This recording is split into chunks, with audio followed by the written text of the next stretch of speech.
goes, everyone.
Welcome to the AstroPub. My name is Paul, Berserker01, Batman Shell, your humble host and space bartender here at the AstroPub, your space bar at the end of the universe. Sit back, relax, enjoy the show. We got a good one for you. How y'all doing? Welcome to the eternal waiting game that is 3.24's release. A brother named Nancy. Listen, you'll always be a terrible bishop in my mind.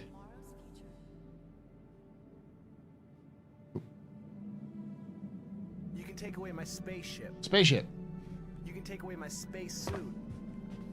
You can even take away my space lasers. No pew-pews. But you can never, Never. ever Ever. take away my space game.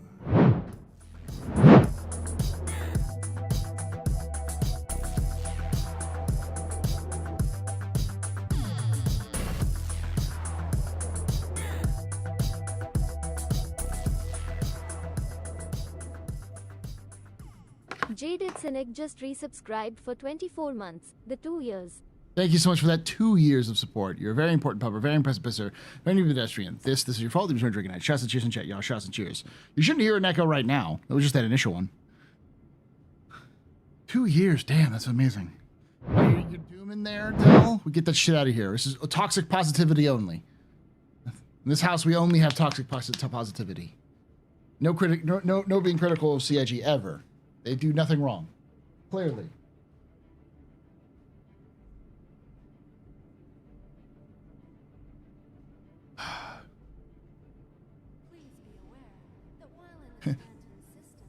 You know what? We'll perk everyone is up. A rousing talk of master modes. Apparently, the entirety of the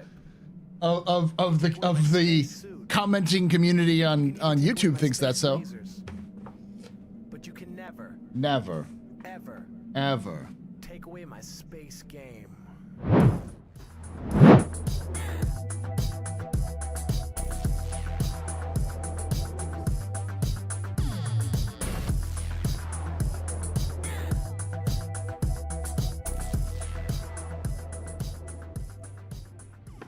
Jen and Tanak just resubscribed for 58 months. Thanks I for told you to keep the helmet on.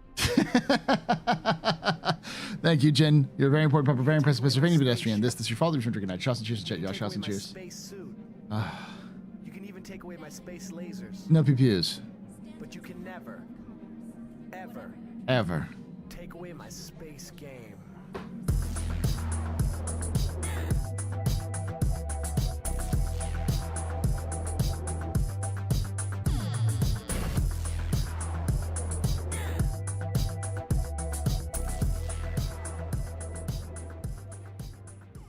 N1GHTCOB just resubscribed for 30 months. More sub alerts. Thank you so More much. sub alerts. Drown him in space helmet guns. Thank you for that 30 months of support there, Night Cop. You're a very important pupper, very impressive Pennsylvania pedestrian. This is your father who's drinking night. Shots and cheers in chat, y'all. Shots and cheers. Space suit. Suit. You can even take away my space lasers. No pew-pews. Bullying me with money. Yes. Never. Ever. Take away my space game.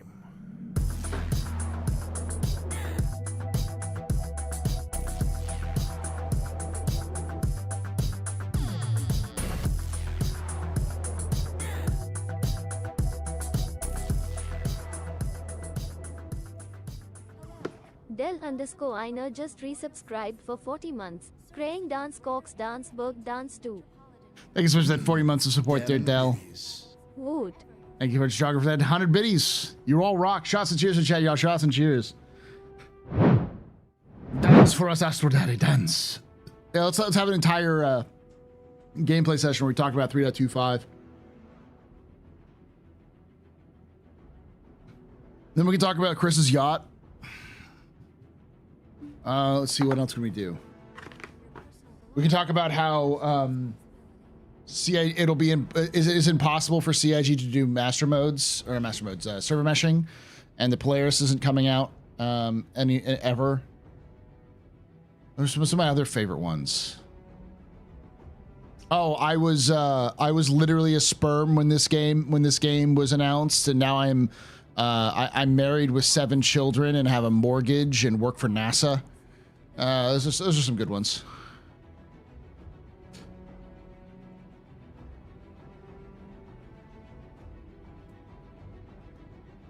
Ooh, Castlevania's coming out. Listen, Space Marine 2 is coming out in like 2 weeks. You're not prepared, chat. You're not prepared. Like, I'm taking the fucking day off. The 9th is taken. I'm streaming that game with Lokit. I'm gonna bully him into streaming it with me the entire day.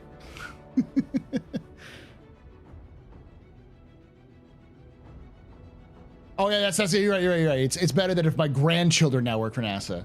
This game came out when I was but a sperm, And now I'm married with 7 children and have a mortgage, and all my children work at and all my grandchildren work at NASA. That's how long it's taken.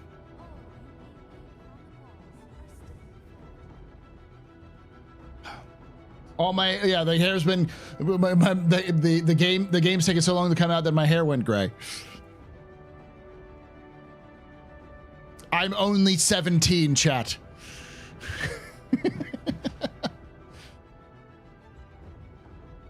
That's a good one. The best one I've heard is we'll get up to Alpha 3.95. Oh God.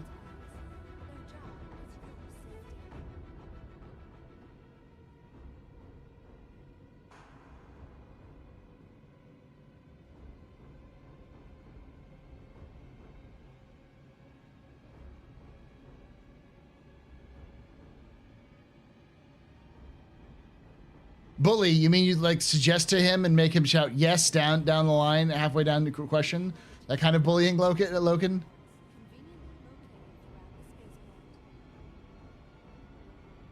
Yes, that's basically it, Iris. The last couple of streams of yours have had downvotes because your positive opinions about the game. People are gonna be salty, man.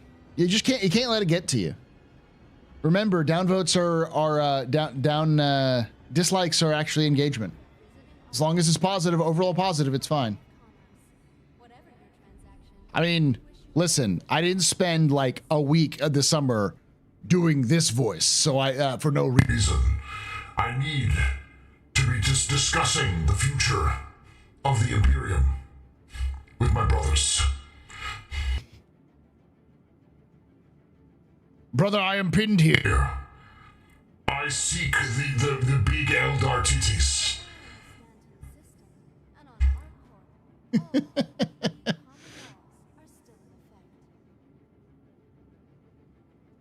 The voice mod, yes.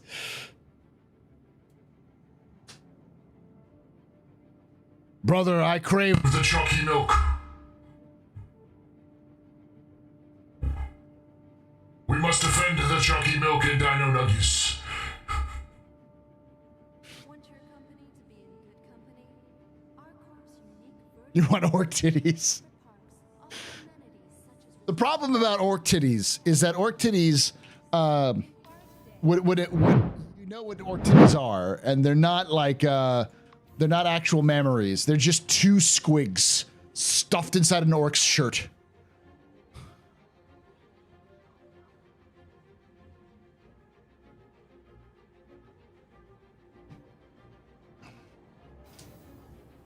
Because orcs don't have hair. All right, let's do the check the old contracts out. Also, the patch set, yeah. So the in serious talk, there is a pretty decent chance they're going to. Let's see. So rookie ranks. Where's my junior rank? Junior rank. All right.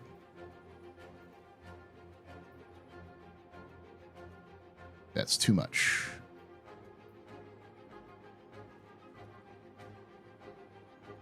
I'll do that one. That one's going to be a little rough. I can do that one.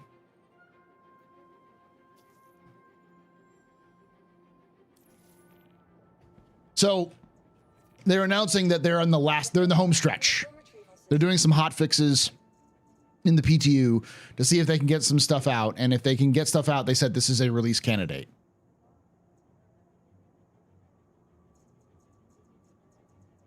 So we could have a deploy as early as tonight.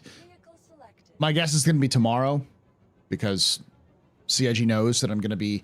Waka specifically knows that I do my office hours on Thursday, and he wants to ruin my time.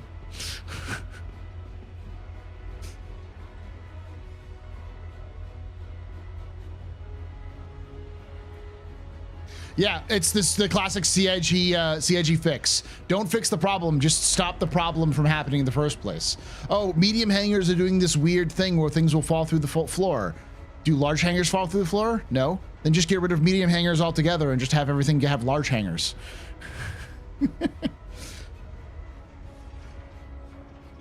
People are going to be butthurt about losing RMC trading, drug trading, and being able to sell rock gems. I mean, I am. You can still sell rock gems, can't you?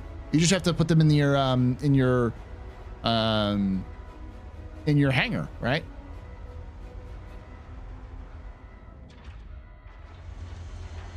Ah, so the world revolves around you. Yes, Fastin. I thought you understood this.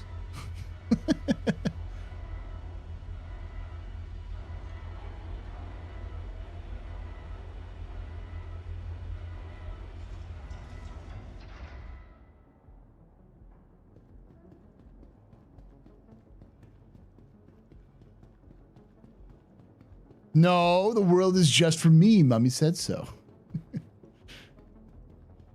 False. Heresy detected. The world revolves around the Emperor. This is correct. You will be blessed by the Emperor.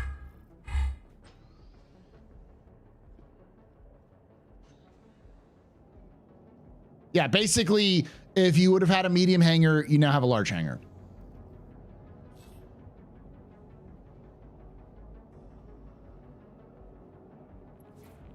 That is such a satisfying voice change. I know, right? We also have this one. So, we're about to do some cargo missions. I'm your captain, Paul Shelley. As your flight time is about, I don't fucking know, a lot. And there is no in-flight service. We know you have a choice when flying air travel, and we are mad that you chose ours, because I could have been doing this naked. But now I have to put clothes on for you.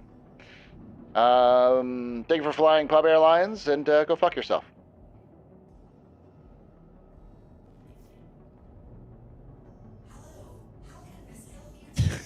He's no longer our bartender. He's our airline pilot with a midlife crisis. There's a difference. Oop. Little jumper there.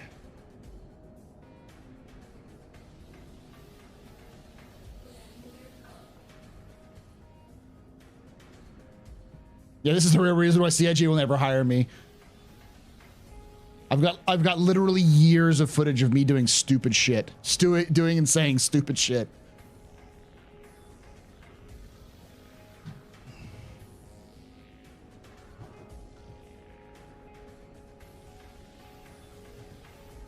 For those of you who don't know, good to see Spirit Air survive the 30th century. Oh, fucking fuck. Oh, Ryan and Spirit Airlines. I've taken a couple of Spirit Airlines flights. They are the actual honest to God problem with Spirit Airlines isn't that they're bad. They're a bad budget airline. The problem with Spirit Airlines is that they are headquartered out of Atlanta. And anyone who has ever flown into the Atlanta International Airport can tell you that airport is worse than hell. At least hell has fucking organization.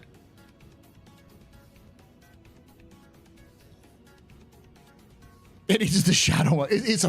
I have flown out of that airport, in and out of that airport too many fucking times.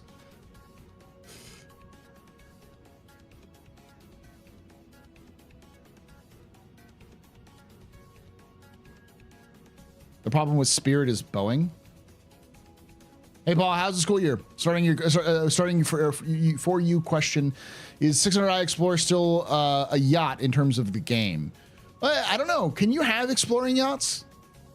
I mean, there are yachts out there that do things like go to the Arctic Circle for expeditions. Like they deliver like researchers and tourists to the Arctic Circle. Would you consider those yachts? Because usually they're like built specifically for it. I'm not a seafaring person, so I don't know the nautical terminology. Is a private vessel that is the size of a yacht that maybe has sails and an engine, but can survive the ocean and go into places like the Arctic Circle? Is that still considered a yacht? I think the 200 series might actually be something we see. And based off of the lore, I could see them doing the 200 series as an Origin scout ship. like an origin scanning ship, because it's called a spotter ship. So I could see it being kind of like an intro level data runner.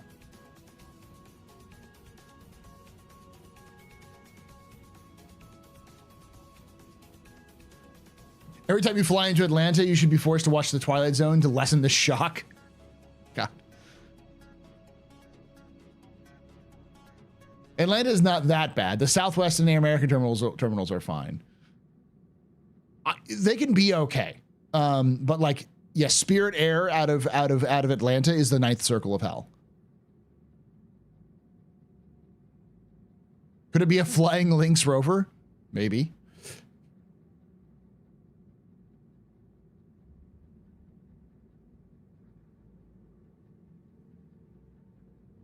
The original 600 was a cargo vessel. The I was added to the luxury version. Yeah, I could see them calling the 600 because there is the Explorers version. I could see them recalling it or like renaming it the P. There is an Explorers version, so like the Pathfinder.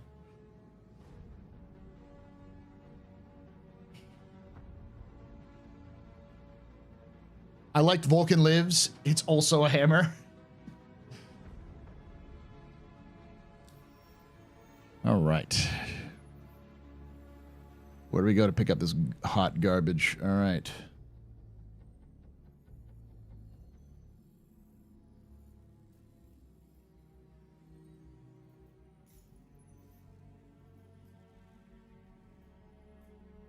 So L2.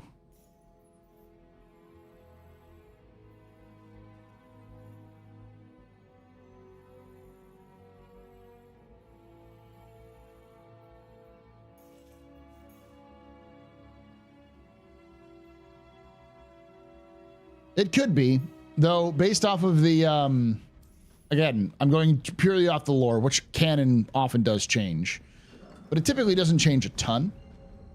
The 200 series is a thing in lore, and it was built by the other brother of the two brothers who made, I think it's like the Lang brothers, who built the prototype that would eventually become the 300 series. If I remember correctly, the M50 is also built by one of the Lang brothers. Same brother who did the 300. But the 200 was its own spin-off from the 300. So it's kind of like a 300 series, but it was called like a spotter ship. So yeah, that's the one that went off to make the 350R.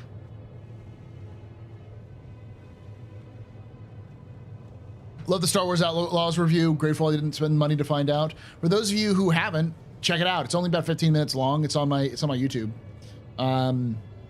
Massive and Ubisoft gave me early access. They've been nothing but kind to me about that. So I'm trying to be as honest and as like upfront as possible without insulting the devs, because the devs did put a lot of time and effort into it, and it's clear they give a shit about Star Wars. They very much care about Star Wars, and their writing team really worked hard. But the problem I have with Star Wars Outlaws is that it's like a case of wasted potential. Like, if they had been given a little bit bigger budget and maybe a year more to work on it and really work out the kinks, I think it would have been a better experience. But it's weird because like I would say the first 3 or 4 hours of the game are just hard. The game just tries to get you to not fucking play it. It's so weird. Yeah, Massive is great. Like, I've been a massive fanboy since World in Conflict. Like, I fucking love their games. I am not a big fan of The Division, and I had forgotten that it was a fucking massive game.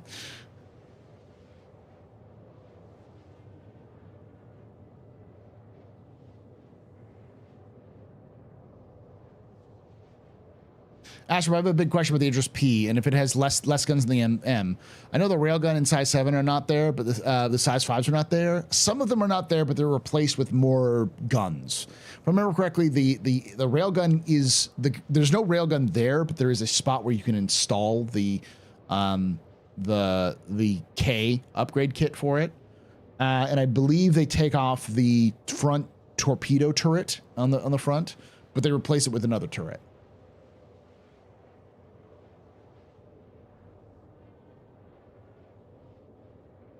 Yeah, I saw you comment that. The problem was that I mentioned Watch Dogs in the beginning, but I never actually finished referencing it. It was just kind of a blind spot because I was kind of in a rush to get it out. But that's the Watch Dogs mechanic.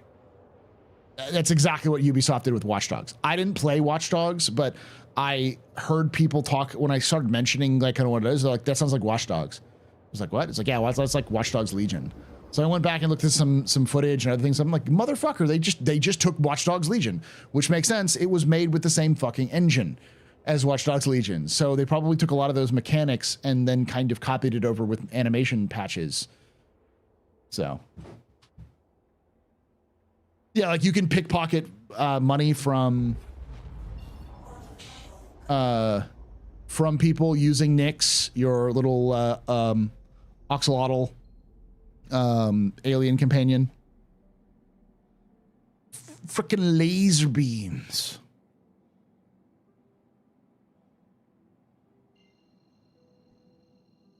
Like I said, I'm going to hold off a few months for Outlaws, give them time to patch. There's really not that much. It's really not that bad. Like, I think it's just the console versions are kind of fucked. I had one crash with it.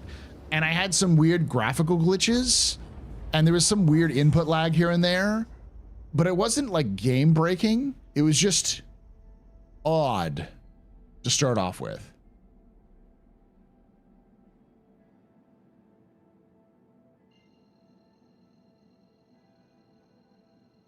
Yeah, it runs fine. Like I said, I had one crash and that was it. I'm sure there are other issues, but most of that issues were, again, probably from the console side of things. So as long as you're not buying it on console, you should be fine. Okay, but how much of your tolerance from Star Citizen is showing? It's really not. Like I'm aware of when I'm tolerating bugs, especially in a game that, like, I'm going to be honest, I talked about this before. Star Wars Outlaws isn't the kind of game that I am super into, not because it's necessarily like a bad game or anything, or like I don't like it, but I am not that big of a Star Wars fan. Like, I know enough to be dangerous, and I have 100% been hey, yep, they fixed it. This was a medium hangar before, now it's a large hangar.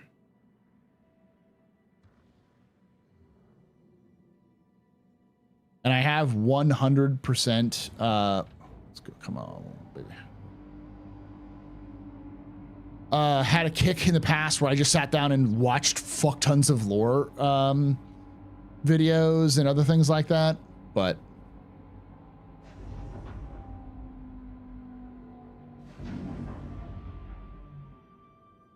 yeah, I started playing, like, once you get past the fucking the intro level, it gets better, and then as you go along, it gets even better.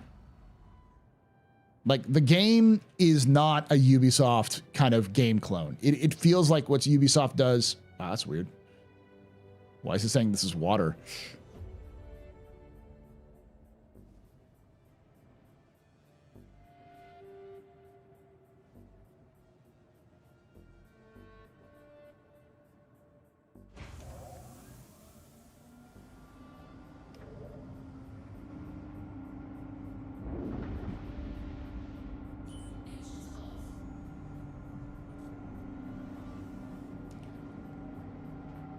As time goes by, it gets better and better. Once you unlock contracts where you can start doing like kind of side missions and stuff, it gives you a reason to explore. And as you explore, you get random events. It's not a bad game. Like, it's just, it's hard to recommend at $70. The Ubisoft Plus subscription could work, but you'd really, like, you'd need to want to play it. So for me, Space Marine 2 is coming out in 2 weeks. Like, I have zero desire to play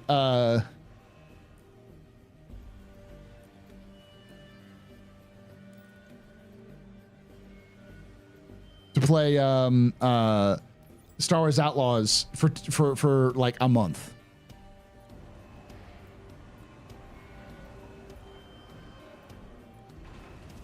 Wait, is Space Marine 2 coming out earlier if you pre-order?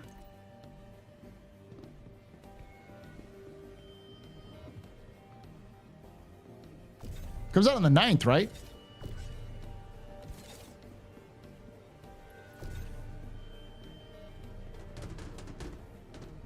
Oh, strange. Oh, fuck. Well, I'm gonna have to take the day off when it comes out early.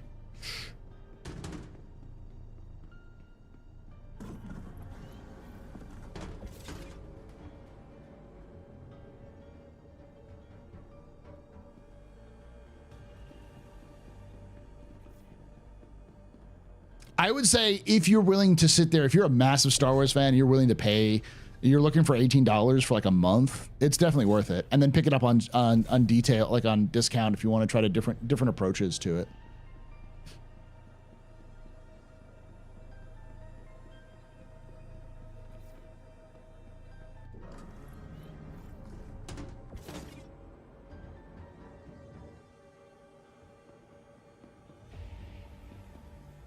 Yeah, I heard you talk about how you weren't impressed with the skybox, and they really nerfed the range on this thing.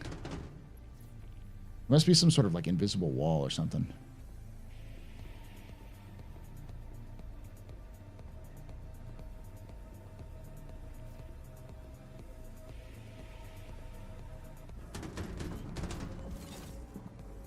Well, see, I am a Warhammer dumb fan, so I already have the gold edition.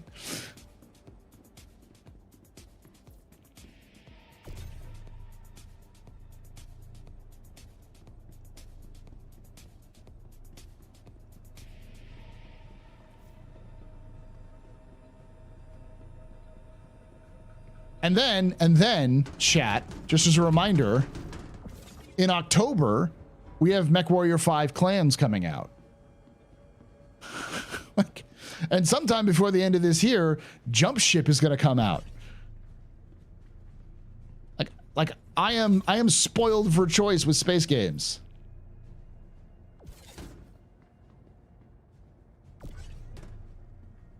Yeah. Warhammer 401k.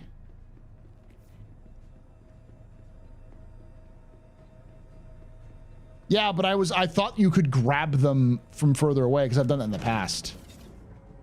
Where I've grabbed it from very far back and thrown it in.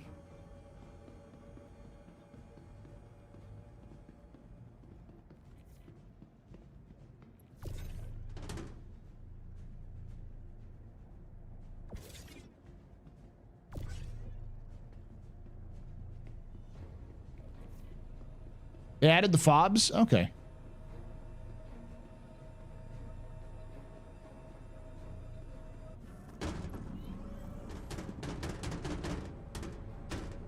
Are we serious right now? Fucking fuck. I'm a bigger Star Wars fan than a Fort Warhammer, but looking forward to Space Marine 2 as well. I think Space Marine 2 is going to be a little bit different because Space Marine 2 is kind of like Dark Tide, which I have not played in a while, and I feel bad about it because it's not a bad game, but I need to like be in the mood for it. That it's going to constantly let you update and do various like co-op missions. And let's be honest here, it's a Space Marine game. People like Space Marines. There's a reason why the entire Space Marine line outsells the entirety of the Space Marines alone outsold the entirety of the old world when in the 90s, early 2000s.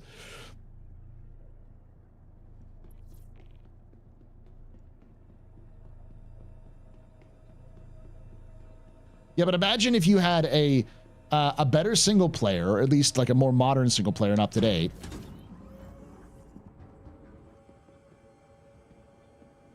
It probably does. So yeah, fantasy battles. Thank you. You might even outsell AOS. I don't doubt it.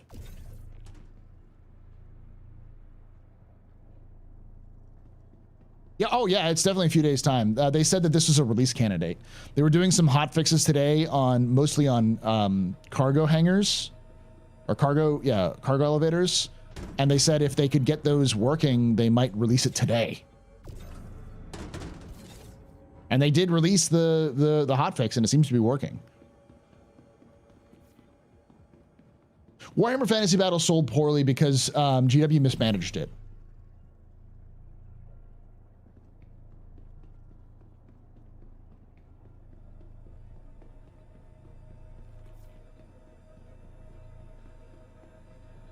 Exactly. It needs to set. It needs to set the mood. It needs to have.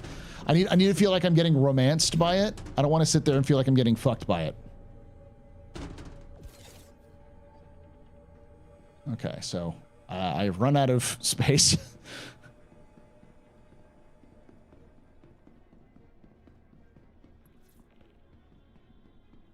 This patch right now is not a release candidate, but the one coming out soon, today, they're doing server-side hotfixes.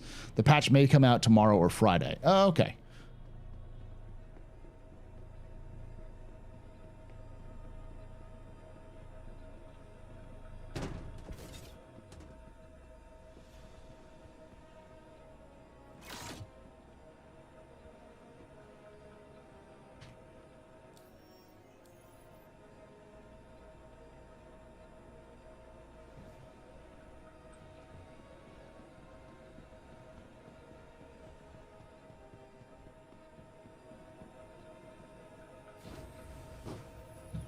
Oh, so like on Friday, 3.4 released, or like today in the UK time. So it'd be like Saturday-ish, sometime in the next 3 days. The goal is to continue to test on this PTU to verify fix is all in, and then we'll do our live candidate release. Yeah, no, yeah. So it is within the next, at least in the next couple of days, if not today. Typically, if CIG finds that it's good, and they have no problems with it, sometimes it can take only a couple of hours, they'll just push it live. They may want to wait a day to release it, but yeah, I think this week is when it's coming out. So what I'm saying is that this patch is both released and not released at the same time. Knowing CIG, they'll release it on Friday so they can watch it meltdown during the 3-day weekend in the US. No, they're going to release it on Friday. They're going to release this on Thursday, and then on Friday they'll release the Evocati of 4.0 to watch it melt down in real time. To watch all the servers melt down real time in over the 3-day weekend.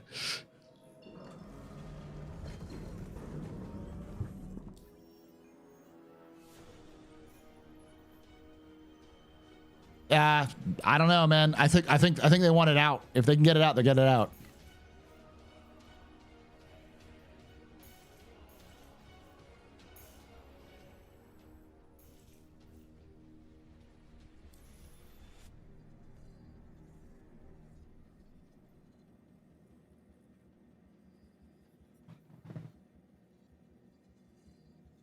How long before 3.24 live and 4.0 PTU? I think it depends. Because the Jared did mention that they still had some technical or some what do they call them? Not tech alphas. It's like the experimental builds that they put out there that are like not PTUs or Evocatis that are doing stuff like that. My mind just blanked on it.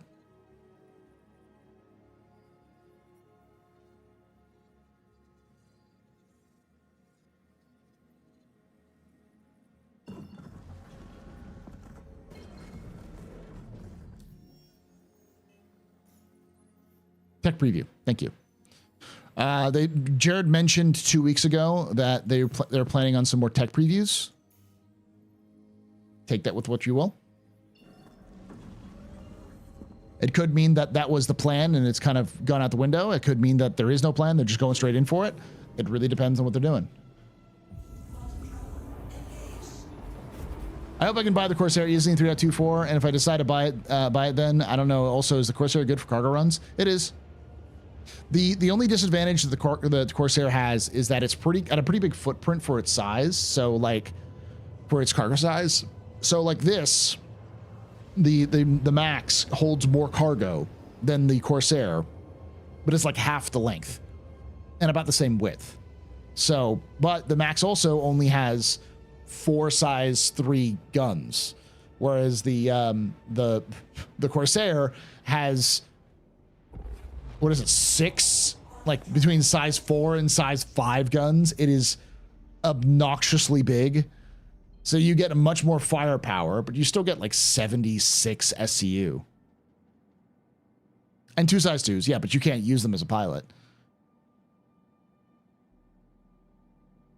Also, Corsair keeps getting profiled by security for a reason, but still. I was asking earlier, do you think that they'll do another golden ticket event if F8C wins? Maybe, because they definitely want to sell it. They may also just say fuck it and give everyone the option to buy it without the golden ticket.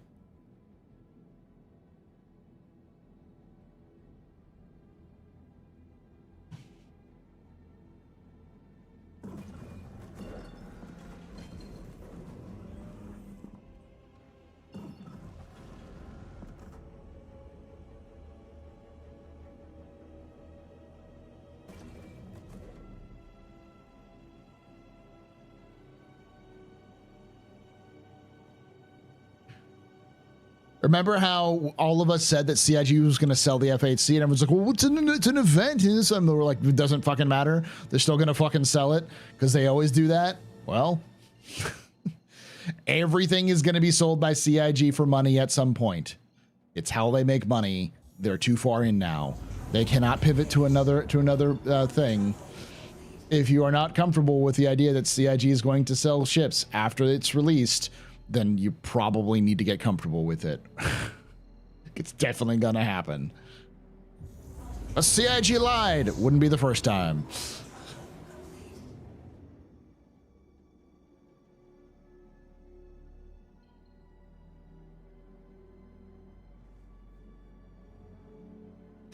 Because the reality is, game development changes very quickly. And what Chris wanted to do in 2012 is not what he has the ability to do in 2024.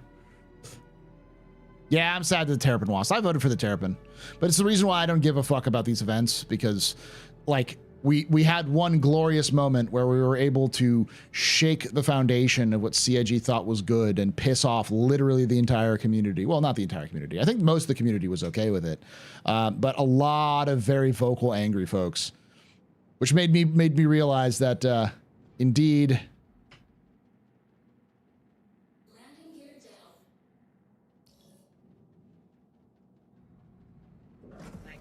that indeed most of the people who are whiny and loud in the Star Citizen community, to the excessive extent, are not the majority of the community. Ooh, a medium hanger. That's interesting. Should have given me a medium hanger. What I was saying earlier there, I was saying that basically I think CIG will just let everyone purchase the F8C rather than anything else like that. I also saw Aiden say something on, out of curiosity, if you press I when the ship's doing, when on ships, does it bring up the inventory? No, it turns your engines off. I is the hotkey for engine off.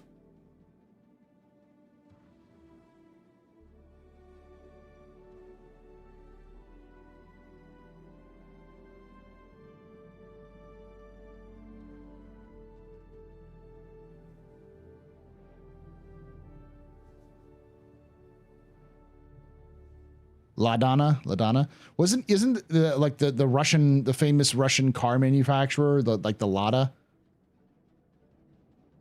similar, maybe the same kind of route. I am smart.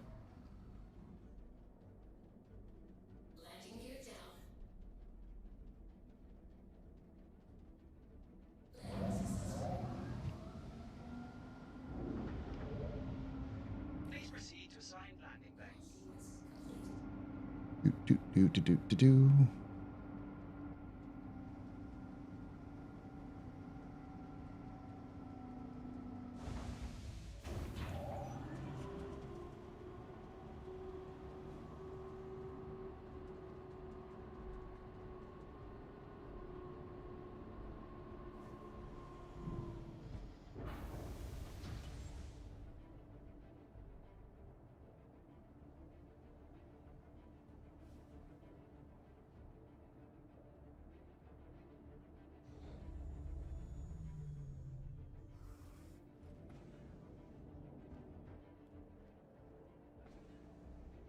Oh. No, it doesn't bring up the ship inventory at all. I'm in the ship right now. I press I. Doesn't do anything. Your ship doesn't have inventory anymore. Some spots have inventory, I believe. So like, I think like if you go to one of the side places, not all of them do. Drive.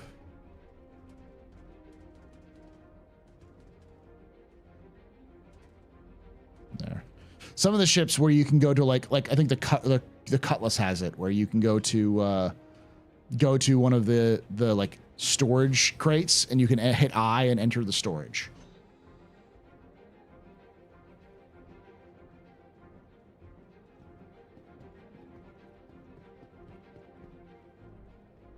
I mean, that's typical. When's Mike's hockey game?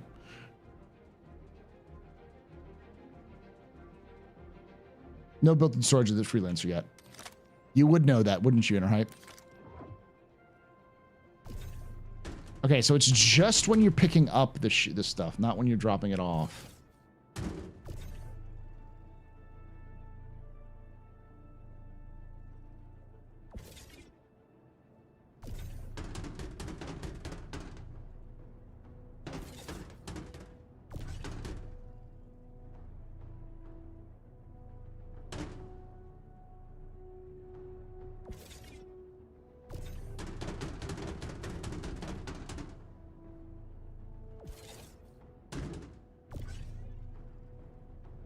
I don't think I can stack it 3 high. Ooh, I'm almost there.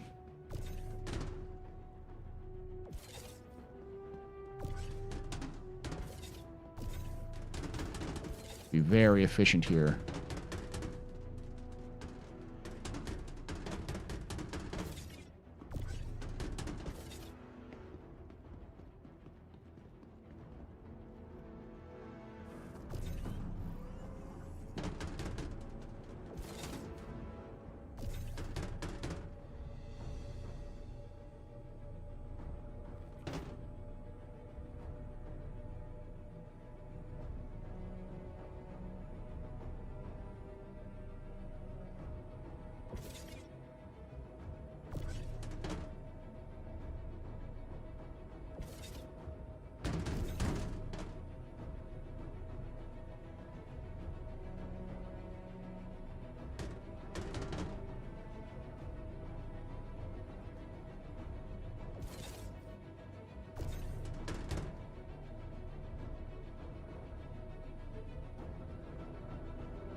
Yeah, you're basically gonna have to buy a cargo crate and use that cargo crate as storage.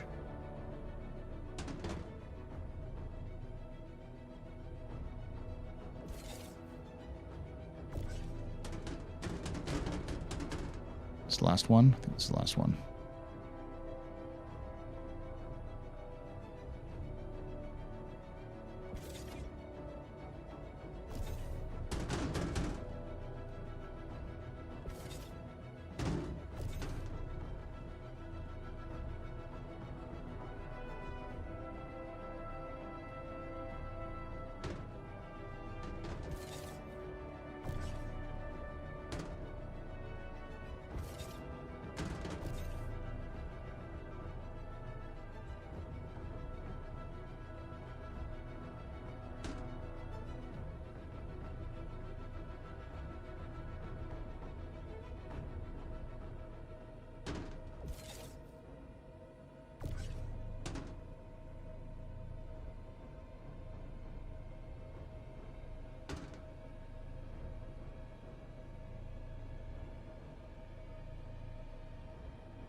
Thank you for that. If you aimed in sight, you can see the distance marker. Really help for unloading markers if you don't, so make sure you don't go too far.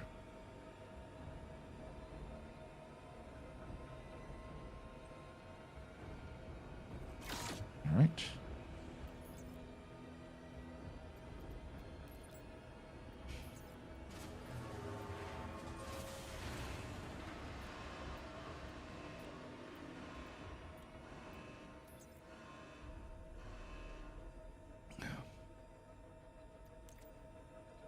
done. Huzzah. We have traded, chat. We are traders.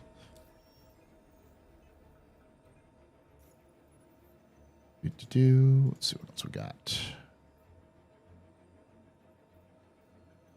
Junior rank, medium.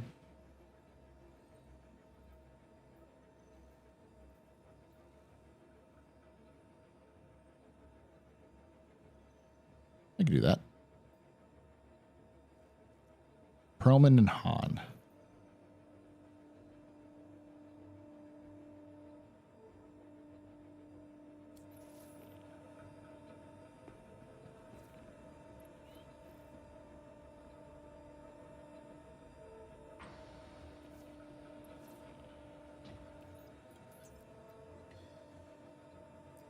Pressurized ice.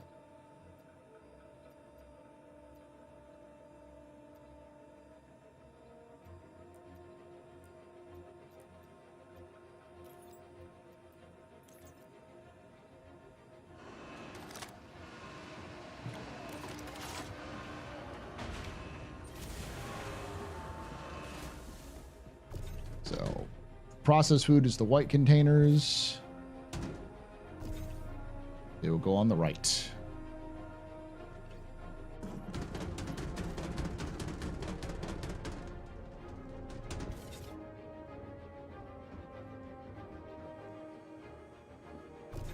Dark containers.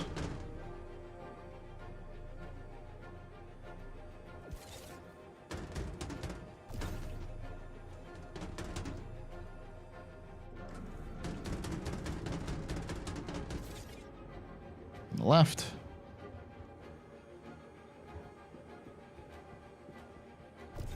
Originally I said 7, but some people were telling me that, like, you know, that kind of makes a lot of ships that do have size 7 weapons sort of less special. Kind of loses their point, and it kind of gives the players a little bit too much punching power for what it's designed to do. So I think size 6. Size 6 is the perfect sweet spot because it's still a kind of sub-cap ship hit, but not a super capital like destroyer. It's a cap, sub-cap ship hit. It's bigger than they currently have.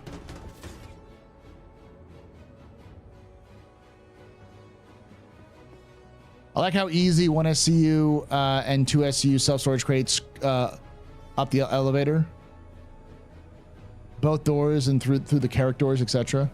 Do they fit pretty easily in some of those things? How easy is getting SCU self-storage crates up the elevator through the doors of the carrick rooms? I don't think they're too difficult. I don't think they're super easy to do, but I wouldn't say it's the hardest thing to do.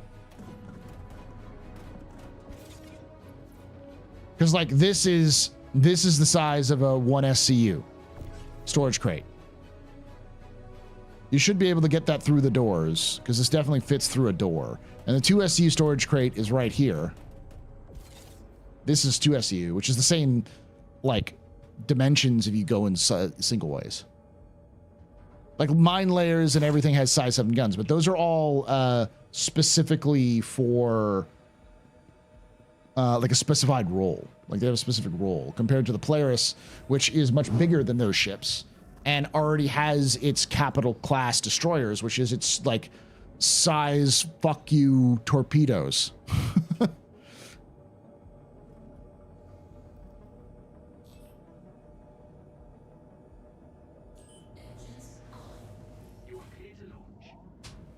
I imagine the size 6s are going to be fairly decent because there's actually nothing that has a size 6.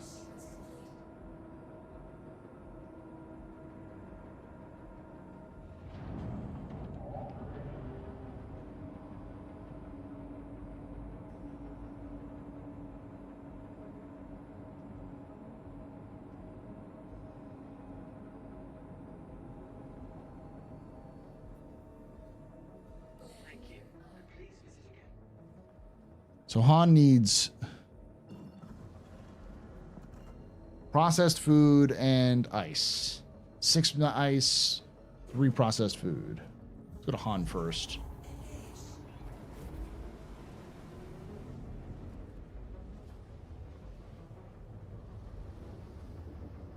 Size 7. Ares is a size 7, but it's a bespoke size 7. Like the Novas, the Tonks main guns are size 5s, but they're bespoke size 5s.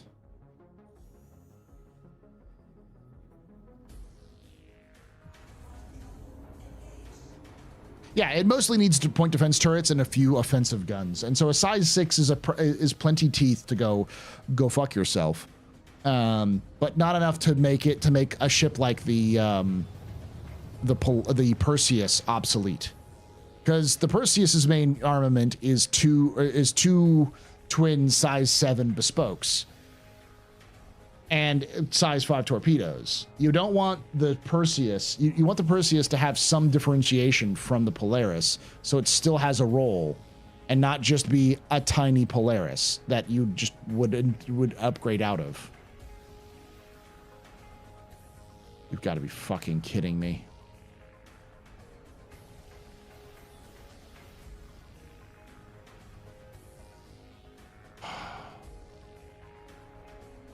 Please, let's be a fucking...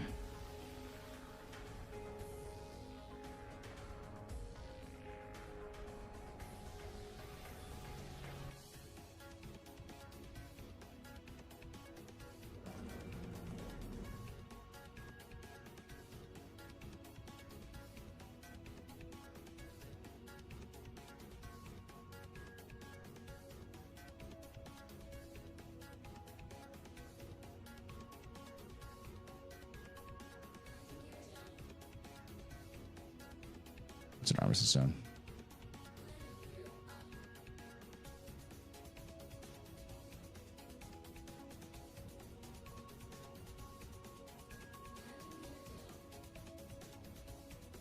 Oh yeah, the Max can turn and fight. Okay, Astro, I think I know the answer is it's impossible to do. It is for the whole seed ladder and up. 1 SCU and 2 SCU storage. And yeah, I would put the 1 SCU Carrick. Yeah, but you'd put the if you're in the whole C, then you'd put the you'd put your storage containers on the actual grid.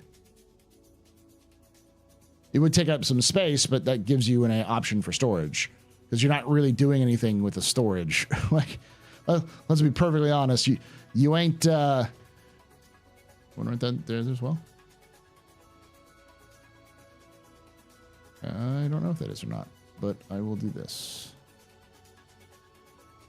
Oh, there's one right here.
I have seen some of the Peregrine stuff, yes. It's a saber. Like, a little more than 7 weeks of CitizenCon. Yeah.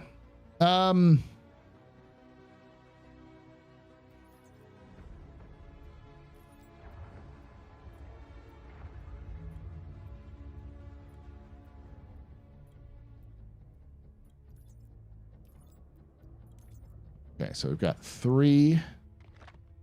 processed food, which is the white.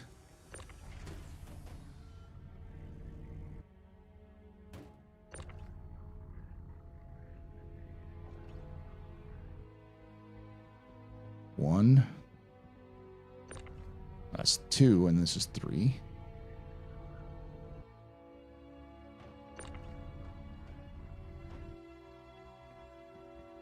And then 6 of this.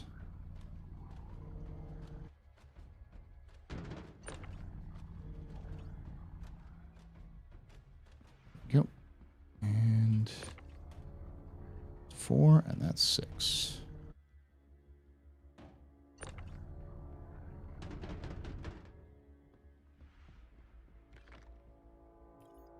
And down we go.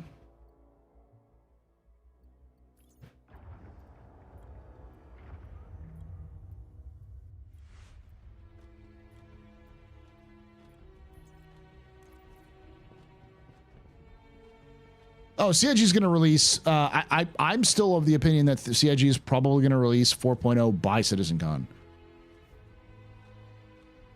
And when everyone's like, "Why are you being so hopeful, Paul?" That's not a fucking good thing. I hate to tell this to you people. Everyone's like, "Well, you're hyping people for no reason." I'm not hyping people. I'm warning them. Jesus fucking Christ. Y'all don't know the difference between the two, do you?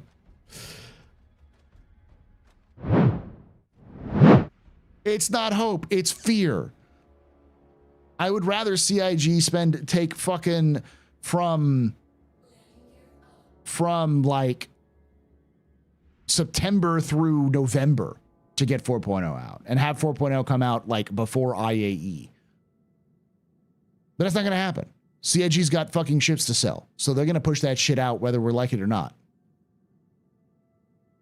Hey, Sergeant Lobster. Oh, no, I can also do this, Evan. Go to graphics. Doop. IAE, it's in the game. Oh, we're spicy again today. Not really. It's more of an explanation because I think a lot of people assume that when I say 4.0 is going to come out before CitizenCon, they think that I'm being like super hopeful and like not that I am absolutely frightened that we're going to see a situation where CIG is rushing a patch out because they need to make a deadline.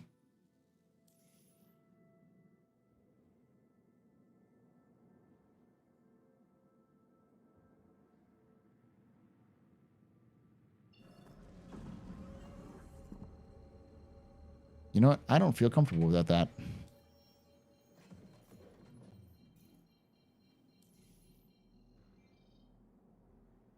I don't trust you this much, game.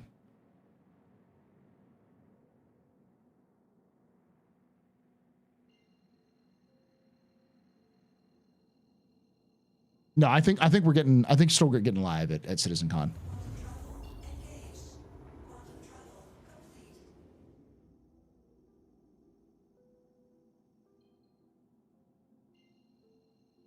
We're going to get live, cut down live, but live.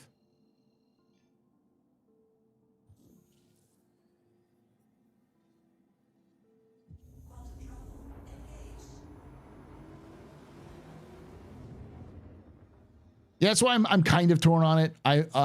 Part of me wants them to just push it out and just let it burn and then fix it before the holidays, because you're going to get a lot more people. If CIG released 4.0 before CitizenCon, they'd get a lot more people to test it and play it and figure out the problems than if they released it before IAE and then had all the problems happen, and then they don't have a lot of time to react to all of the issues that pop up because of live build before the end of the year. So at best we get a half-assed, fixed thing by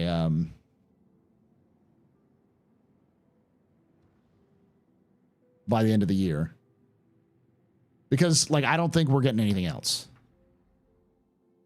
Like this is it. 4.0 is the last patch we're getting of the year. At most we're going to get like a 4.0 0.1, which CIG will call 4.1.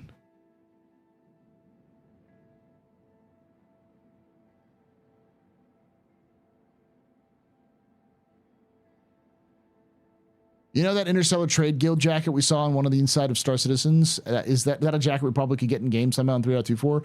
Not in 2.24, but I think in 4.0. That's kind of a sneaky thing they could do. More like 3.25 live. Oh, don't even try it. Don't even start. Don't even. Don't odd either.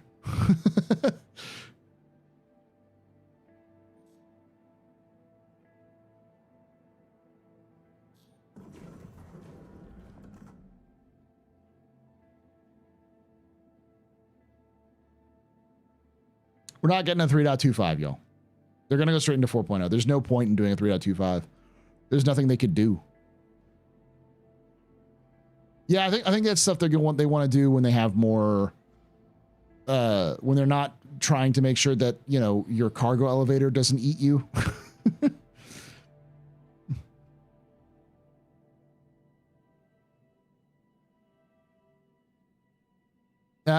Flight ready Polaris. So Polaris was supposed to be flight ready at IAE, not at CitizenCon. That's in November.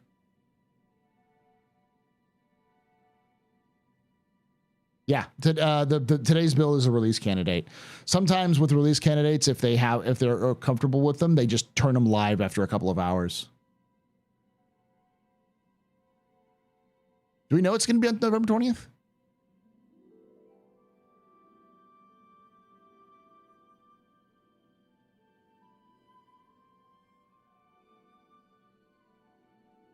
Oh, also, say someone just did the cargo hauling missions. Do you think that they could, if they grinded their missions, you could probably get to the Corsair in any ship that costs millions easily? Not super easily, but like this is fudge meat. The wrong button there.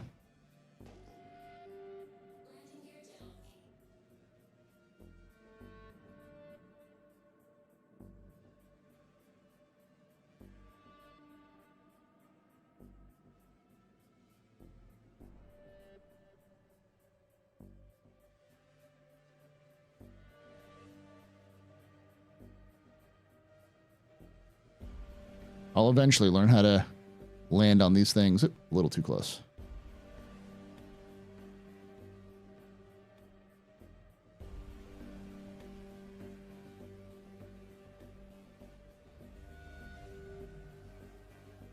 Everything else is here.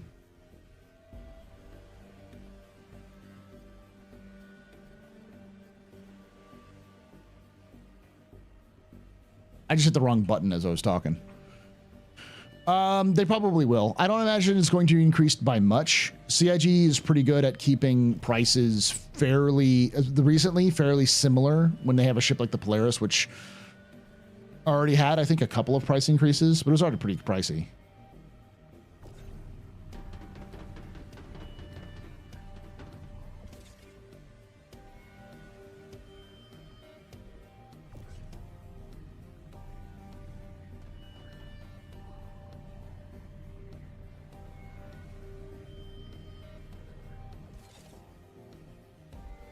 All right, I'm just going to stand here and not move.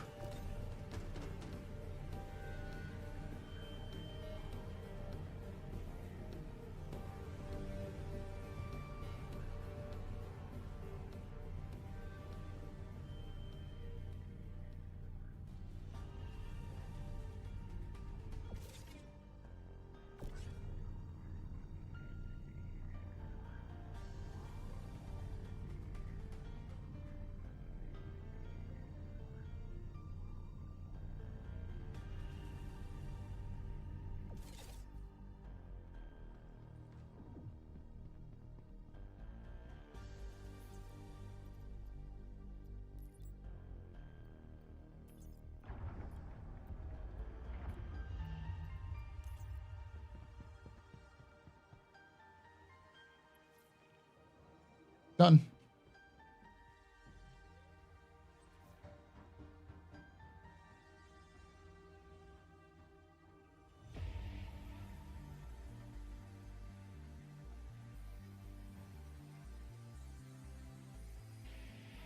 Might we have a Crusader starter ship this IE? I think we are. I think everyone's been saying Crusader starter ship, and I think it's the last one they haven't done, and CIG loves their starter ships, so.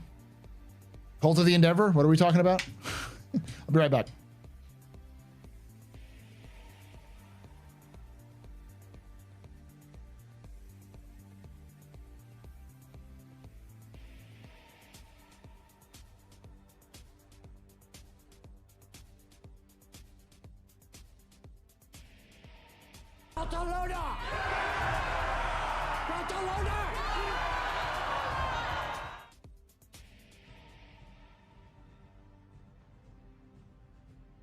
Hello, I like money.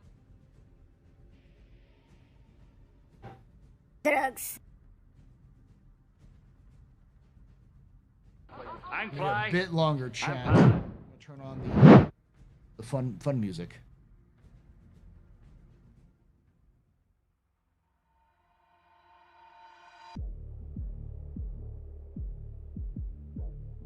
I love democracy. Weapons free, y'all.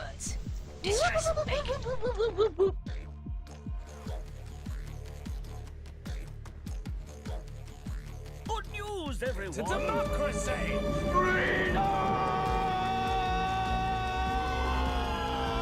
I'm just an old-fashioned cowboy.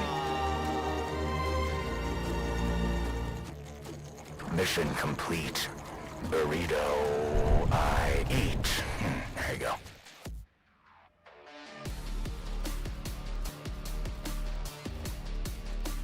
To democracy.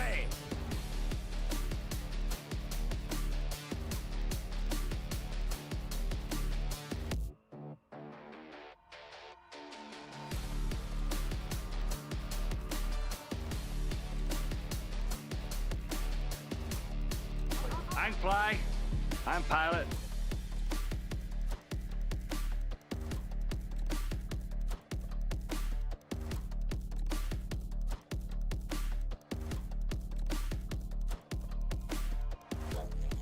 Weapons free, y'all.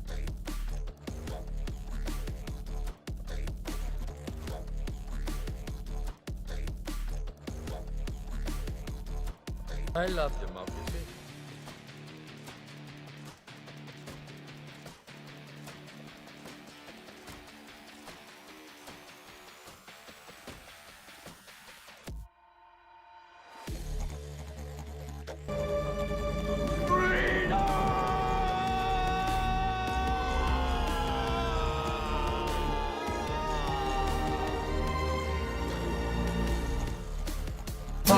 Shit, I'm out.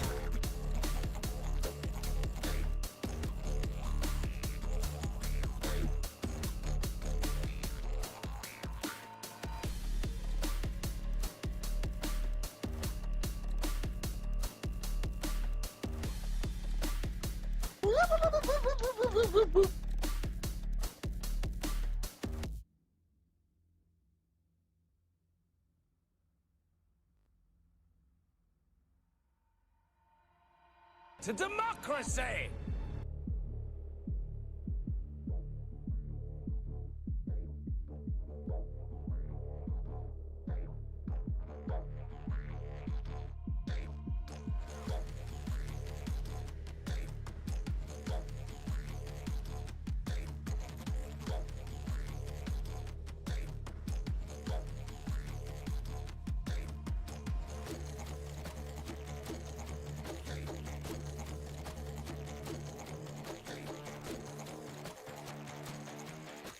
Mission complete.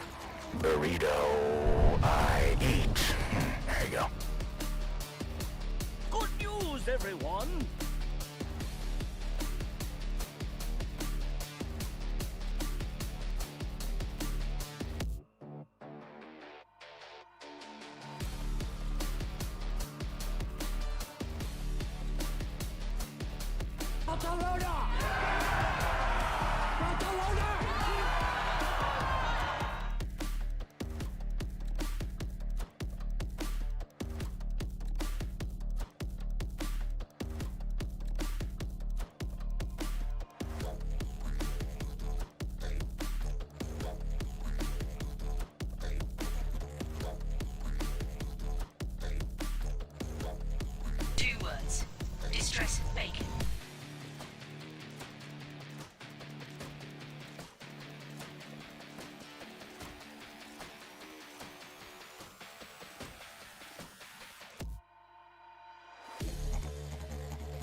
weapons free, y'all.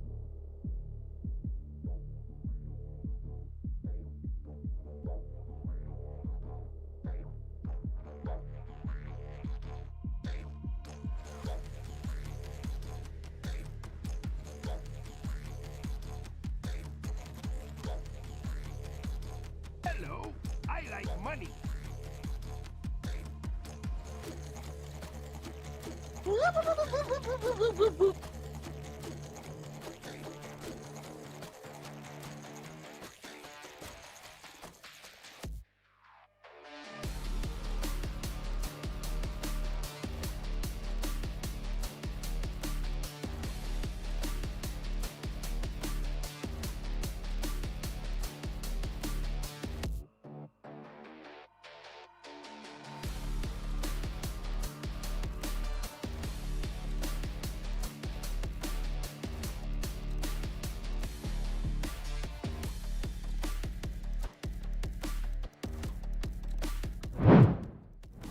That chat.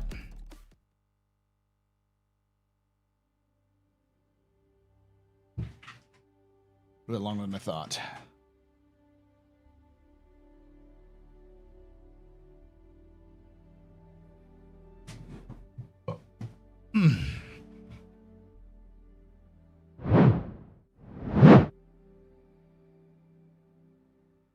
What is the mission complete burrito I ate from? It's from Garmin Humble from last CitizenCon or last IE, I think.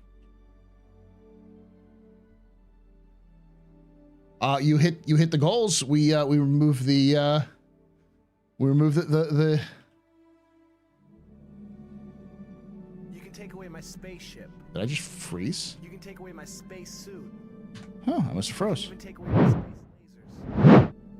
But you can never, ever take away my space game. Oh, this is like hard fresh. Holy shit.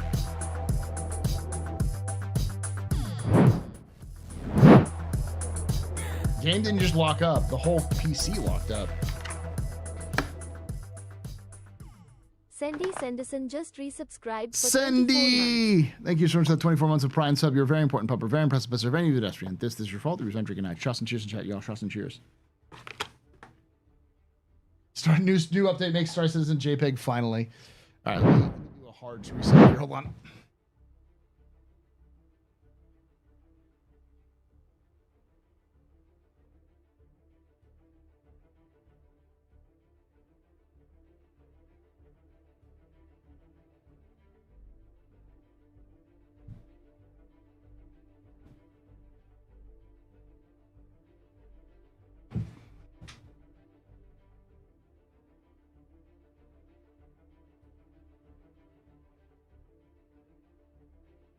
Oh, sure. First week of school there, or first couple weeks of school there, X. I saw your message and I just keep forgetting to come back to you, get back to you.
Misk does need a real starter other than just the advanced starter that is the Reliant, but it also needs the Reliant to be fucking fixed.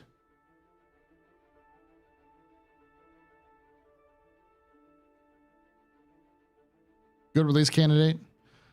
To be fair, I don't know if that was CIG or if that was Star Citizen or my computer. I've been having some weird stuff like that. Because I had a similar lockup with Outlaws, with Star Wars Outlaws when I was playing it. And at first I thought, it's a bug, you know, or new games, fresh games kind of do that. But I've also had other games that did that to me recently, so it might be an issue on my end. The Corey is an advanced starter, it's not a starter.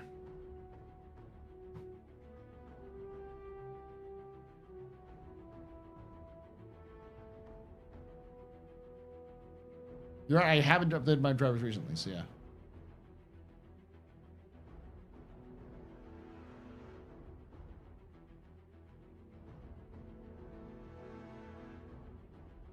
No, it's 11th gen. It's old.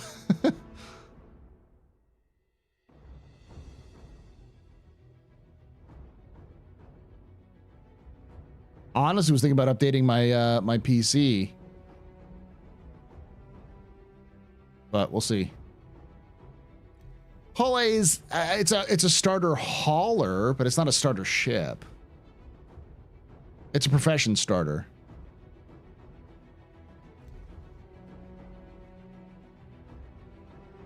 What's the term locking up means? It basically means where you're frozen on an application and you literally can't escape that application.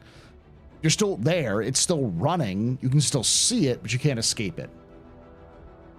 You can't get out of the application, you can't go into other applications, your computer is just stuck there. Hey.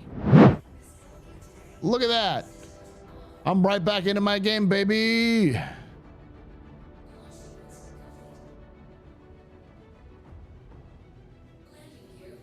Paul, I was talking about you in another stream today. We were talking about the in-game on-ship TVs. They should hire you to do mini documentaries in character and universe history videos. I'd love to do that. CIG will never do that though.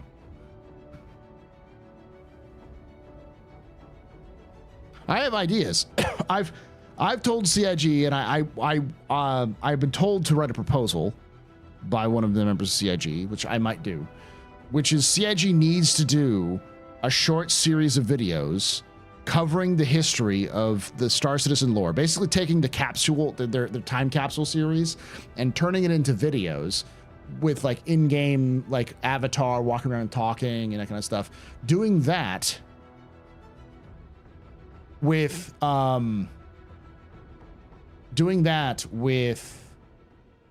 jazz hands. Doing that as a series of videos before Squad 42 releases, to give people an idea of the history of what's going on. So if people really are interested in it, because it'll let players realize like, oh yeah, or potential players, there's a lot of fucking deep lore here. It's not just nothing.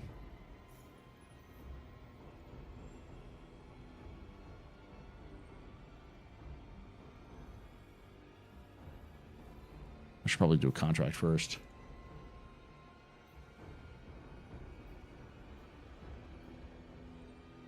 Let's see if we can get a big one. All right, small cargo hauling. Literally the same one I just did, only a little bit different. It wouldn't be too bad. Let's see if there's another one.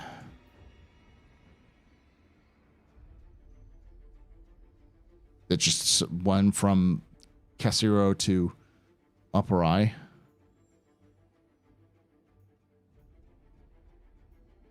Looking for the big payouts. Here we go. Operator Castle. Oh, well, okay. I'm doing that one. And there was another one that was...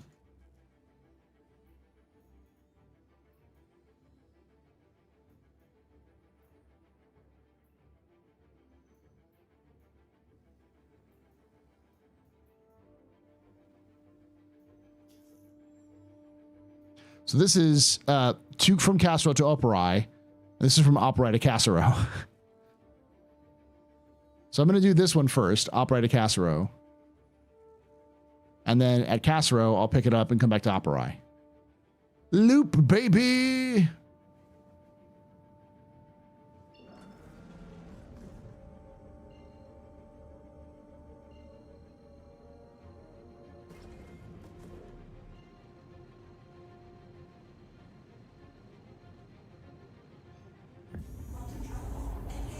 Establishing a beat, yeah. You should do in the medical lore, do it on the medical lore and made 2954 and all that went, and it made 2954 that all went out the window and just leave it there.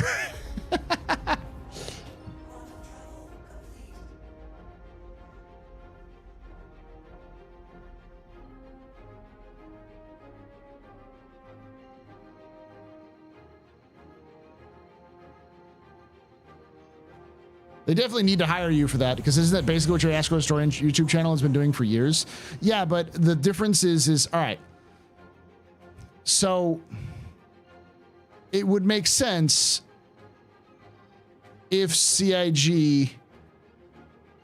Really? That seems like a weird that there's no direct thing to this.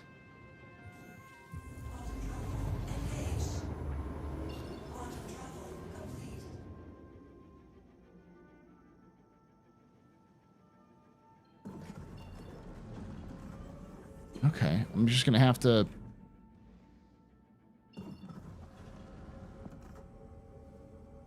Okay, I'm just gonna have to slow fly it.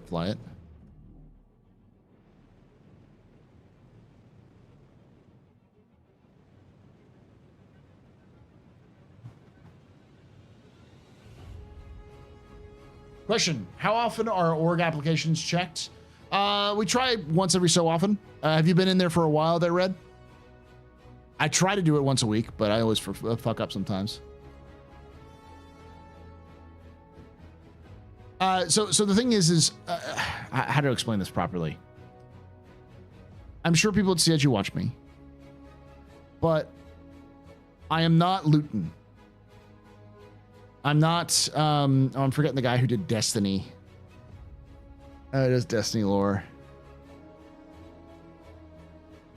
God, I blank on his name. He's pretty big. Like everyone fucking watches him. I'm not big enough. My name is Biff. Yeah, and Biff. I'm not Biff. I'm not Luton. Like I am big in the lore community of Star Citizen, which isn't big. If I was pulling in numbers of like 100K, 200K every video, then yes, CIG's marketing department would pay attention to me because that's a lot of fucking views that they're leaving on the table. But they already reach out to me and give me things like ship giveaways and stuff like that. But the thing is that CIG already doesn't do that with even their biggest names. Like, who are some of the biggest names in Star Citizen content creation? A lot of them are like an English Star Citizen, like Super Mac Bros, Burks, my Vanilla King, Mr. Zero State.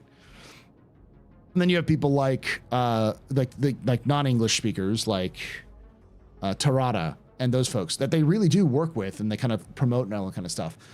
But has CIG ever sat down and paid Tarada to do a video? I think the first time I've ever seen CIG work with the community to do something was the video they did for the Xenothreat video, where they worked with an org to capture footage for that.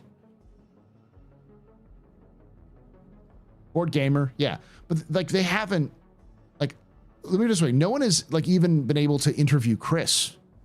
Like I think Execute is the last person to have interviewed Chris. I think I'm the only person to have interviewed the lead writer, Dave Haddock, in years. But generally speaking, CIG doesn't actively court the content creator community because I don't think they know what to do with us.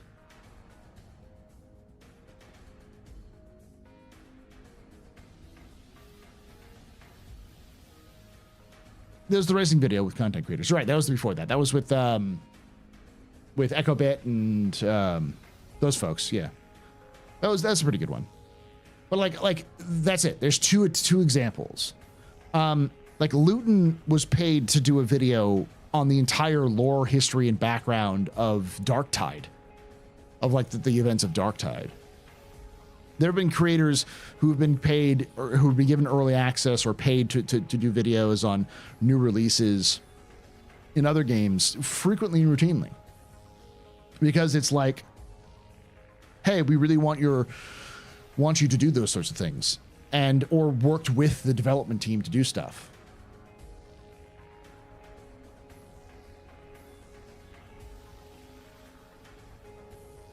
And that is probably one of my biggest concerns and critiques of CIG when it comes to how they run things. Everyone's like, well, marketing is like ruining the company. And I have the completely opposite take. I think marketing is fucking up because they're not taking advantage of the things they have.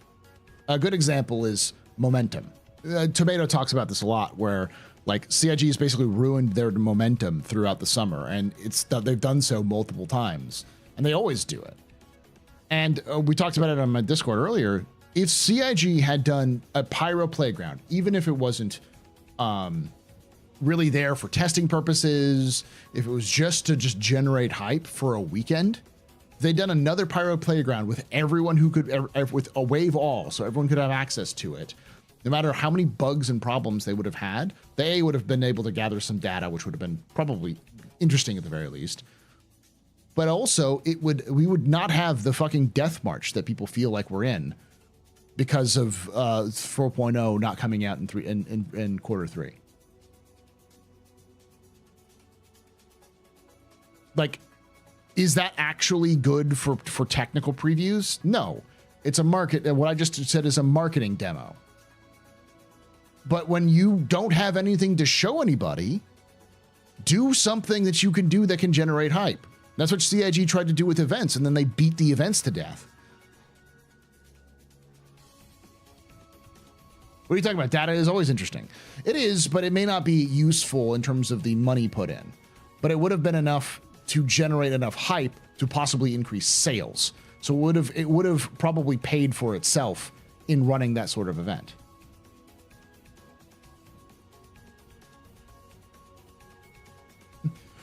When are we playing Space Marine 2, and why don't they release it already? Because the Emperor demands patience. I heard it's coming out 4 days early. So originally it's coming out on the 9th. And if you have the premium edition, I guess it's coming out on the 5th? Wait, so Monday? It's coming out on Monday? Or is it coming out on the 9th as the 4 day early? So it's coming out this Monday. Oh, no. Next Thursday. Next Thursday.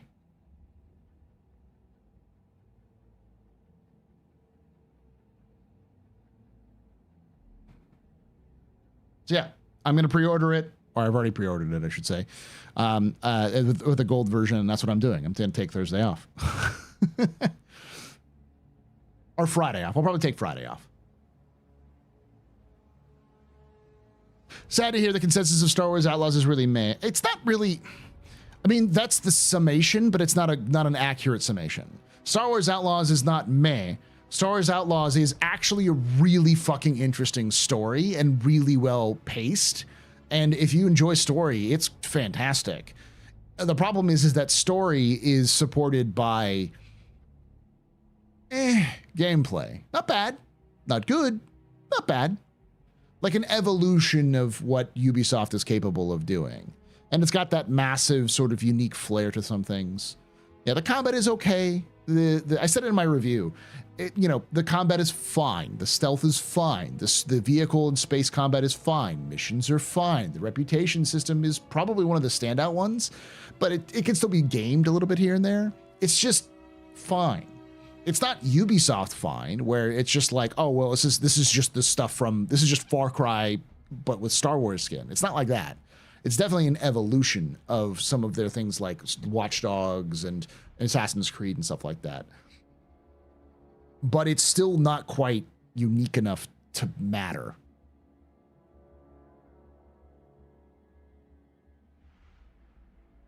Yeah, stealth is fine. It could have some weird bugs, but I've never really had any problems with it.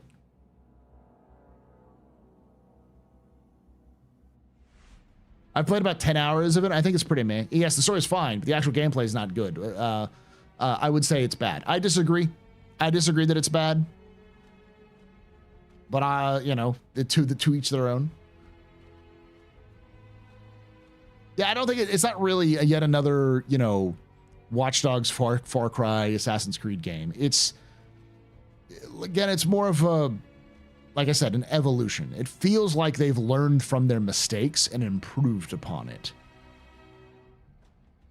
Because, like, Massive is really paying attention to the universe. Like, it doesn't feel like a cut and paste, like, outpost everywhere. It actually feels like when you go around, you run into events. Yeah, some of these events are, like, routine. They happen a lot, like the Empire coming down to raid a pirate base, and you kind of come into the middle of it. But it never feels like it's the same base every time. And it can happen in different places. Hey, Liquid, how you doing? It's not your typical Star Wars shooter where you mow down hundreds of stormtroopers. Yeah, you don't get into a firefight. You get into a firefight without planning it out and having the upper hand, you're fucked. You have to plan, which is unique. I've never really had that problem with Ubisoft games. That's why I say it's kind of an evolution. But it's fine. It's a 7 or 8 out of 10 game, which is, people say that's bad. It's like, no, 5 is average. I'm tired of people saying that like 7 is bad. 7 is fine. It's good. It's, you know, it's what you want to shoot for, 7 or 8. Like Fallout New Vegas was a 77. It was like an upper 70s game. So like a 7 to 8. This is Fallout. This falls in that range of Fallout New Vegas. It's just with hindsight and time, we've loved Fallout New Vegas because of the story it was telling. I'm not joking. Look it up. The original Fallout New Vegas was 77. Everybody and his dog calls himself an outlaw. Yeah, my issue is if this was sold at $40, if this was a $40 game, fucking easy sell. I would just be like, get it. $40 for this sort of like polish in terms of storytelling and stuff, like, get it. But $70? No, $60 is pushing it. $39.99 would be the sweet spot for this game. 2 words. Distress. Hey, Dong Fu.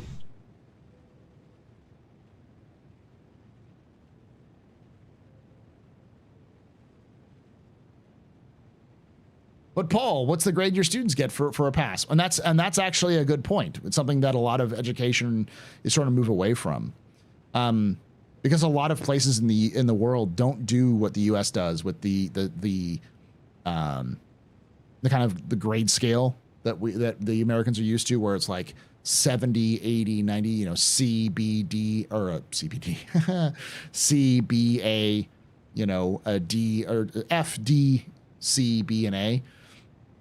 And sort of the ranges where like you get an F if it's 50 or below, and it's 60 or 50 and or below 59, and 60 to 70 is like a D, and 70 to 80 is like a C, and 80 to 90 is like a B, and 90 to 100 is like an A. The problem when it comes to when you're trying to actually evaluate skill, it doesn't really, knowledge doesn't work off of an A-B scale, an A to F scale. And having an F be like, oh yeah, you can get half of the things right and then still fail. It's like, what? You got half the things right. That's not a really measurement of knowledge. It's why testing sucks, and it's an awful use of of quota for like, does this person understand the content? So there's a movement to try to move away from that and try to shift this grade scale. So it's like the lowest you get is a 50, the highest you get is 100, or you change it so that 50 is the average. It's like a C. In fact, a lot of like this is even in Texas. This is a lot of places. Of 50, if you get 50% on a state standard test, it's often a pass. If you get above a 50, in fact, if you get like a 60 or 70, you get like exceeds expectations sort of thing.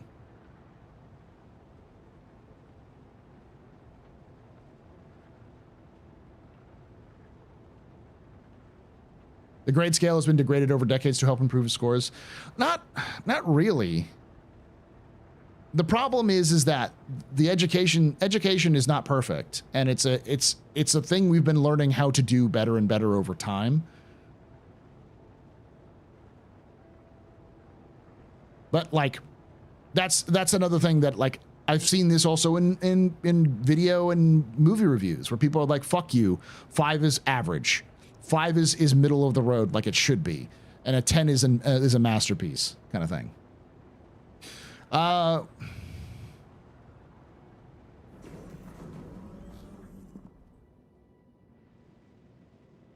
Stars. When do you think when do Star Citizen updates like release worldwide? There's no like specific time, but typically it's end of the day, around end of the day Central Time, which is my time. So it should have already released if they were going to do one tonight. It's a little late for them. If you're saying you should wait up for a release, it's probably not going to release since it's like 9, but it could release. Typically, it's around 7 p.m. if they do it. And if they think they're really close, they might burn the midnight oil to try to get it down. But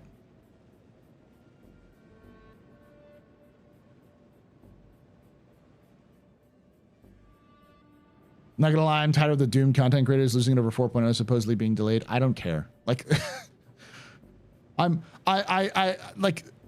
made that point basically to say y'all are making much ado about nothing, and all it did was make people super mad at me. So I'm just like, fuck it, be mad. I don't give a shit. Stop being a bunch of assholes, and I don't know, find something better to do than complain and worry about a video game.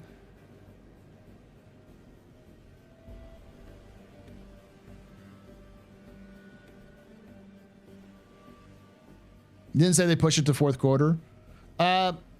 It's more complicated than that, but yes. But considering third quarter or fourth quarter starts in October, there's not a lot of time left in the third quarter for CIG to release 4.0. The gist was that CIG said they're going to move it to the fourth quarter because they're still on track, but they don't want to like crunch in a bunch of testing just to make a date when it came to like having it released for the third quarter.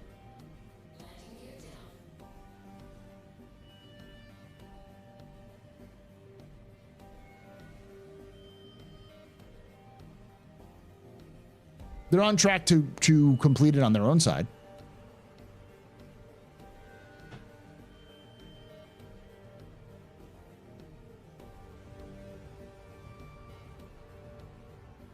Y'all got to remember, so it's CIG speak.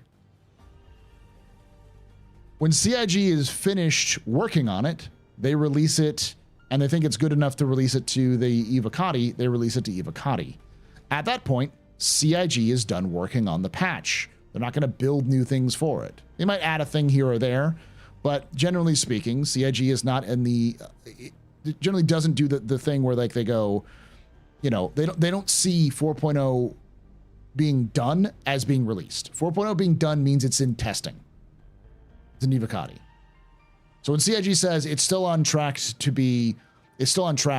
that they may need more testing time, what they mean is they still think they can get it out to Evocati on time or around the third quarter.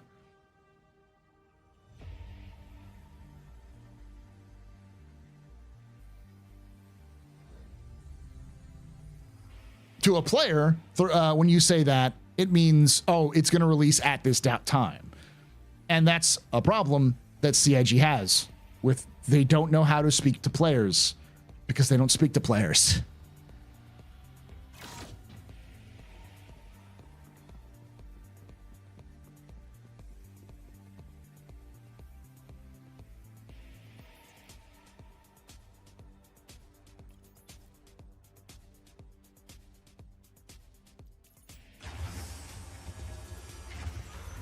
It can be more than just bug fixing, but typically CIG has most of their stuff. Why do I have so much waste?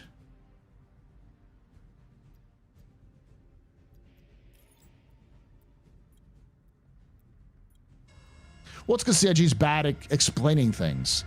They have internal, like, you'll see CIG do CIG speak all the time.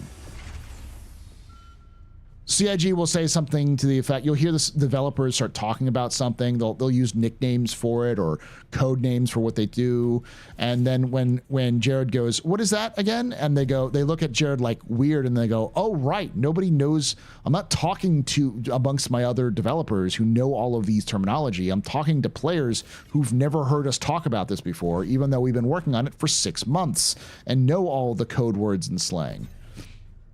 That's the problem. You have to understand how CIG communicates in order for you to understand what they actually mean. And CIG is bad at communicating. It's like a much less sexy and interesting version. I say sexy. It's a much less teen drama version of Comey Can't Communicate. It's Chris Roberts Can't Communicate.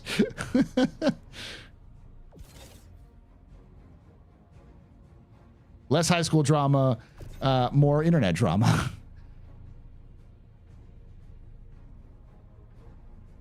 Yeah, CIG's bad at mentioning things like people are bad at communicating. Like, I typically say when people get mad at CIG when they say something to the effect of like, no other game company will do this, and they're like, well, this game company does, and this game company does, and it's like, no, they don't. They don't do the shit that CIG does because it's stupid to do what CIG does. Because your average gamer doesn't fucking understand how to talk about games. They don't know how developers speak about it. They don't know how like the process works. They generally just know about how games play. And of course, developers do too. They develop games. But it's a different mentality. It's like whenever I hear someone talking about education, I can tell if they understand education by how they talk about it and who they mention. So like your typical person will talk about education as if the only thing that matters in education is grades. And it's like, that's not the point of education. The point of education is to learn, to explain and making sure the student you're teaching understands the material and or has the skills to understand future material if need be. You're teaching them how to think and how to reason and those sorts of things, and how to hone their own skills, their own abilities, their own natural abilities to improve. But to your average person, that never mattered, because what really mattered was A's. Because A's got you better positions in college and other things like that. So it's more about the practical application of that knowledge and what it can get you than it is about applying the knowledge. Same way with game development. Game development, most gamers just play the end product. They don't know the processes that go into it or how things function inside of it. People who understand code or understand the process can have a little bit better understanding for it, but it's not always perfect. It's that kind of idea.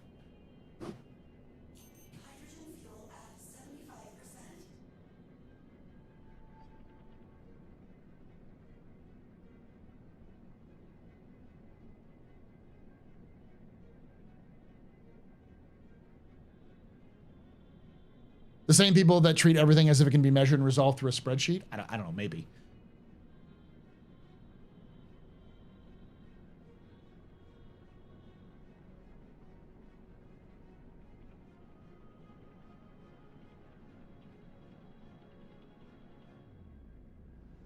Man, it's really nice to hear you, a teacher, talking about this, but I also hate that it's a thing, you know? I wish we valued learning more. It's more the practical application of knowledge is money. And people know that instinctively because the society teaches us that. If you're smart, you can build something. If you can build something, you can sell it. If you can sell it, you can make money. If you can make money, you can make more money, and so on and so forth. You know, we fetishize people like, you know, Bezos and Musk and Bill Gates and all these people who are billionaires because they're nerds. They're not really different things that they do, but like that's the idea. And so you get an A because it shows excellence, even though you can get an A and not learn a fucking thing in a class because you're just good at gaming the class. And that's just how it works. It requires a societal kind of shift away from learning as a means to an end, and more as learning as skill acquisition that will then improve you over time.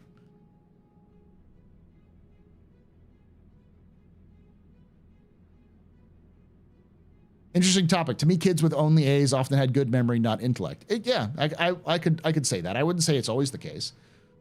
I've seen plenty of A/B students who are really eager to learn and are good at it, but may not all have A's. They may not be straight A students. The best students often are A/B students who also have lots of extracurricular activities because they are good at social skills and that kind of thing. On the whole, we just don't reward failure much, which is my least favorite but most effective way of learning something. It is. I hate it too, but it's the way we learn. But I'm using teaching as metaphor because it kind of is like an example, because there's two different ways you can look at things. There's multiple ways you can look at things, but in this case, like with development, you can look at development as a means to an end. I want game. Game is what I want to play. Where the fuck is my game? Why are you delaying my game?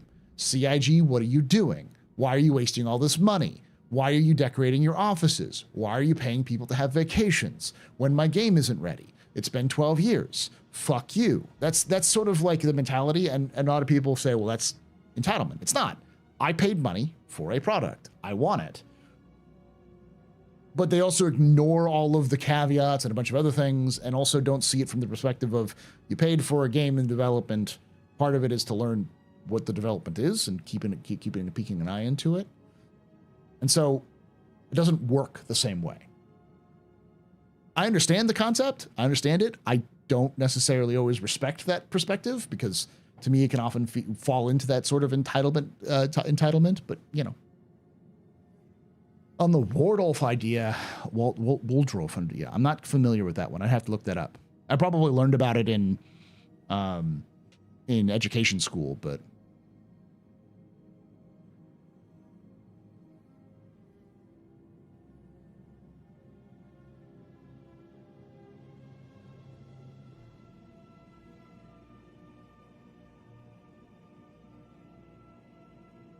I know this modern academia. I absorbed information as a kid and was gifted. Never learned how to study, or so struggled through high school. Had to memorize shit and pass classes and never actually learned much. Now I'm learning on my own. It's actually succeeding, and that's the key. Everyone's going to have different points in learning and how you learn and to improve. I'm the same way. I've picked up things in here and there that I never learned in school.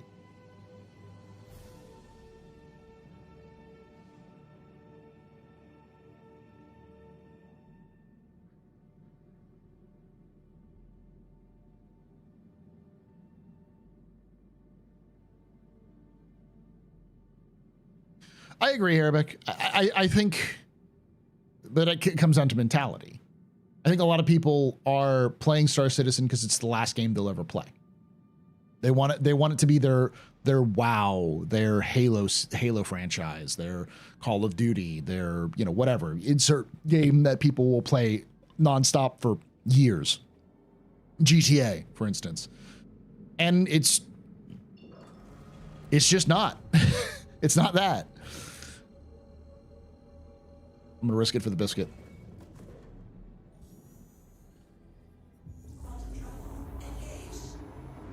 Sorry, getting into education because I'm back into teaching for the last couple of weeks, so that's why it's fresh in my mind.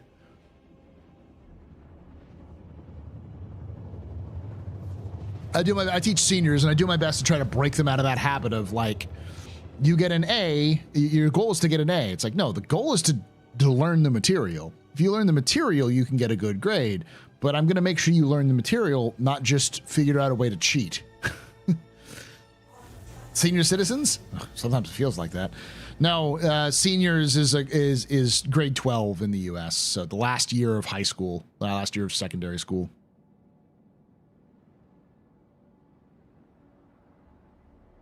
I've been testing 3.24, enjoying it. I'm playing No Man's Sky, though, investing my... Man, can we stop? Could we talk for a moment? Because I really want Light No Fire. I am not a fantasy guy. I am not somebody who loves fantasy to death. But fuck, I want to play not No Man's Sky, Light No Fire. A fantasy version of No Man's Sky? Fucking in my veins, man. In my veins.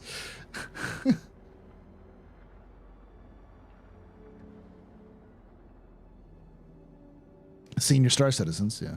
I think for a lot of backers, their patience is gone, and people want progress and not going what feels like 3 steps backwards. I'm curious about that, though. as to like what people's ideas of what 3 steps backwards would be.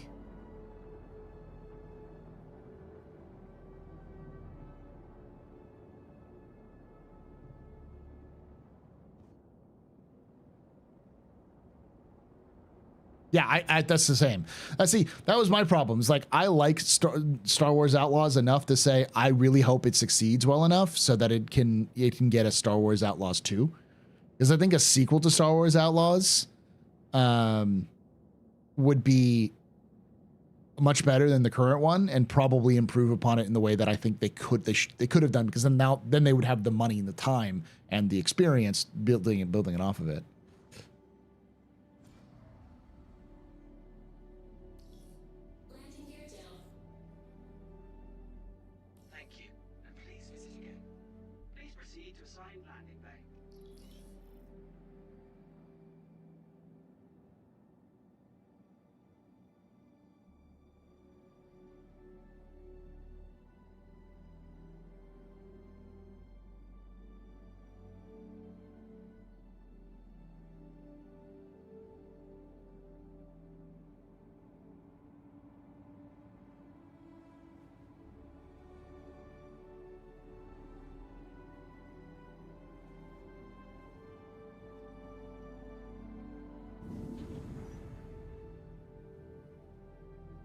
We use the AstroPub server for now.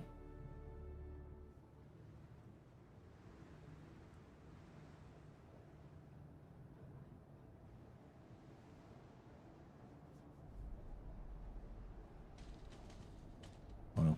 Oh no. No, no, no, no, no, no, no.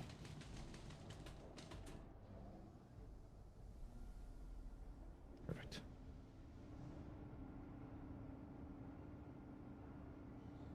The Max is great.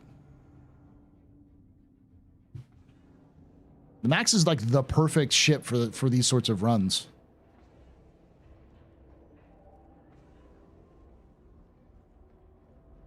Min-max parking, yes.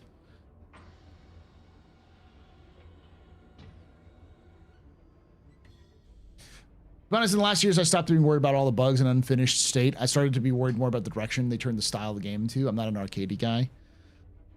I can see what they're going with it, but I can also understand why people might be upset with that.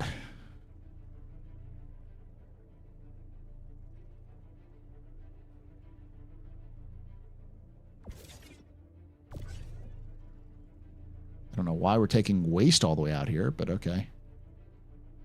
I just get paid to do the jobs. I don't ask the questions.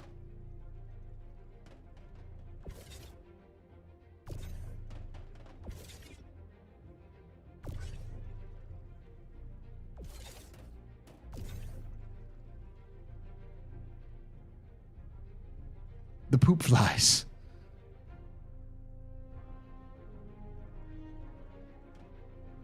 Hurston paid for waste?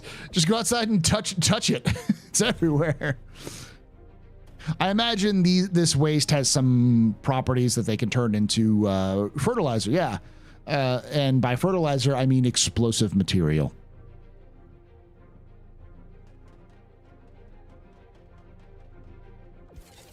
Remember, Hurston is a weapons manufacturer.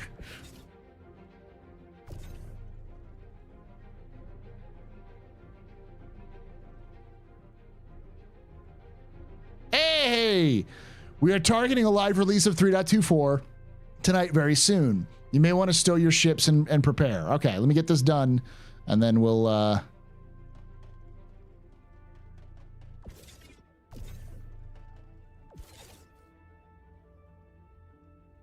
Yeah!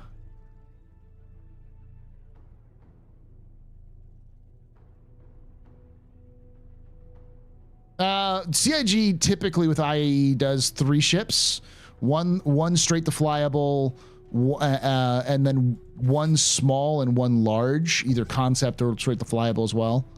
Like last IAE, we had like what, the Nursa, the or was that Invictus? But yeah, it's that sort of thing. We have a lot of typically a lot of like just straight to flyable stuff that's small.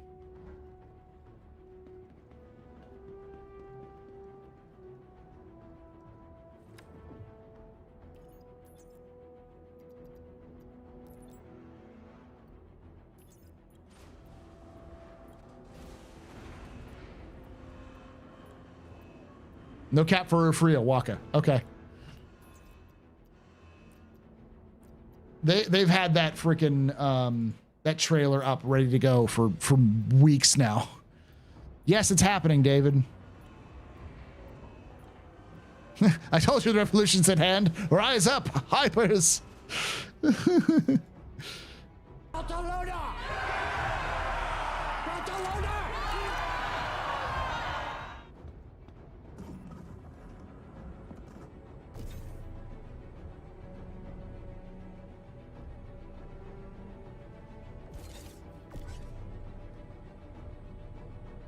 I hate this. Mission complete. Burrito I eat. There you go. They might do it this weekend, honestly, if they have the material. See, the problem is that generally speaking, the team at CIG Austin can only support so many releases. Those of you who don't know, the platform team's job is to do everything that involves releasing the game to the public. So they've got 2 people whose job is to like manage a lot of the servers and server health. Like you might have people like Benoit who step in every so often, but it's Bearded and what was the other? It's Bearded and Ahmed who do a lot of stuff. People like Underscore, who monitor a lot of these things. Like they have a team of people who do those sorts of like day-to-day, what is going on, how's it going here, that kind of stuff.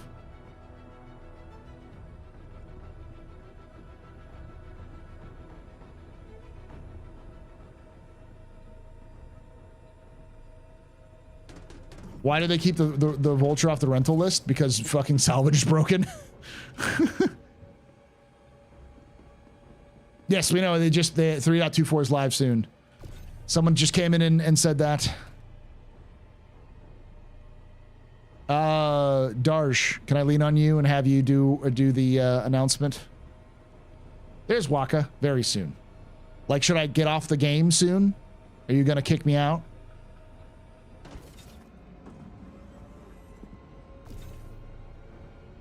Waka, I was gonna joke that I was gonna threaten you with a good time at some point for the release.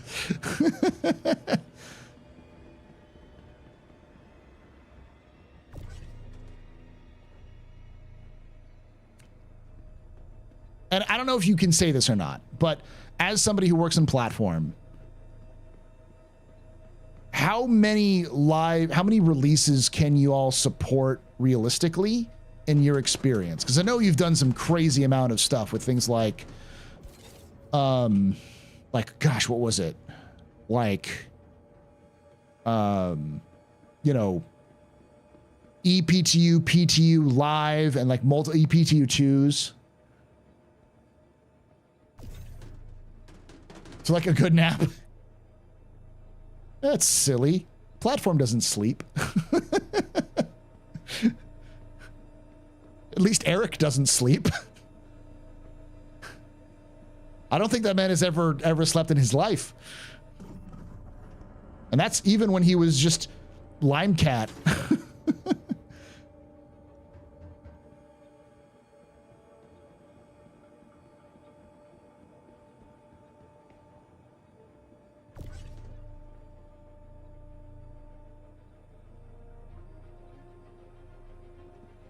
But yeah, I don't know how much you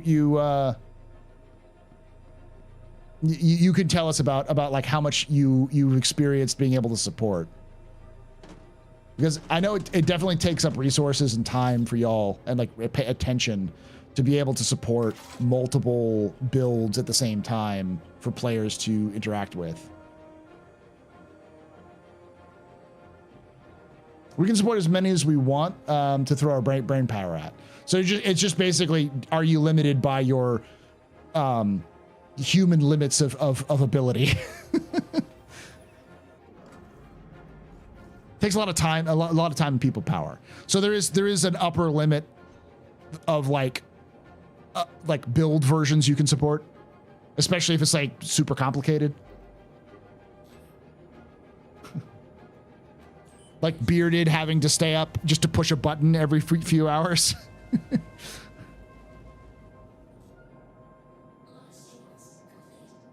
Or how much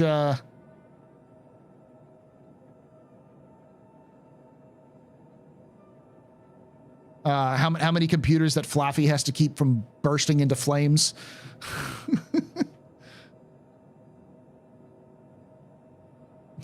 Just imagining Stat just like just staring at lonely at a computer being like, why do you do this to me, people? Why do you do this to me? I could be sleeping right now. Sure, that wouldn't be fun and wouldn't get good data. Okay, yeah, that makes sense.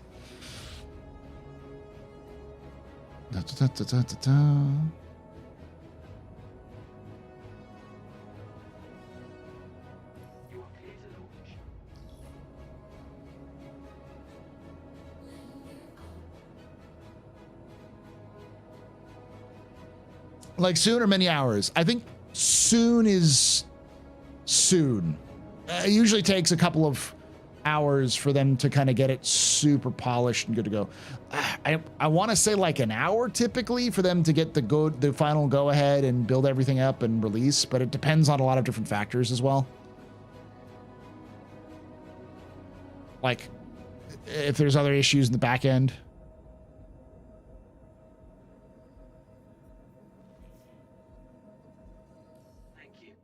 By 7:48 PDT, it is currently 7:09 PDT. So in about half an hour.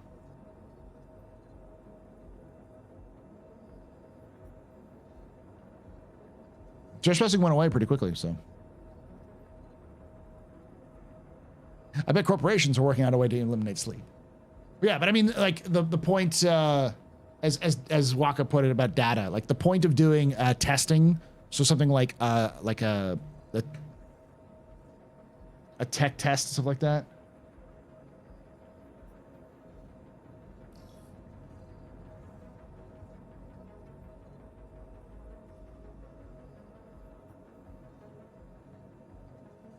Oh, sorry, Rough Galaxy. I see that. I want to get my rig's bios updated.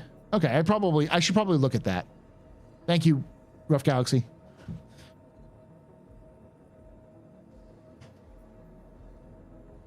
Yeah, I should probably do that. I haven't updated my bios in a while.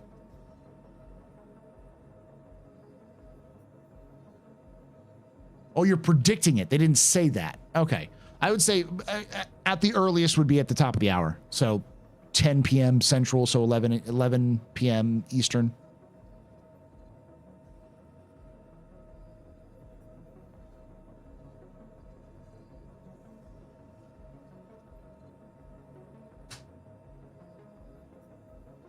If they're telling you to put your ships away, it's pretty soon. Yeah.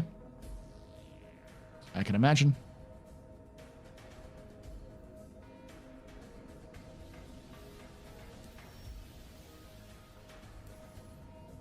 All right, I gotta do this. Maps. Oop. Contracts. Offers. Accepted.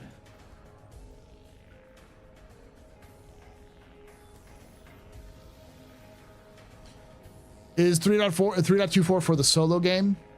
Solo game? You're talking about like a single player? The Squadron? No, Squadron's later. This is 3.24 that I'm playing right now. This is just the test version of it. It's coming out in a little longer, I guess.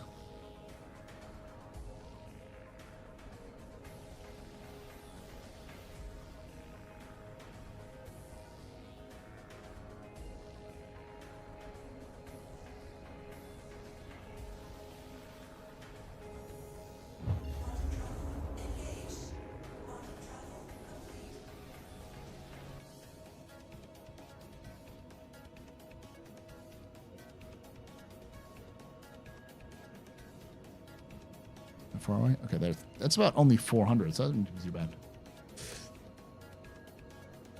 Last time I updated my BIOS was when I upgraded from my Ryzen. A potential squadron, a potential release for Squadron is 20th of October, not this year.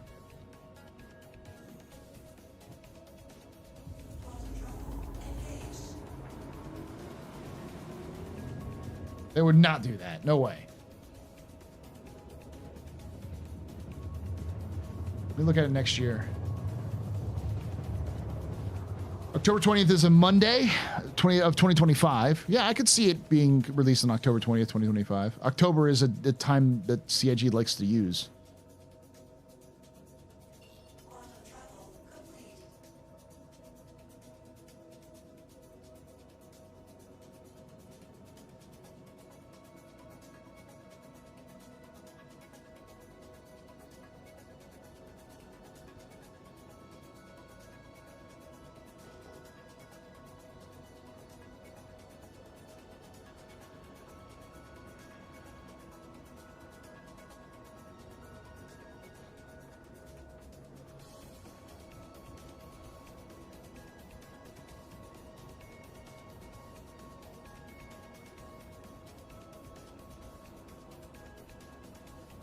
I'm not next to GTA? No. I don't want CIG to pull a fucking Titanfall 2.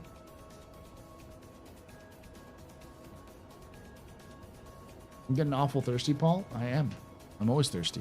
I'm thirsty for everything. They'd have at least 6 months, lots of Squad 42 commercials and adverts. No. I mean, 6 months is rushing it. As a game's scale, the scale of Squadron, I would give it at least a 9-month activation window. Because they want to be able to dial in to figure out what works and what doesn't, and then be able to figure out the demographic better, pretty good, and then market to that demographic well, work out deals with various game journalism sites and other things like, you know, what's there's a famous one in Germany that they like to work with. Like they'd want to give them advanced copies of it and have them play it maybe well before everybody else. And they'd want to make sure they can work with the actors to see if they can do any promotional tours. There's a fucking song and dance. It's a year's worth of work to release a game like the scale of Squadron with the kind of funds they have too. But at the same time, they could rush it in 9 months.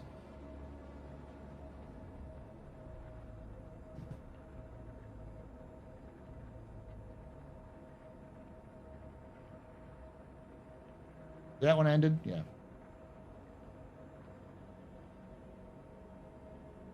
I'm replaying Titanfall 2, did the Trial by Fire chapter yesterday. Just perfection from opening scene to the end. Yes. Is that the like the D-Day one where you have to jump out? No Super Owl ad. No. No Super Bowl ads. That is an absolute fucking stupid idea. Let me put it this way. While the majority of players who play Star Citizen are from the United States, I would put some significant amount of money into ads to run in places like France, Germany, Poland, and just Eastern Europe in general, as well as the UK. That would put about half of my advertising in that area, because that area will buy your fucking game. Maybe not half, maybe like 40% of it. I would still put like 20 or 30% in Asia, just so you can get some of that as well. Like, there's a lot of market potential outside of the United States that CIG could capture, because you'd be surprised how many fucking people love to play Star Citizen outside the US. The Spanish community is fucking massive. People always sleep on it. Just look at Twitch. When you look at Twitch outside of the US, generally, or outside of English, generally on the weekends, the biggest streamers are German, Russian, usually like Korean or Chinese, French, like almost none of that. And we're talking like 10,000 people, like 1,000 to 10,000 people, like often like averaging like 5,000. I've seen some insane numbers pop up from some of these folks.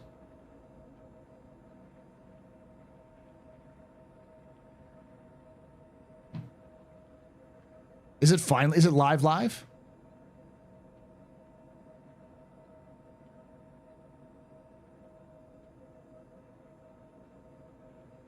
To be fair, wasn't a Star Citizenship already in Super Bowl ad? It was the Galaxy, and it was from Telemundo's coverage of it. Question, do you think Squadron 42 will be something different than all the previous games from CR? No. Well, yes and no. Yeah, Shemp, it's coming out today. It's coming out in the next couple hours.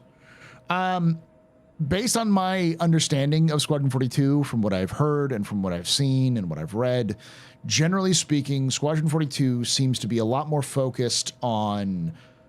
There's a strange amount of Half-Life built into it. There's a lot of Half-Life. There's a lot of of Crysis built into it. And it still has the DNA of a Chris Roberts game, especially with the social interactions being a big part of the game, and like the focus on immersion and sort of like playing a playable movie sort of idea. But it's moving away from the just strict lockdown, you're here, and more of you're immersed in a movie. So like the scenes happen around you. A good example of this is the Morrow Tour. If you do the Morrow Tour, if you watch the Morrow Tour, even though it's jank, most of the discussions you hear are from various crew members talking about one pilot, which is clear. It's a writing technique that they're using to try to tell you from the surroundings that this pilot or this starman is bad news. They pissed off the XO pretty badly, and you're going to meet them at some point. And so they may be someone you have to deal with. And there's probably some, like, them and the XO are either friends, or they might pull the ye olde trope of like, this is the person's like child and the XO's the mother, and they don't get along with each other because they fight like cats and dogs because like they happen to be in the same place, that kind of thing. So like, it's clear that Chris is trying to evolve his formula a little bit. It's not Wing Commander 5, but it is that sort of spiritual successor.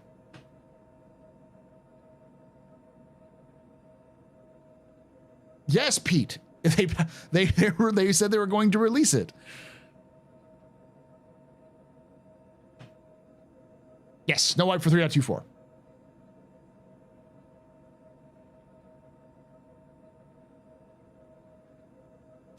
Gillian Anderson always no, it's called the Gauntlet. She's the commander of the Gauntlet.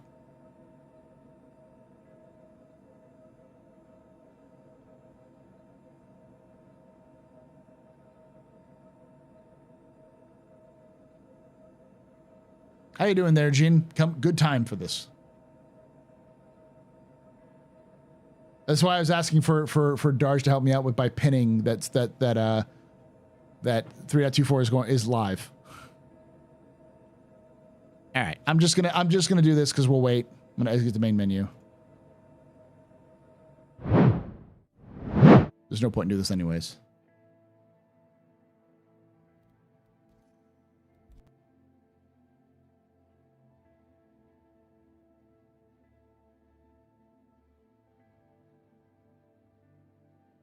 Do you think they'll drop the Paragon without testing it first? Yeah, they've done it before.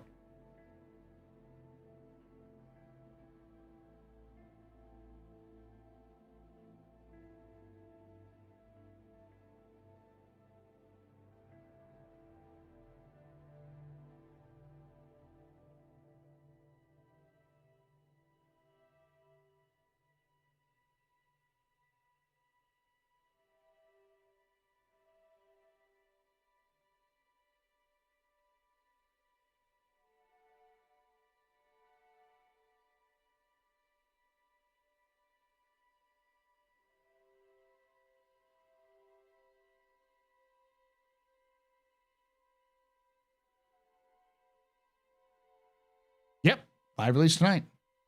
It's the next variant of the Saber. You've got the Saber Raven, the Saber Firebird, and the Saber Peregrine.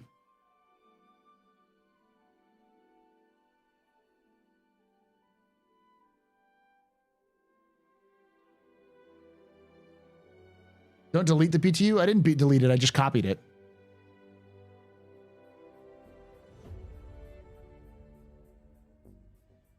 Yeah, don't. Did somebody else is deleting it?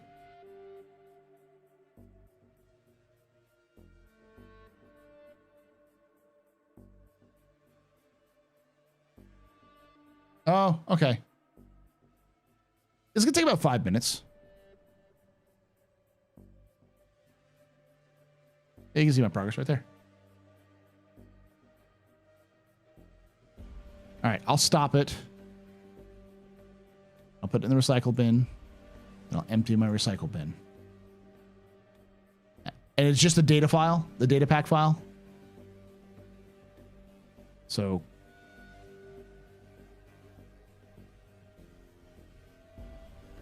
Control X.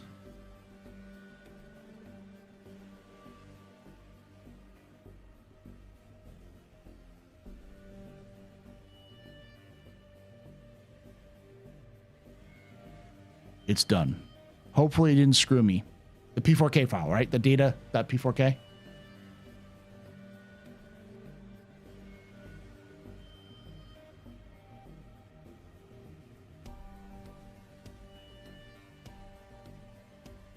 Log in. You keep getting the Outlaws ad on repeat 3 times in a row. Is at least my review there aimless?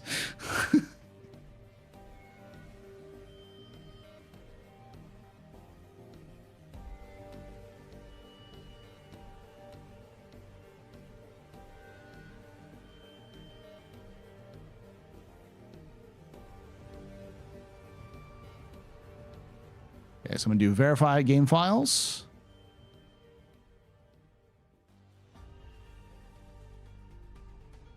Yep, I see it up. Like a short teaser ad. Okay.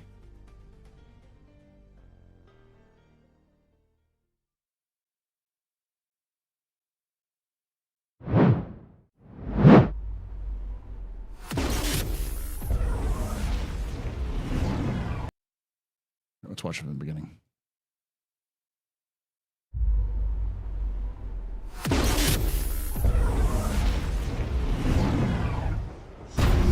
You ever get the feeling you saw something that wasn't there? In the corner of your eye? A light dance just out of frame. Blink, hell, breathe, and you've missed it. There. Did you see it? Or was it just another trick of the light? Sometimes, if you're lucky enough, you might just catch lightning in a bottle.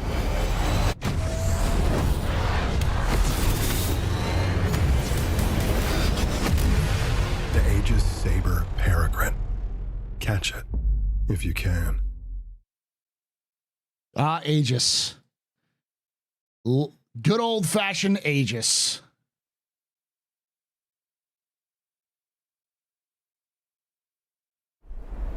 Okay. Nope.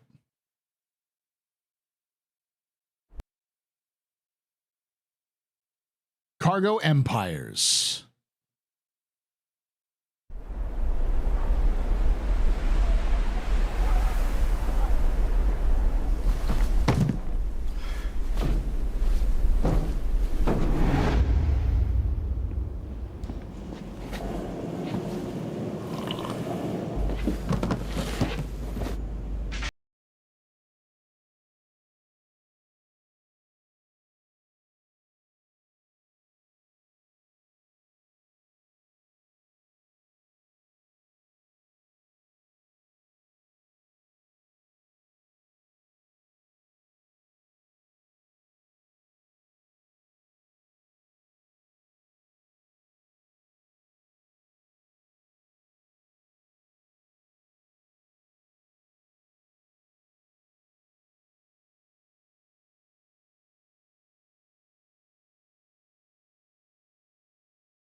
Fuck yeah.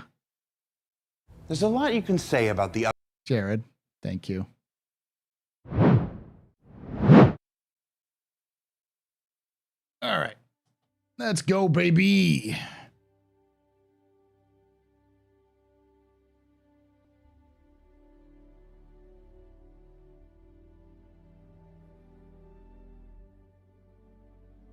Wow, this is actually a non-combat focused trailer.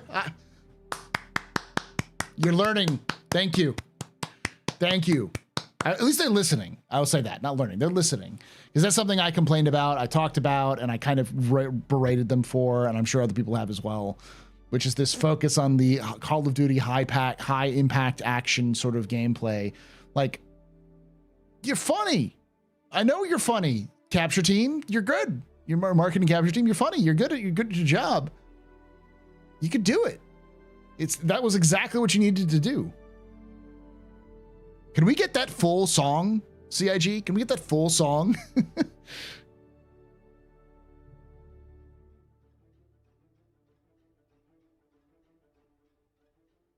not trying to be a legit prop to them. Well done. No, I know what you're talking about. You're just like, Jesus, that's cool. You can do it. They can do it. They can improve upon it. And I'm in. All right. So I'm in.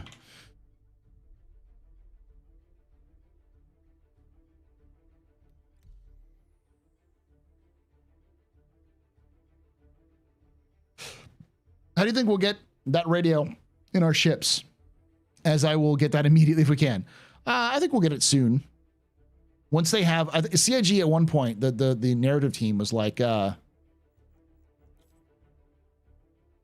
look at that handsome fellow. He's got more gray. He's got more brown as beard than I do now. All right. Hometown, home system. Going to Area 18. Pick USA. We'll just pick best right now. And we're in. Damn, handsome fella. I know, right? Patch is broken, isn't it? No, I'm in. I'm in the game. Sat there and listened to it.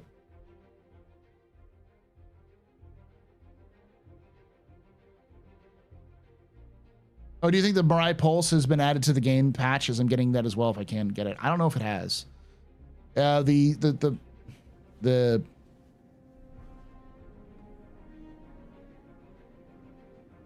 sounds like a skill issue. Someone's like, I can't leave my bed. That sounds like a skill issue.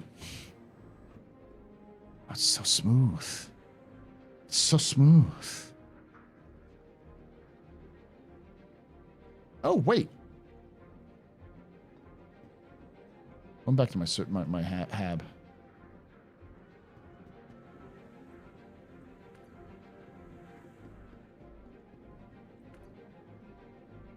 I can't anymore, can I?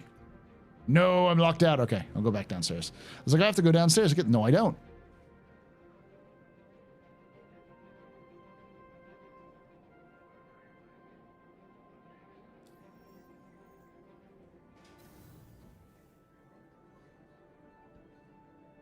Yep, we just watched it.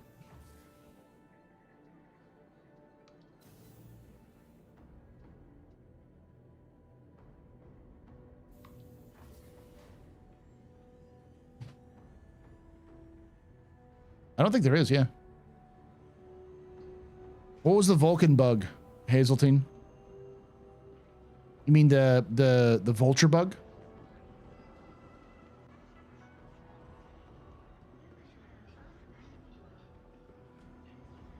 This one over here. Like, they didn't wipe, so all my stuff should still be here.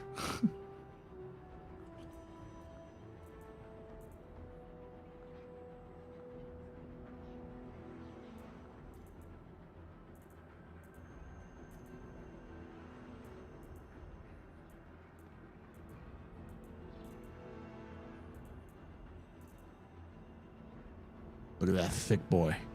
Thick boy. Let's see how many how many versions of the custodian do I have? You only one. I didn't die that much this time. Nice. 2. The 3. There we go. 3. Oop. Throw on this bad boy on this guy. That boy, bad boy on there. Utility.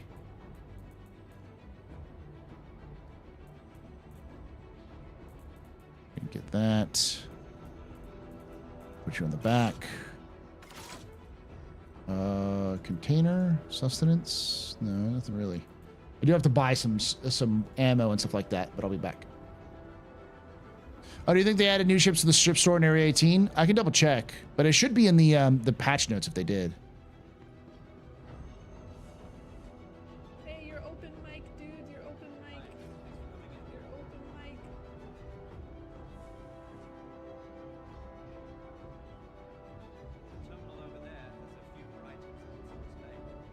Maybe I want to be open mic. Huh? Maybe I want people to hear me. Oh, you want people to hear you?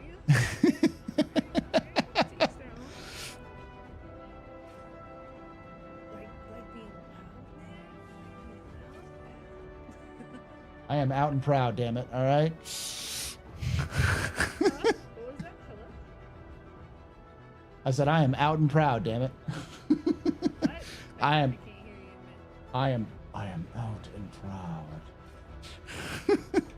I'm just kidding. I like that. I dig that. You do you, man. You do you.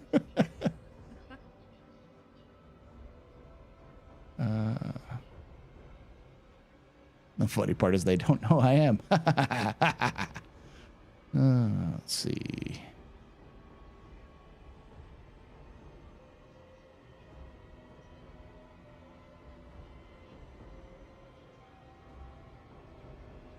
All right. Miscellaneous.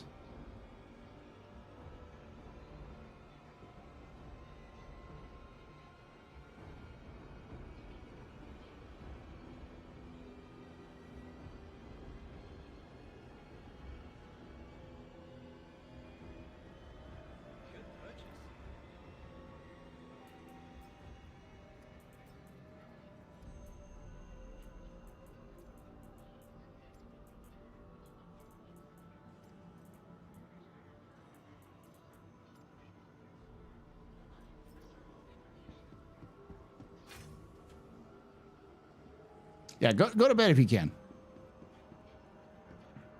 How long do you think 4.0 goes into Evo? At least a couple of weeks. They did mention they're going to do a tech preview. They had a couple tech previews they want to do, so I think they're going to want to let 3.24 settle a little bit for the rest of this week. And then probably this weekend we might see the first tech preview, but probably next weekend. Like, I think the earliest we would see is next week. But the more likely it's somewhere in the middle. Some like middle of September.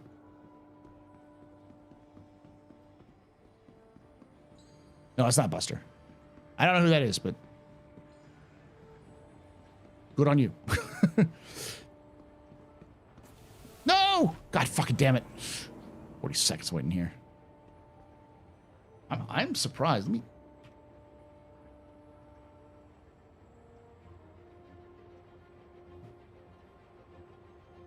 I'm looking at 60 FPS?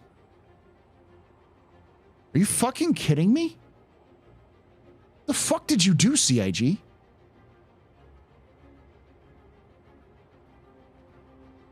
What's my server FPS?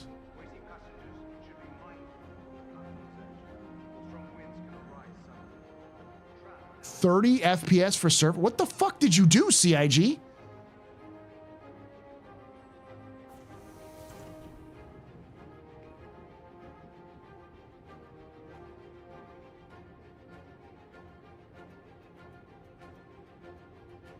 Is this pitch actually good? I mean, it was in the PTU. So far, it's fine. I'm like 26 to 28.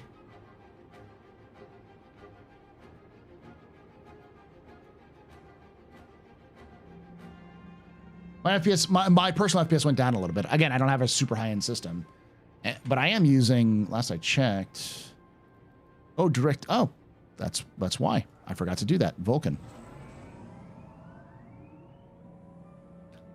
That's probably the reason why I even got a little less than that. Not only is 3.24 going live, I am on 3.24 there, SoCal Sun, playing it currently. I'm just pumped that the PTU is available for 4.0 now. It's not available yet, but if you're saying it's open for 4.0, it is true. You're hitting 105 in New Babbage right now? Damn. Yeah, I'm at 70 right now on the tram. Well, they did something in the last patch. Something last patch bumped the fucking crap out of the FPS. Like players, like performance was fucking amazing in the last PTU patch. The last couple PTU patches.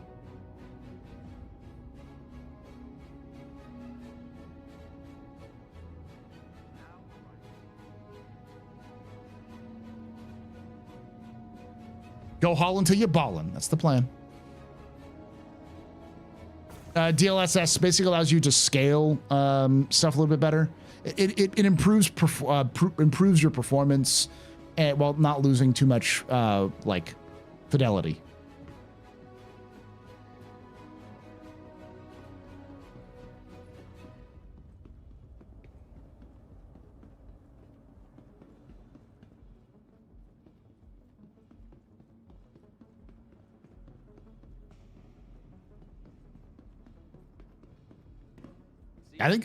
I think this is the fastest I've ever been in a server, though.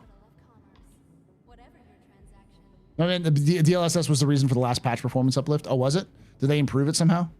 Because like I'm not talking about 3.23. I'm talking about 3.24's like PTU patch had some major improvement.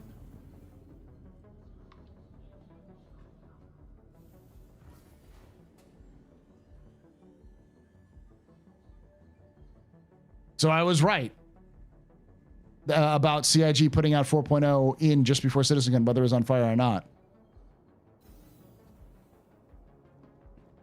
Like, quite honestly, I'm not a kind of person who's going to sit here and be like, yes, I am always right and never wrong. I'm all wrong a lot, and I try to be honest when I'm wrong. But I was just seeing what CIG was saying and extracting from what it is. And it's still not a guarantee. CIG could do the smart thing and not release it, not try to push it to release for CitizenCon. It needs time to cook. It's new technology. Weird things happen with when CIG uses new technology. I would be more than happy to see 4.0 released before or around IAE. But I don't think CIG is doing that. I think they got a fucking schedule to keep, and it's all fucking aboard sort of thing. I gave an educated guess. Yeah. People thought I was just fucking mainlining copium. It's like, no, y'all. I'm not even like, this isn't a good thing. There's my max.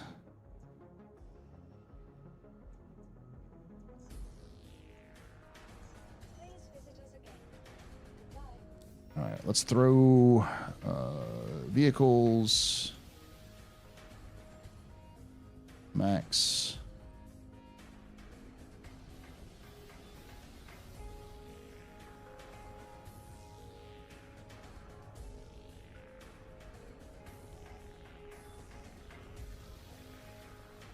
It's fine.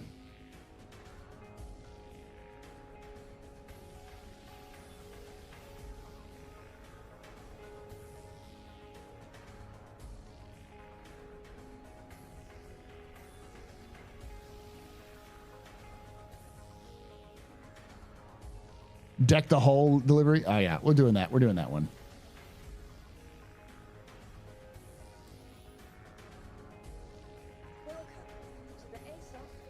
Ooh, I've got the Peregrine. Y'all want me to fly the Peregrine? You want to see me fuck up hardcore?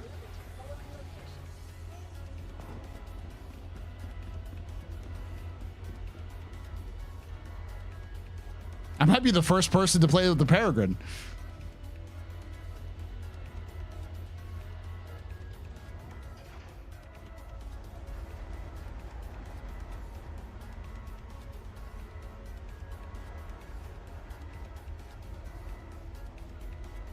CIG often gives content creators early access to the ship before anybody else does. It's a large hangar, not an XL, but yeah.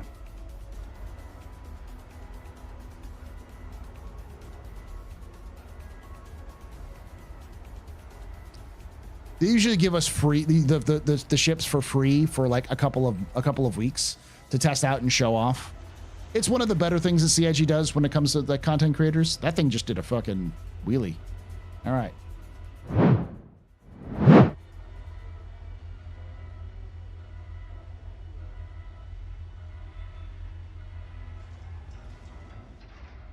You ready, chat?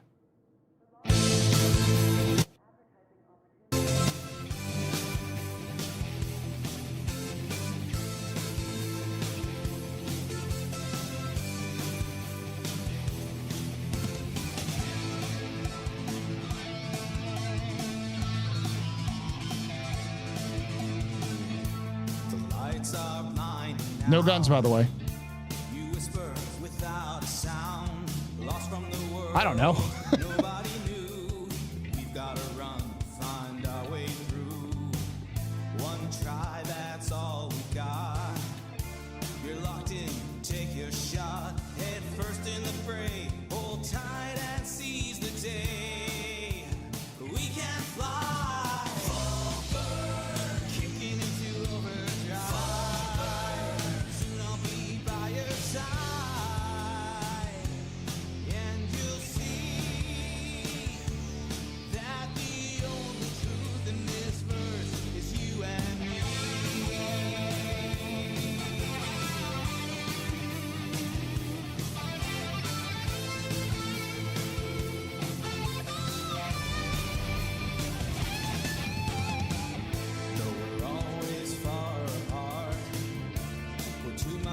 Just one heart, living close on the edge. We tumble from the ledge, but we can fly. Kicking into overdrive. Soon I'll be by your side, and you'll see that the only truth in this verse is you and me.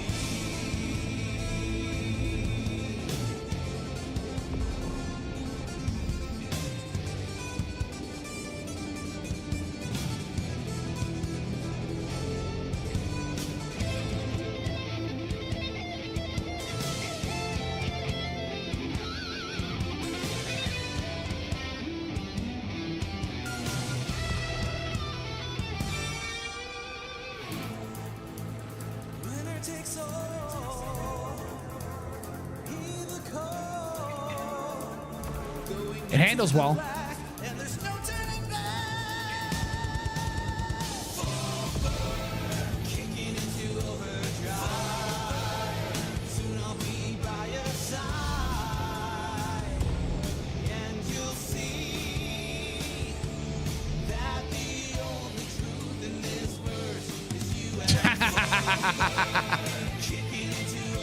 No fun.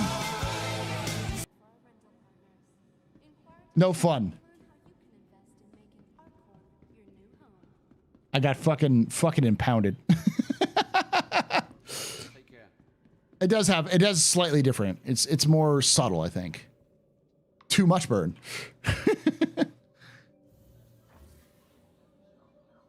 Yeah, it's the new ship. The Peregrine. Yeah, so go to the thing that's marked storage access. That's how you get access to your inventory at any given location. And that's how you get access to your inventory in general. Just go to these little things right here. Any of these storage access kiosks. Welcome to the ASOP vehicle retrieval system. Your insurance claim has been sent. Please visit us again. Welcome to the ASOP vehicle retrieval system. Your insurance claim has been sent. Thank you. Please visit us again. Welcome to the ASOP vehicle retrieval. Okay, so it's 3 minutes before it comes back. Please visit us again.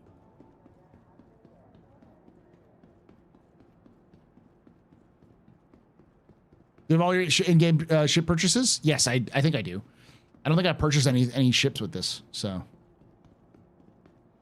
I have all of my in-game equipment purchases. Like, this is all stuff I purchased well before, found well before. I still have like 1,000,007 UEC too, so. Still other people, here are other people's hangers, that's for sure. That's goof. Good. It is goof. Welcome to the ASOP vehicle retrieval system.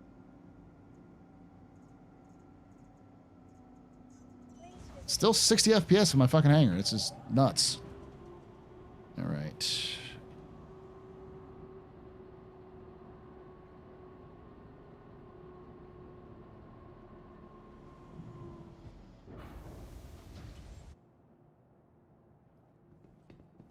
AT6RC. I don't know what that means.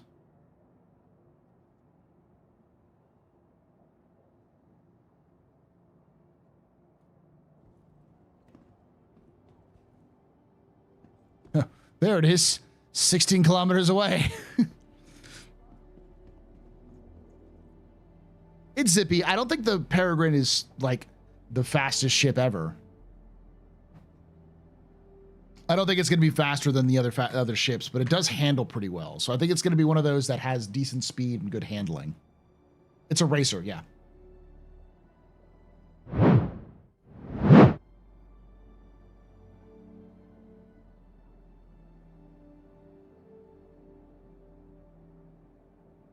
So in atmosphere, it's about 300. With boost, it was like 350, I want to say. In low atmosphere.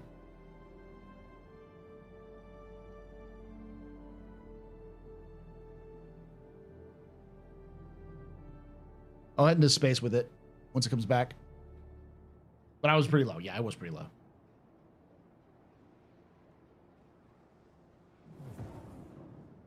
There's that. There it goes.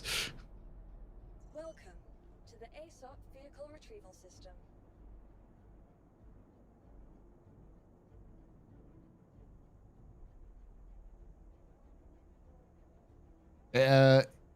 It sucks that you hear any hangar alert when you enter any vehicle in your hangar. Yeah, it's a weird audio bug, but I'm sure they'll work it out. No, they wouldn't have the new ship manager app until at least 4.0.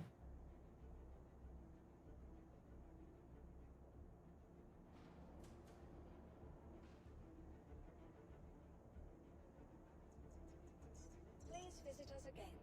Welcome to the ASOP vehicle retrieval system. Your vehicle has been replaced. All right, here it comes again. No wipe. No, I didn't notice that. Thank you for telling me, X. I'll make sure to stop playing the last patch right now, even though I'm already playing the new patch.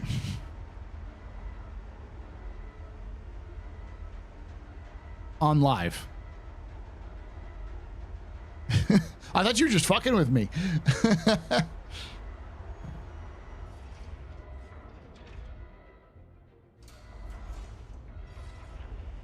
I can. I'm actually surprised it was a little bit longer. I thought it was going to be released in that last week.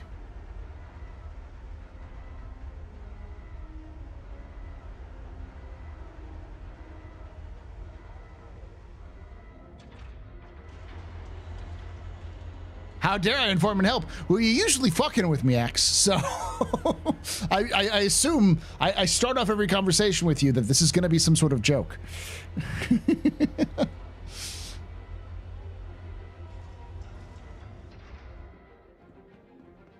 Because I am a joke to you, I know. Reclaimer gives an XL hanger. Yes, the Reclaimer and the 890 are the only ones that give the XL hangers. This is the Peregrine.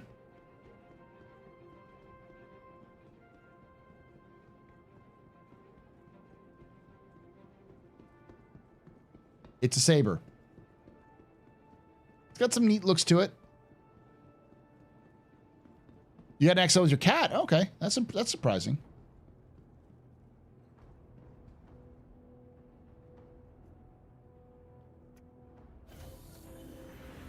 No weapons that I could see.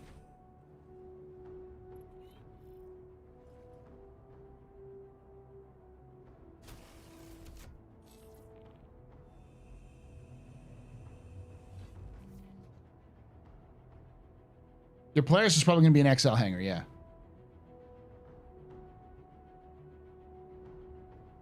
I could imagine that being the case. There's some ships like the Razor, or is it like the EX, that's designed to have weapons, but yeah, it makes sense to work from the removed guns. Honestly, the only reasons why a lot of times they have guns is because Chris and the team early on always envisioned racing having like death race style thing. Like you'd have some violent racing, but I think they're trying to move away from that and move towards more like actual racing, since they've got a lot of folks who actually made racing games. I'm spotting in Area 18 just because it's one of the better places for just starting off if you want to get equipment and stuff. If you want a good aesthetics, I would say Microtech.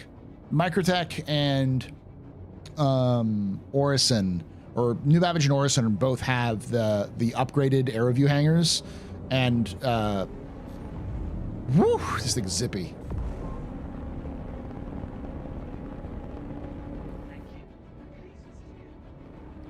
$400.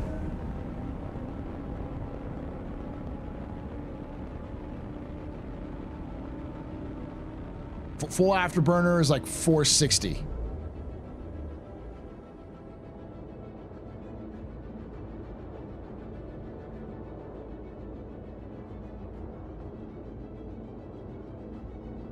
In lore, you needed weapons on the ship to get it safety certified. That rule seems to have been ignored the last couple of years. Could be something they just change. The Took, as in Peregrine Took. What's a Peregrine Took? Is that a reference, a Lord of the Ring reference?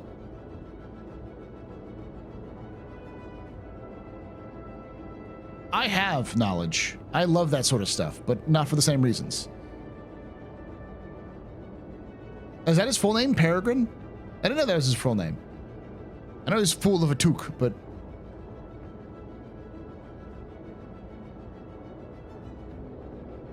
So, like, in atmosphere with SCM...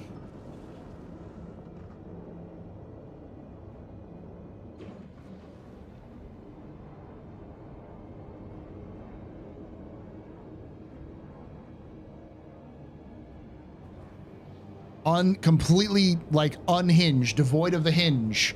It looks like my max speed is 1448 in space. And here's the boost.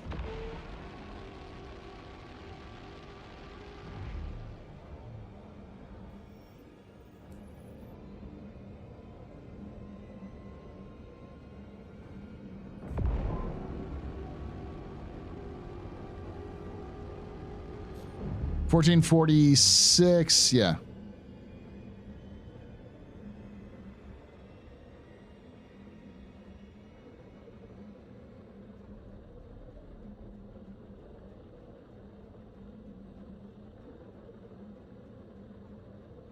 No guns. I'm pulling those no guns. Let's see if he's got any missiles. No missiles either. Oh, hold on, let me get out of nav mode. No missiles, yeah.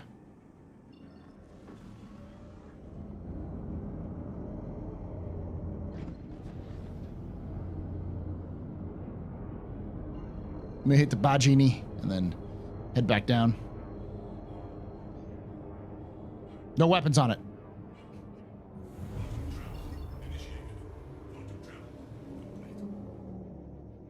It does not like you turning with those high speeds.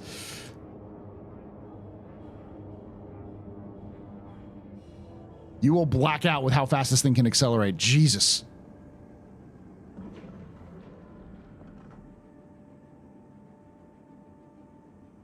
Looks like things are a little bit blurry. Yeah, definitely the cockpit is a little blurry somehow.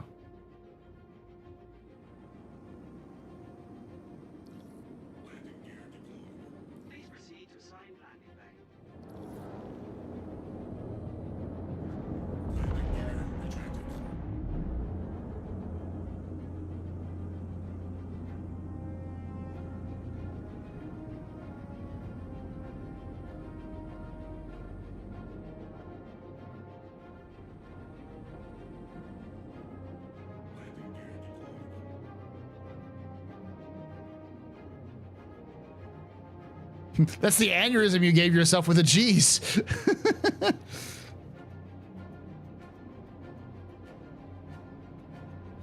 This thing's got some fucking pickup, though. Holy fuck. It is... It's not the fastest ship, I don't think. It's not the most maneuverable ship. It's pretty maneuverable. But holy fuck, can it get to top speed quick? Mission complete. Burrito I eat. There you go.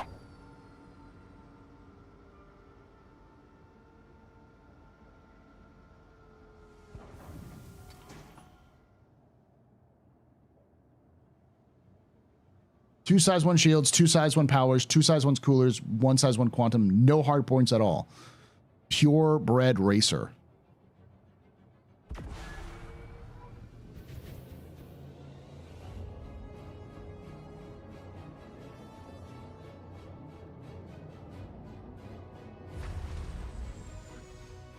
$170 war bond.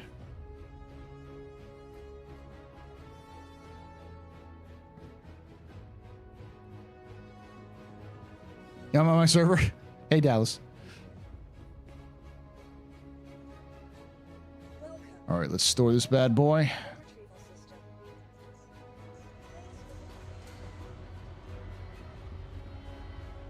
Goodbye, Falcon. Is it a fool of a toque? If that fool of a toque was on meth, yes.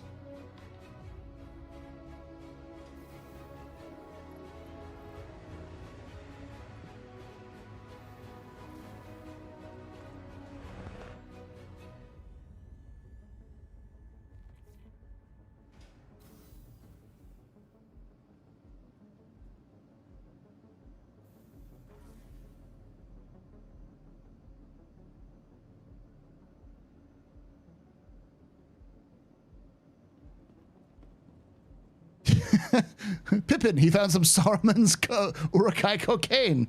Good starting location. Area 18 is always a good starting location. You can get like furniture anywhere, but like it's got a lot of different other options there. You just get a very low quality hangar. The hangars are all the same in Area 18 and Lorville, and then the hangars are the same in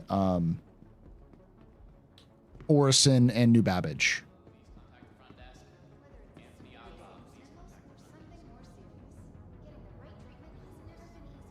Best trade routes for the whole sea? I couldn't tell you right off the bat. I would say if you look at your contracts under delivery, or is it hauling? Where is my hauling missions? From Bajini to Riker. I will accept that.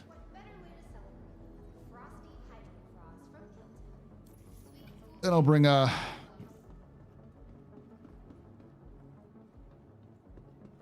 another ship down. Confirmed, 170 war bond. Concierge can get free paint. 185 credit price. It's not bad. Let me double check. Let's see if they're still up. Typically, CIG will send out like an email to me before they do something. They may not.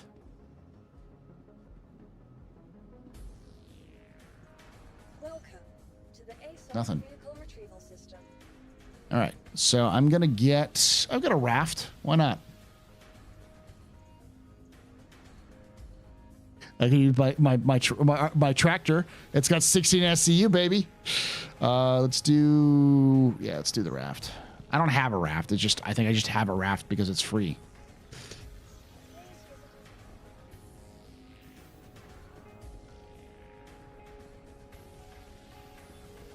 Yeah, I have to deliver it here. Welcome to the ASOP vehicle retrieval system.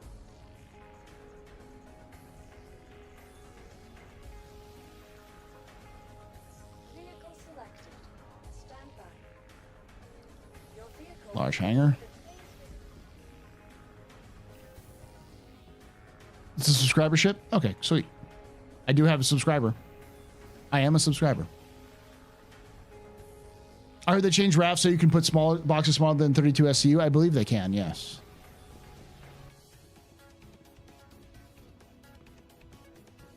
All paints are compatible with the Saber series. Yes, they typically are, I think. That's good. Why did they shadow drop this? Because it was ready to go. They didn't shadow drop it, they just dropped it because it was ready. If you are new to Star Citizen CIG's wares, they don't tend to hold things longer than they need to. Where's the elevator for this thing? Is it on the sides? Never actually used a raft in a while. Oh, it's right here.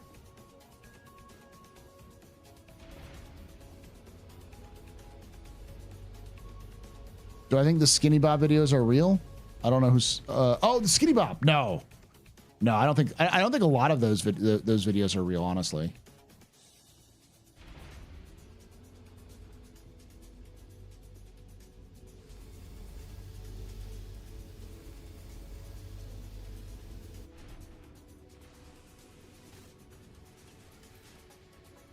I am interested in learning more about the unknowns, though. The unknowns are always interesting to me. That's a support station. The front's this way. The engineering deck. Where's the fucking... Where's the flight deck? Oh, it's down here. Ha!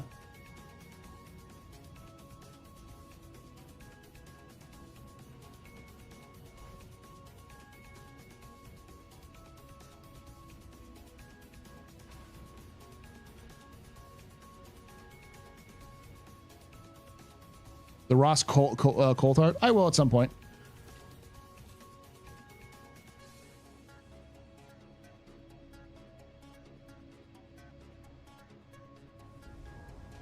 It's very efficient with space.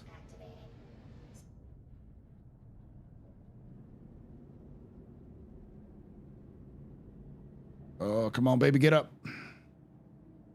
She's efficient, but she's very fucking slow.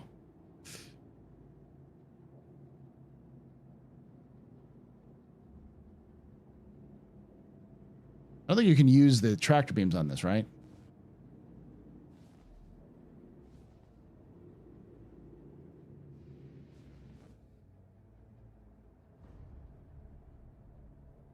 I am very close.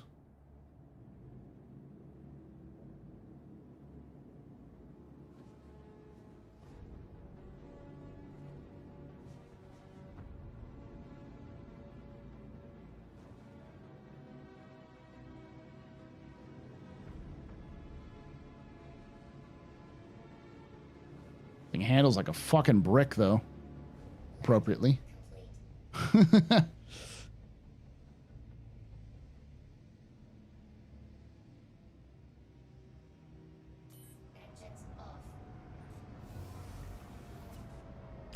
Typically they don't need, you don't need to do that anymore, but I think it's suggestion.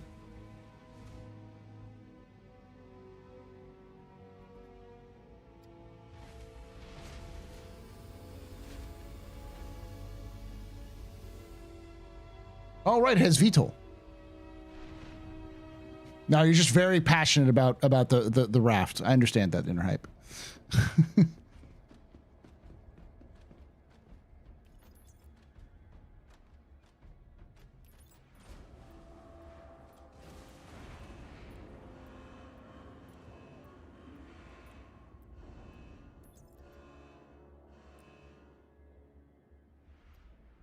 Orison's already bugged. No one can enter their hangars.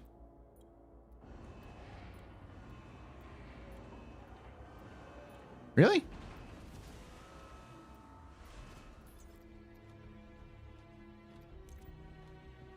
All right.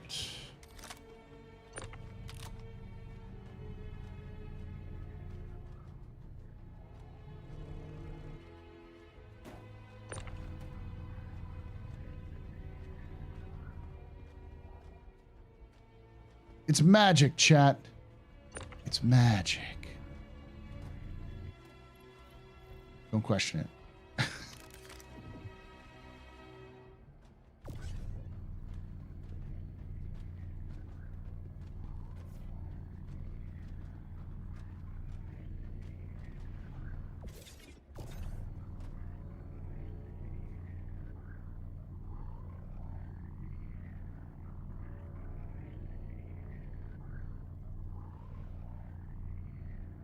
You're in your hangar in Orison right now. First time in a hangar, not sure what's bugged.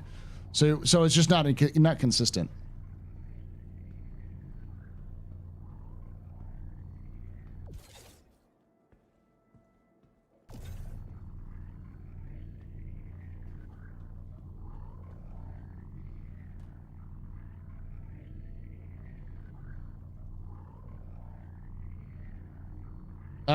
You shouldn't have mediums. It should be large. I think that's a bug. They may have to deploy a hotfix for that one. Because you're not supposed to be getting mediums. You're supposed to only have larges.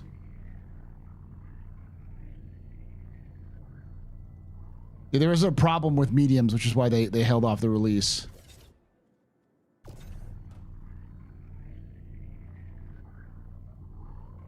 Yeah, I had mediums spawn in when I was doing the test.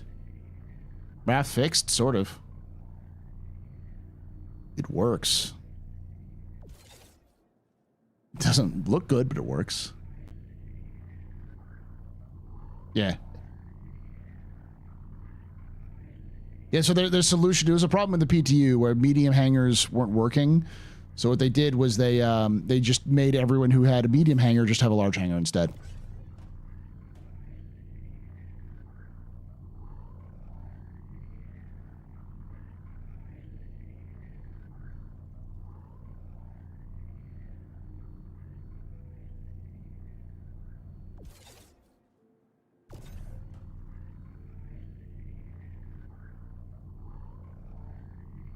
Hot tub. There's no hot tubs in the things, I don't think.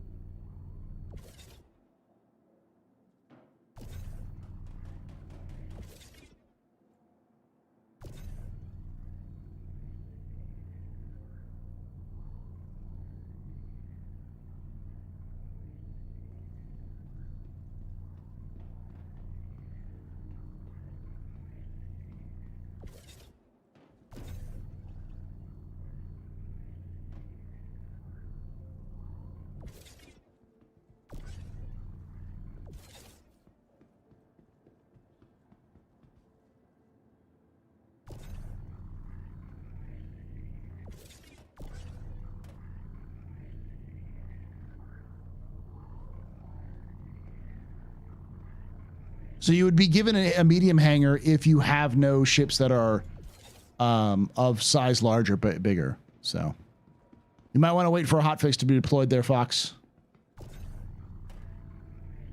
See, this is why you release on a Wednesday, not on a Friday. Because these sorts of issues can be fixed.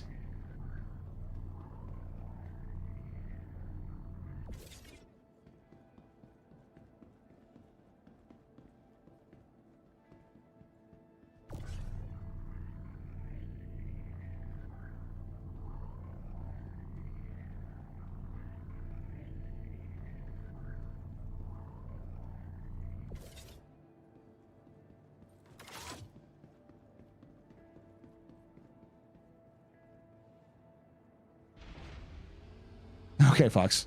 Hopefully that's a good consolation prize.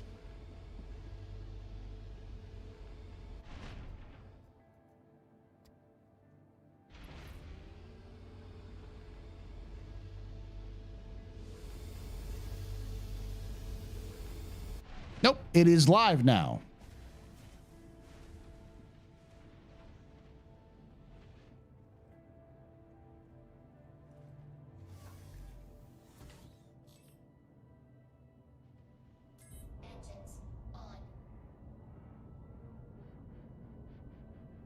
It's been put on live, you're right. All right, let's turn the VTOLs on this bad boy. Ooh, yeah, that is a completely different feeling.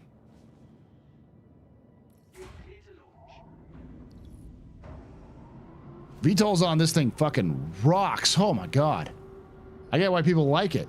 Still got a little bit of issues here and there, but like the handling for raising and lowering is so much better. Live release on a Wednesday? Yeah. I know. You're not high. This has actually happened.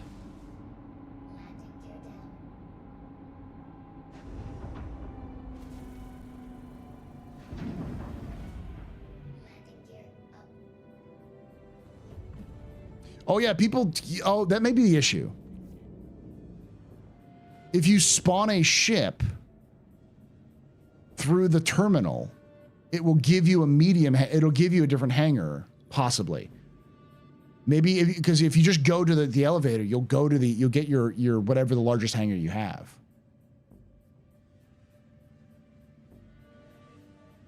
That might be the issue. Is it wrong I'm more excited for the new ship MFDs and the server meshing itself? Not really. That's more gameplay. No one gives a shit about server meshing because server meshing doesn't actually do anything. It just allows, it's not gameplay, but it just allows for other things to happen. Wait, still might be high, but it is out. That's true. 3.24 beats Star Wars Outlaws to release. Celebration time. All right, I gotta go back down to the planet, I think.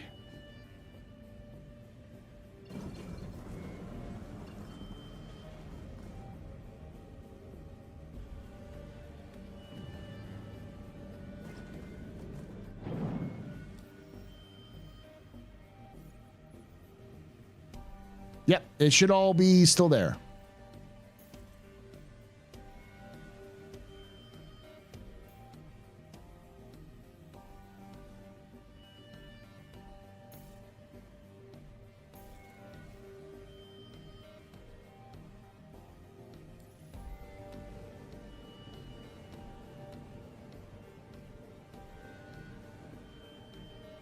Yep, I have to do this. I don't like when this happens.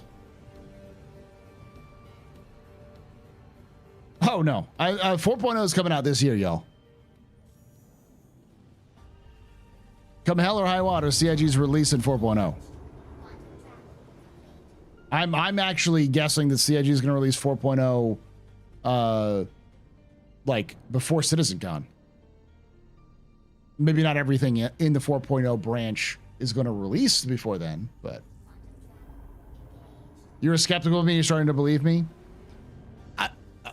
When I say CIG is going to release 4.0 before CitizenCon, I'm not being hopeful. I'm being cynical. I'm saying CIG is going to do that because they want to, because there's an incentive, a financial incentive for them to do so.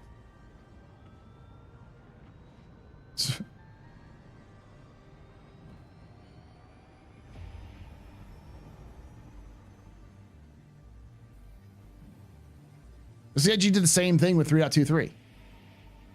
Everyone said that 3.23 wasn't ready to live, and they were right before Invictus. So instead, they just cut out half of the Invictus and threw it into half of 3.23 and made it 3.24. There's no reason why CIG would do the same thing. Get the basic functionings of server meshing, jump points,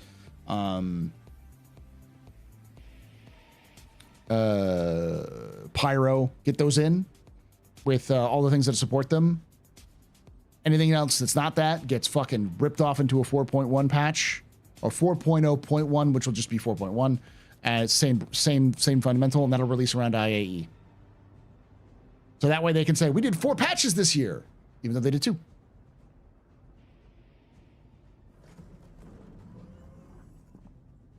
No, it's not that 4.0 can bring more money. It's that they have a financial incentive because there's something that they need to do that's like a ship that they want to release that can only be released if they have the new HUDs and the new quantum stuff and all that stuff for CitizenCon.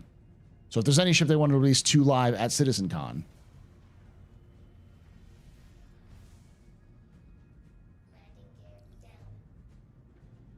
it probably is going to be built for 4.0, not 3.24. And it's probably been built well before 4.0 or before CitizenCon was even live.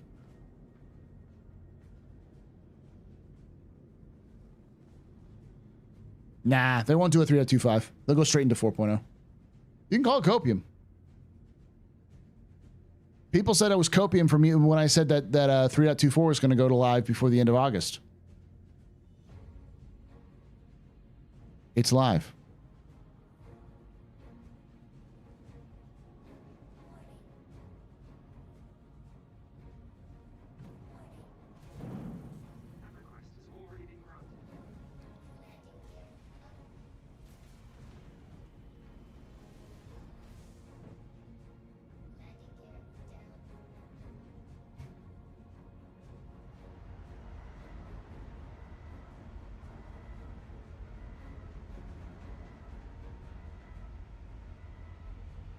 We're finding all the new drugs.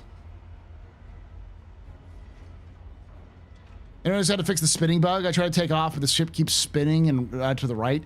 It might be an input issue. Check your inputs. Make sure they're connected. See if there's no other conflicting things like joysticks or something like that. That's an old bug. It's not like a new thing.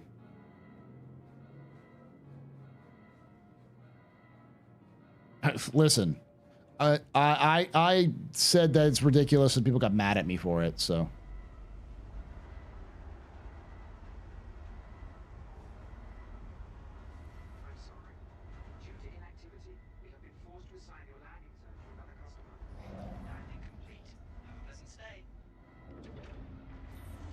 I'm trying to optimize, but I might not be in a good position.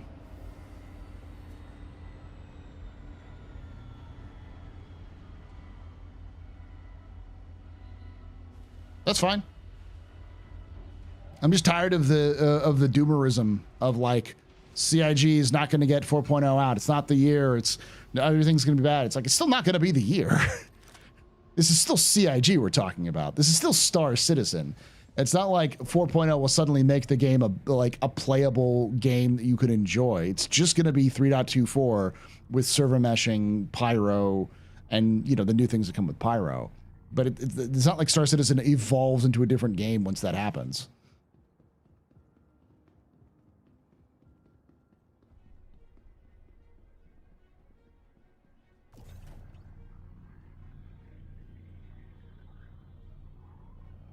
I don't think it's understandable to be like super doomer about stuff. Like if you're that upset about a game, I don't know, log off, find another game. There are plenty of games that have been released recently, and like the Starfield update's coming out soon. Space Marine 2 is coming out next week. Next month, MechWarrior 5 Clans is coming out. Star Wars Outlaws is out. Like, there's plenty of things you can play to enjoy that have nothing to do with Star Citizen. Touch grass? Yeah. Touching grass is good. It's still summer. Yeah, exactly. Being frustrated is fine. I just don't want people to, like, use vibe-based, trust me, bro, sort of arguments about it. It's like, okay. That's a veteran POV. A lot of people came fresh from the air. That's fine.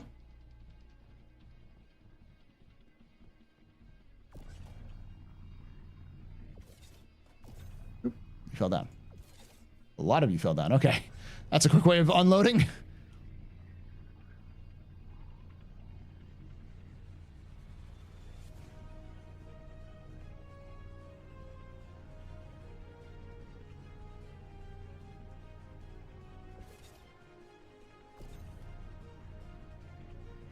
I constantly say the smartest people who bought Star Citizen are the people who bought Star Citizen in 2012 and have just like completely removed the game from their brain.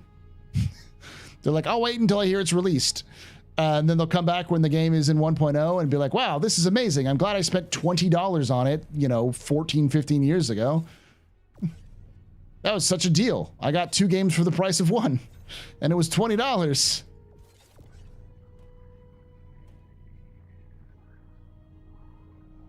Can you dump cargo on the raft? Yeah, you can literally like just pull the bottom. If you have a box like this, you can pull the bottom box off and anything above it will cascade down.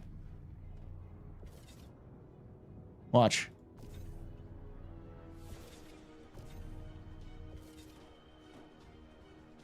Just falls down.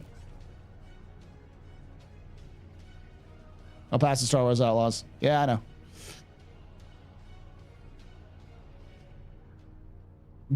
Gaming boycotts never work.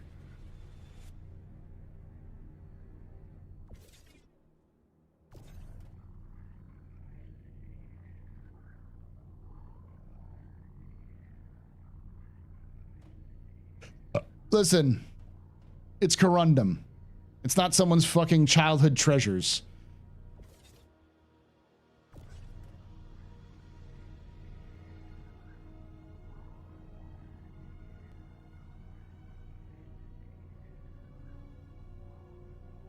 Oh, Oh, nice. I've always used you, Aimless, no offense, as a yardstick for how badly CIG's backend is fucked, because you are literally, you have the worst luck. You have a luck stat of 0 when it comes to Star Citizen, because anything bad that can happen in CIG, it happens to you.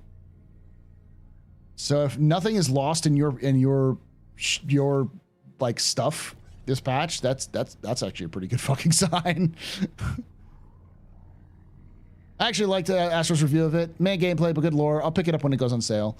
Yeah, I mean, if you're looking for a game you want to sink your teeth into, it's definitely one of those games where the more you play it, the funner it gets. And you can play it for a month, like casually off and on for 3 to 4 hours a day for a month, easy, and get your money's worth. It's just $70 is a really hard ask to do for a game like it. I should probably actually deliver.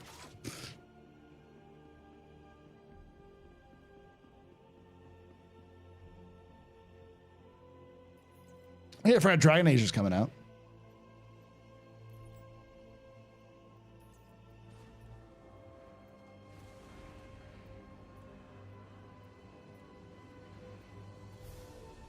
Done. Huzzah! I am now a bona fide cargo hauler, chat.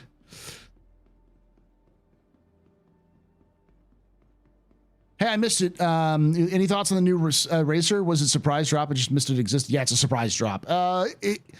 So I don't think it's the fastest racer. I don't think it's the most maneuverable racer, but dear Jesus, does this thing fucking haul 0 to 60 in like speed of light. I was blacking out on just pure like just switching from SCM to nav, because this thing went from like 500 meters per second to 1400 meters per second in seconds. 0 to 60 in -2. Yeah. 30 G of acceleration. Fuck.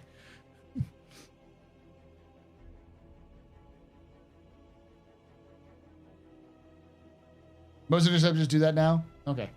You want to see it? Well, I'm going to claim it and then like relaunch it. Let's see if I can actually drop. I could probably put that there. Yeah, it's still probably good.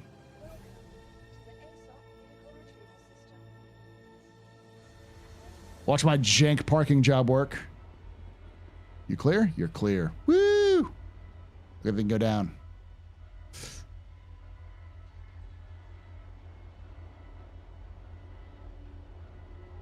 Yeah, it maxes out at about 1450.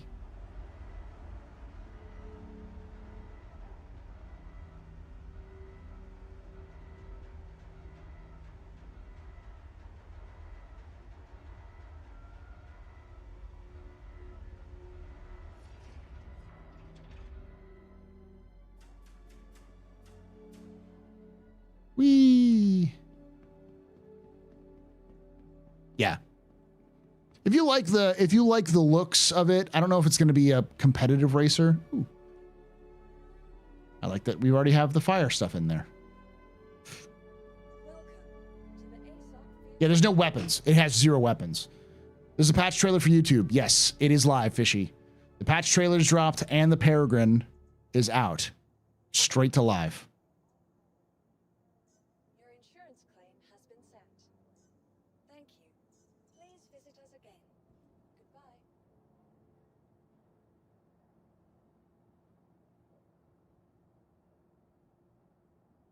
Oh, it was great. That was by the way, that was Jared singing.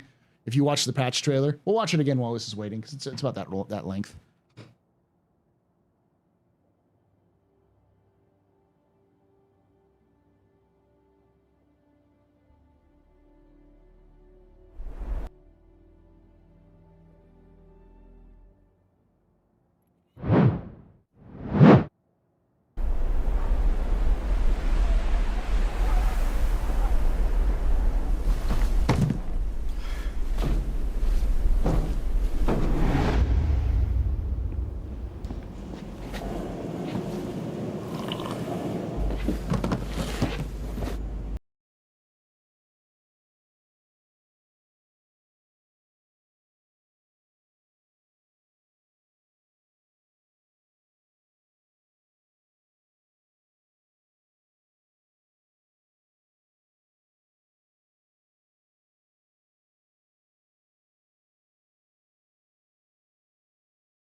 There's a lot you can say about the up. Yes, Jared.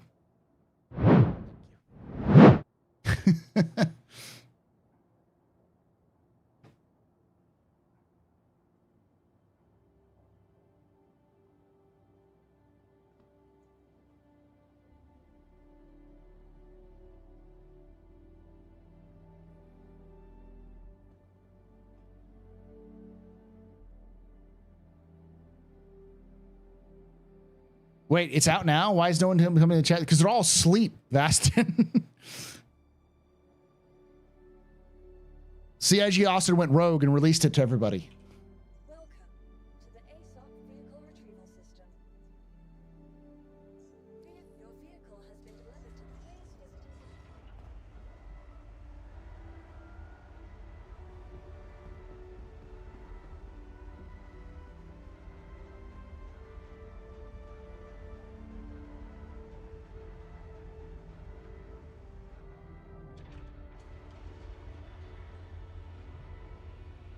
I mean, it's crazy late to be working this late. It is 10:30 at night here in Austin. They launched this at like 10. Or is it like 9:30? It's been out for like maybe an hour.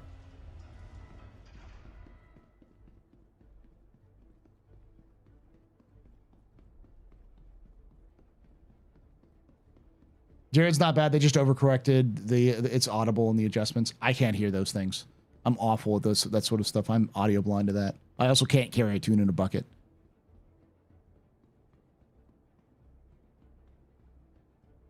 They probably just didn't really do a full job on it. They just wanted to do good enough. I do want a full version of that song though.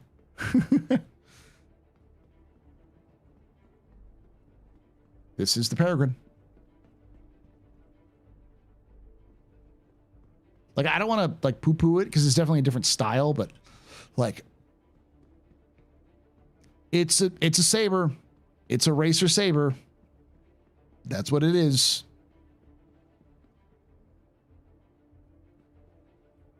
Is this cargo? No, that's the fuel port.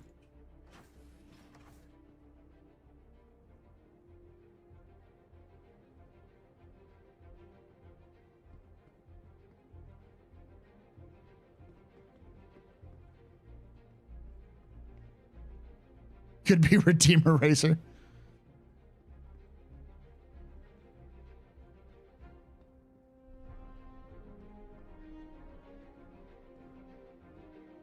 How do you download the RMC from the reclaimer? So you go into the to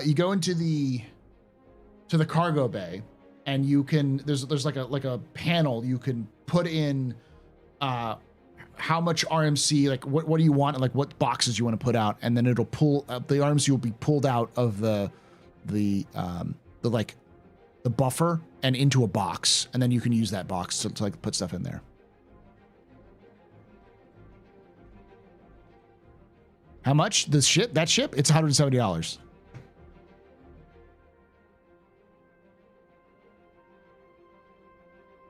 Peregrine, Freelancer Max, and Whole Sea is all in Warbond CCU. Oh, not bad.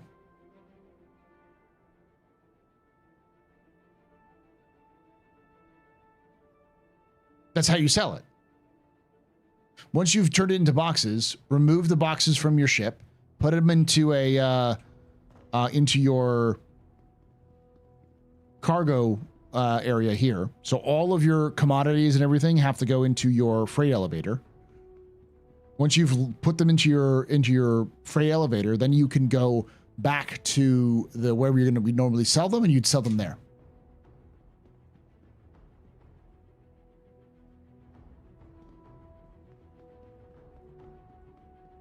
The Took Racer, yes, based out of the Shire.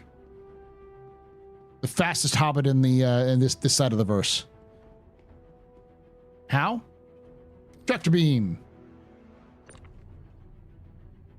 There's an elevator that takes your cargo all the way down. There's a cargo elevator that goes all the way down to the floor. You just pull that out and put it in there. Yeah, there's an elevator. There's a cargo elevator that goes all the way down.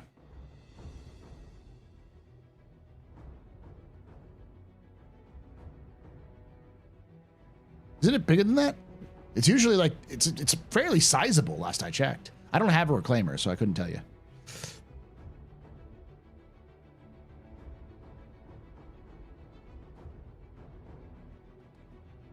I was landing and someone got your hangar. You can shoot them.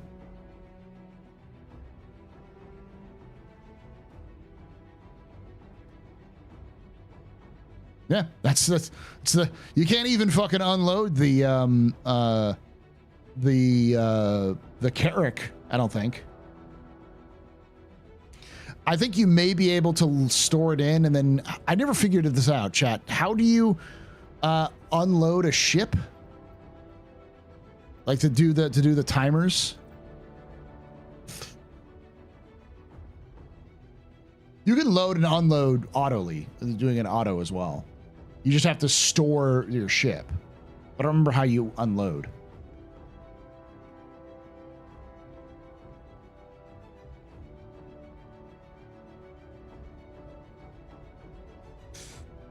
So, you go, I'll show you real quick.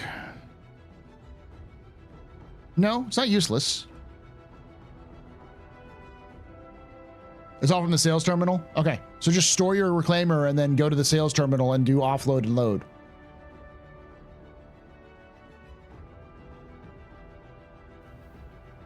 Woohoo! All right, that was almost bad. Yeah, okay, so you store it and you go to the admin to offload it via the crews on at the location.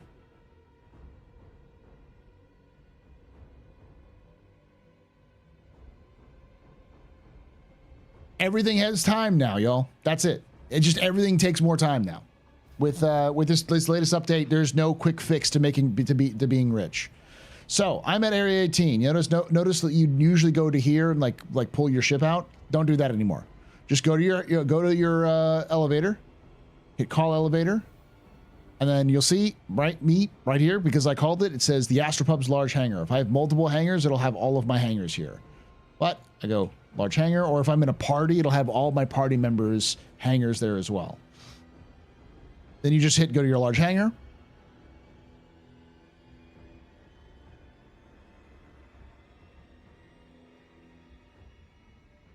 Why can't my game update? But it says I have 3224, but never updated. Are you pulling it from the right location? Once you go there, you go to your ASOP terminal in your hangar. You hit use just like a normal ASOP terminal, and you pull something up. Let me store the Peregrine. So I already did so. Probably already did.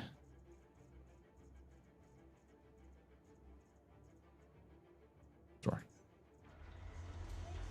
Got my ship here, and it's stored right there.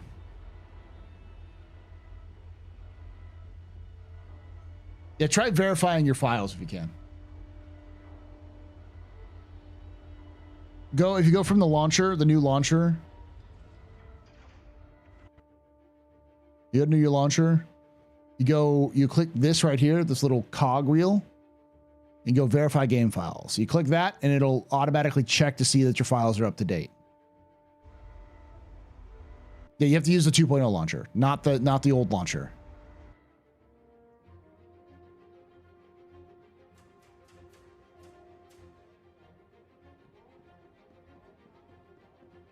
Yes, it's live. Partial outage because there's been some problems. That was fast. CIG wants to fucking move, man. They are schmoving. 4.0 is on their fucking radar. They want to get that shit out.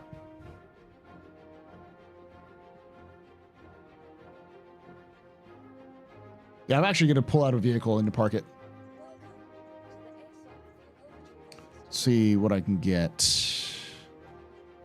Obviously, we're gonna do the PTV. What else do I have here? The Pulse. The Cyclone.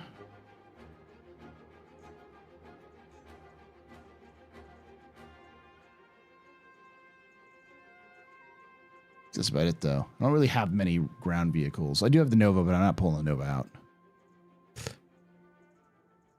The Dragonfly, but that's not really a ground vehicle. I'll pull the Nova out, and I'll park it in the side. Welcome to Sims, Citizen.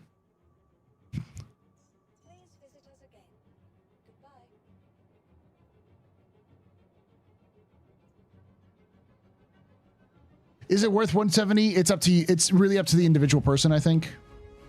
Personally, I wouldn't buy it for 170, but I'm not a racer, so.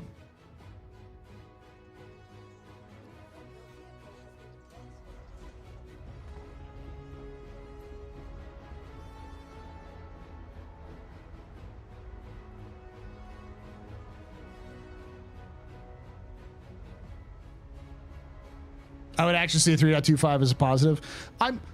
While I think that them rushing 4.0 would be a bad idea to get it out before CitizenCon, though I think they're still going to do that. I'm also of the opinion of move fast and break shit. I think CIG needs to iterate until CIG can get to a position where like it isn't a fucking awful idea to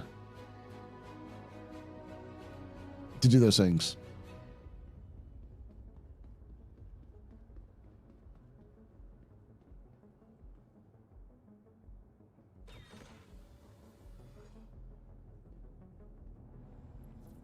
Is it a medium hangar you had there, Soul Soldier?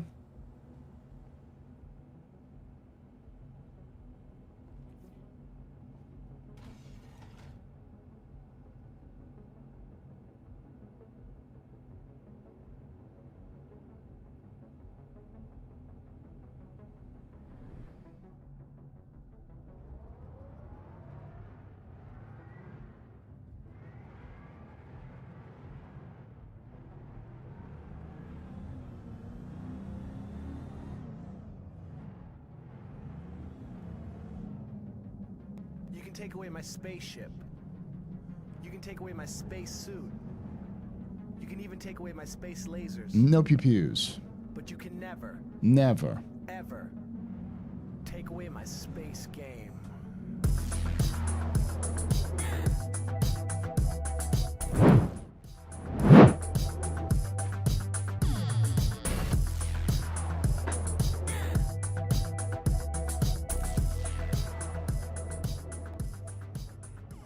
Hourglass Mage _ just resubscribed for 24 months. Dem BTs. Thank you for them biddies. Biddies. That's 24 months of support. You're a very important public, very impressive, a very new pedestrian. You rock. Shots and cheers in chat, y'all. Shots and cheers.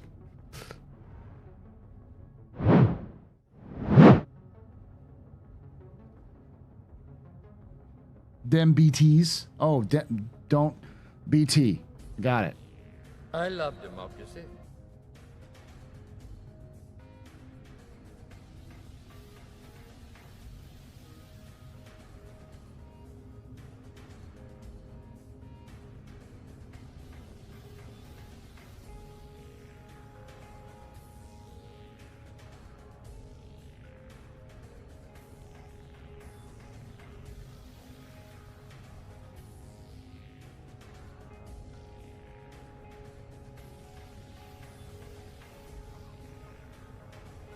Okay.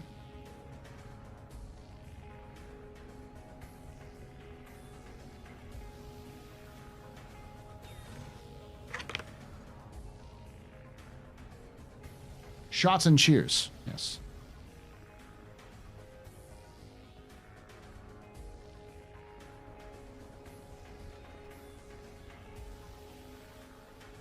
It's my home defense Nova.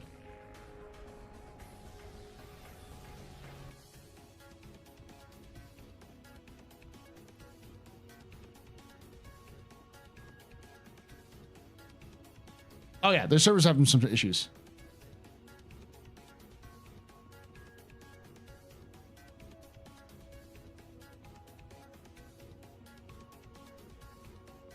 It's for personal use, as the founding fathers intended.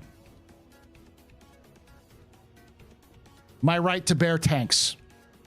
My right to bear main battle tanks.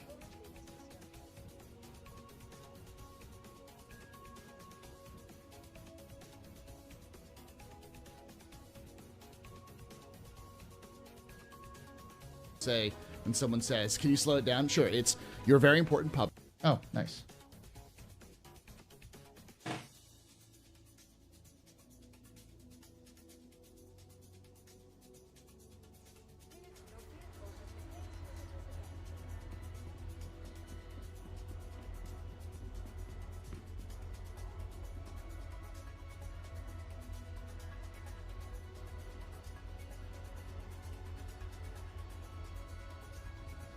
And the Lordville invasion from within begins.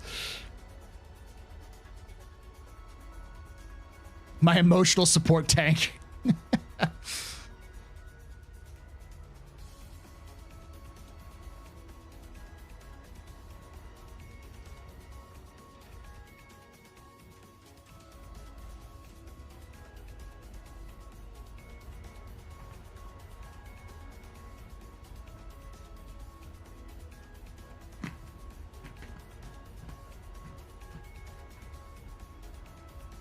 I don't know how you can use them, but you can bring them up.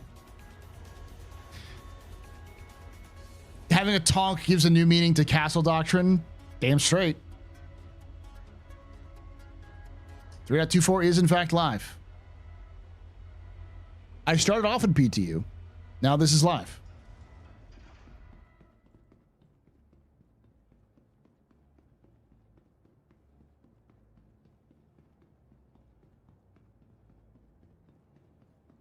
They still will be. People, I understand when people are upset. I just want people to, like, you know, recognize that sometimes shit's just fucking bad right now. Like, oh yeah, I'm not enjoying, man. I'm not having a good time. I'm straight up not having a good time kind of situation. Let's put this over here.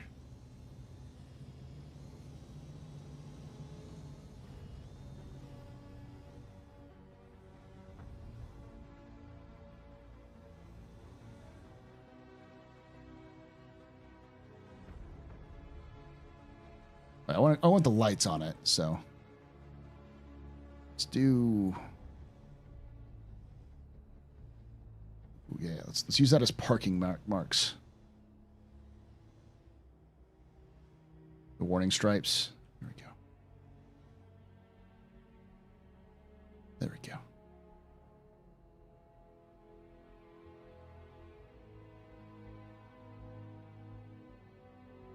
Is this on? No, it's not. I can't. I have to pull it off all the way, right? Let me check.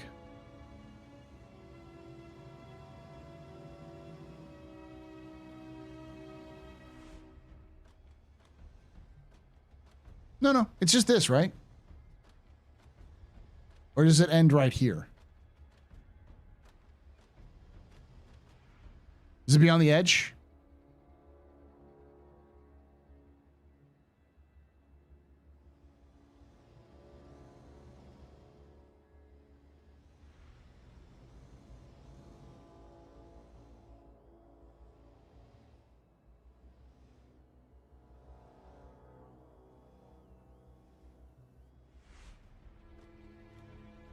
The thin yellow line. That right there. So I should be able to be fine here.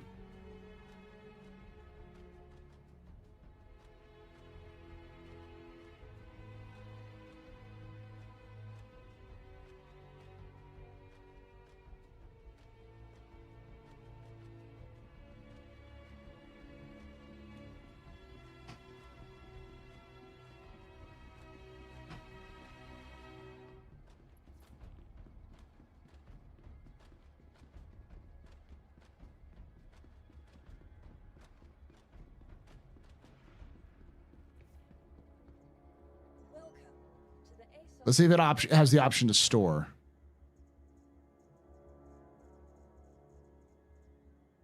it does have the option to store, so I do have to pull it further back.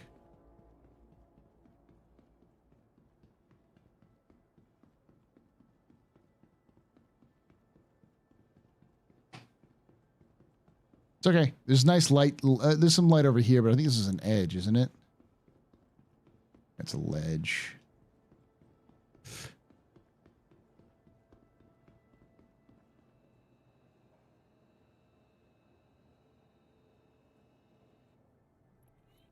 Yeah, I saw that earlier. I didn't know if that was the...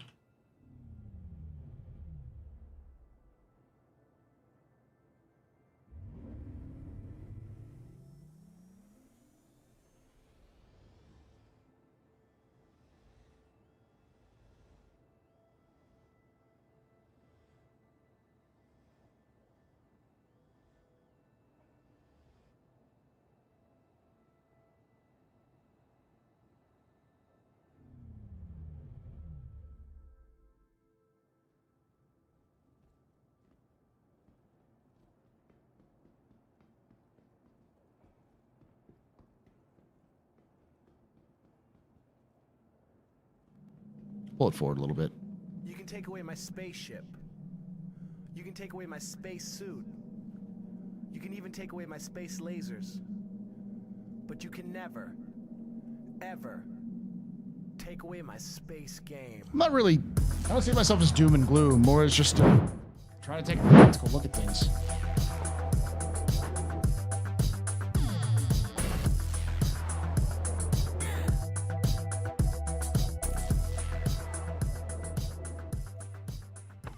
Valicid just resubscribed for 5 months.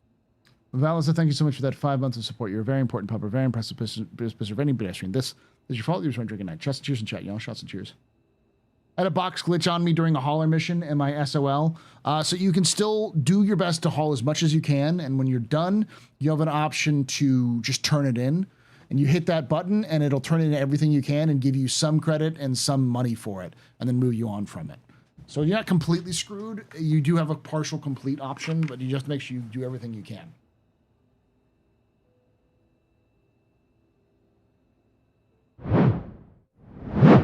Thank you there, Balisoth.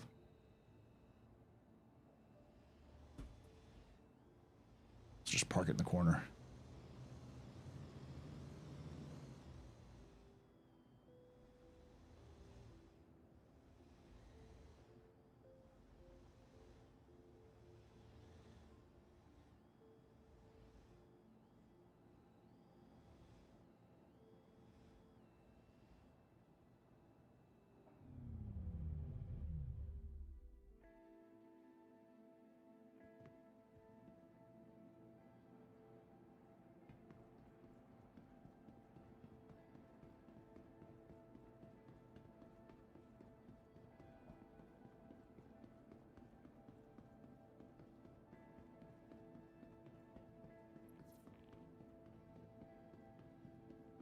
I think that's a good guess. 4.0 and Evo starts in like 2 weeks. I would say they're probably shooting internally for some time around September. They're probably optimistic in early September if they can.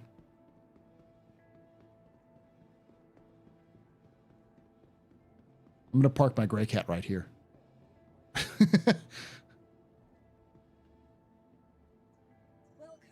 The boogie.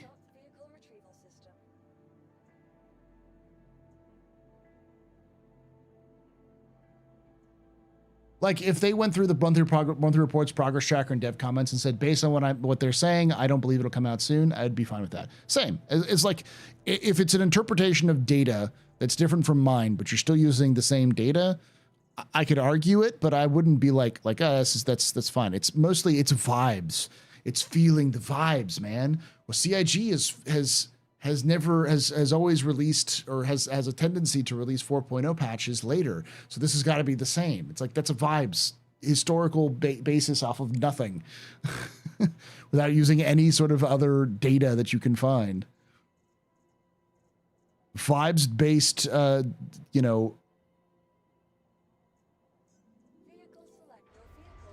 content delivery predictions is a choice.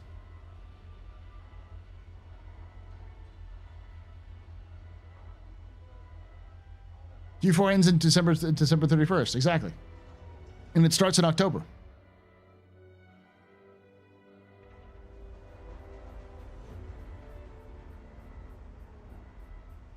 Nah, I think we're gonna see 4.0 release in October.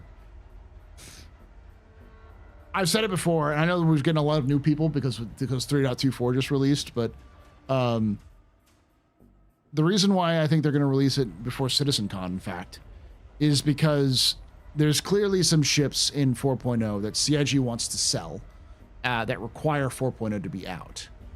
So there's going to be some level of, we need to get the patch out by now because we need to have certain ships available that we can sell and say they're in game.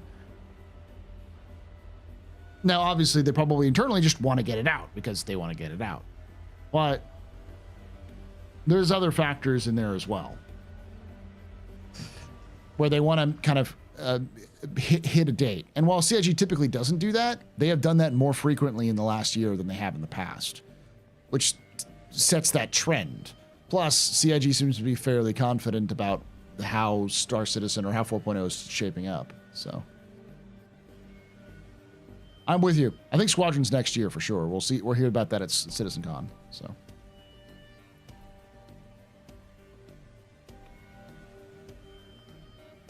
CIG never misses a marketing date.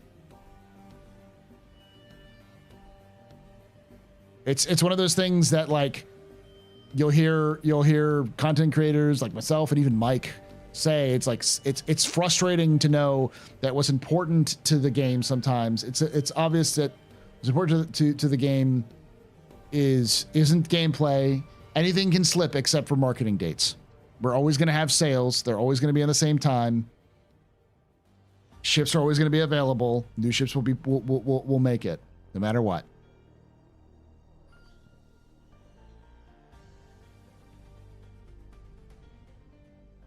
See, with Fleet Week, we didn't have 4.0. We didn't have 2.4.x. We had 2.3 or 23, and then they just cut half of 3.23 out and created 3.24. I think we're going to see similar, where 4.0 will get the bare minimum at CitizenCon, and they'll cut anything that they can't make it in terms of testing by, and it'll become a 4.1 at the end of the year. All right, let's do one trading mission before we call it.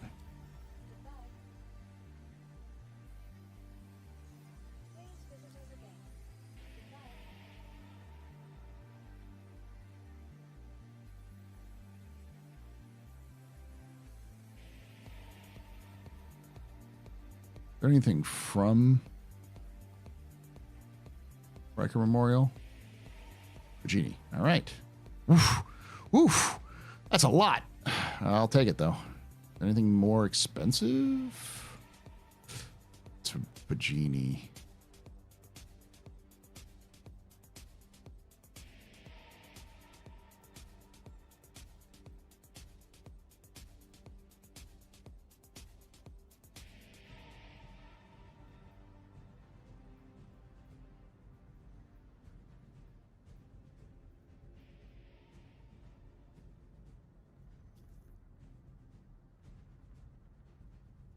All right, so this is 14,500 credits.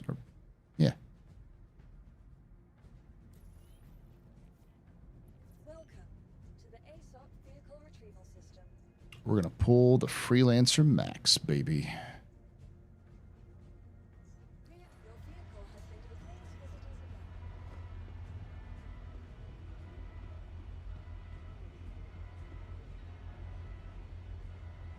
Two point four came in June 16. Yeah, you know what I'm talking about.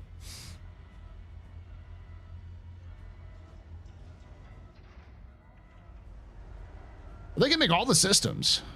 There's nothing wrong with, like, CIG can do pretty much every system that they have. There's no limit. It's just a matter of time.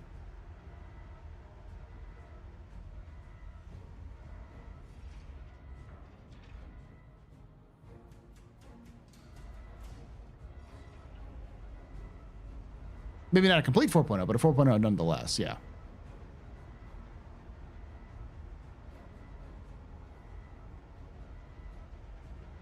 They changed what hangar size you get. They always said it would only be as big as the one you pledged for, but mine is the biggest ship in game. Big in-game ship. Oh, nice.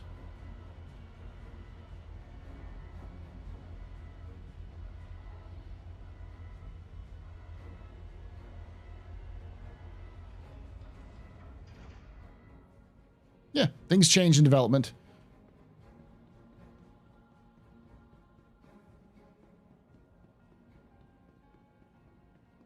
No, I am. I know. I've got like 1.7 mil. I noticed. How does Star Citizen lore hold up to other lore? In general, I would say Star Citizen's lore is far more, it has far more world building than most games do because they have taken a lot of care to build the universe out in a way beyond just to justify the needs of the game. They still do that, but because everything has to have an explanation in some kind of way.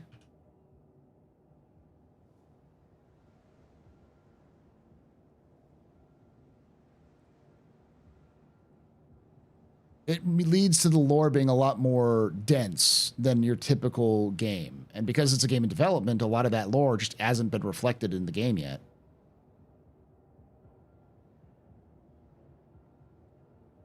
Which is fucking frustrating.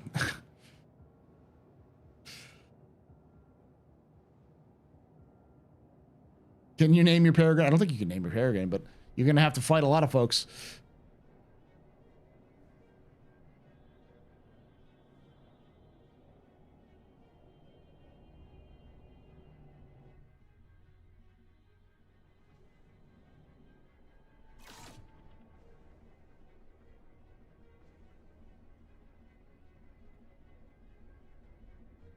Wait for some time. If it's impounded, wait. It should also have a time where you can, a timer where it'll count down and you don't have to pay for it. 50,000 seems like a high fee too. It might just be a bug. Probably is a bug if you just randomly have something like that.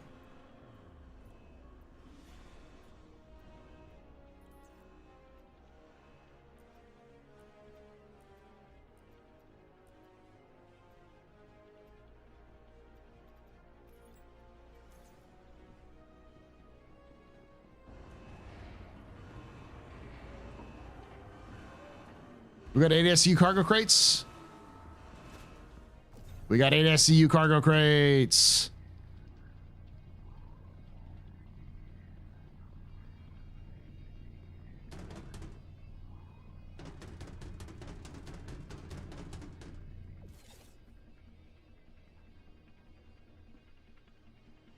I don't know if I can do all of this. Oh yeah, it's definitely way expensive. I wouldn't do it, but I'm not a racer, so I wouldn't do it anyways.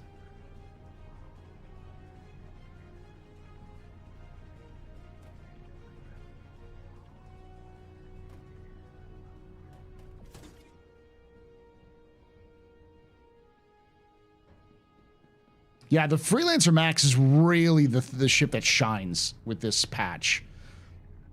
Because it's got such a small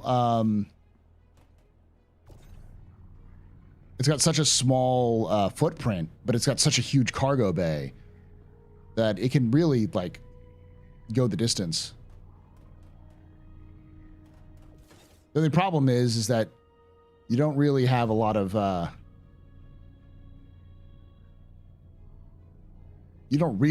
space in here. Like, I don't think I can actually fit all of this in here, even though on paper I should. Because it's in 8 SCU cargo crates and not 16 SCUs or 4 SCUs and that kind of stuff. Yeah, the Zeus should be a little bit better.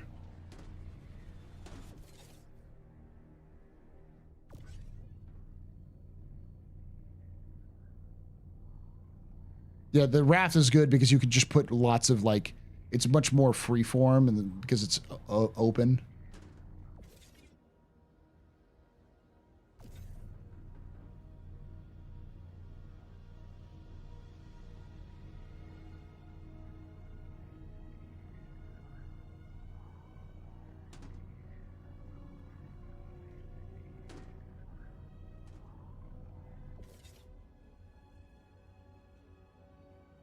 Yeah, Hole would be good.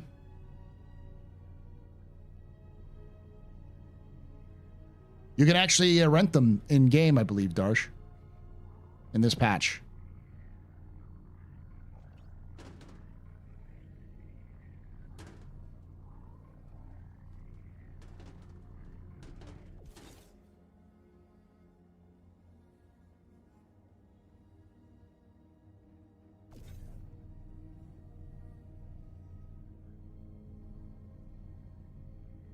Yeah, they open a lot of rentals.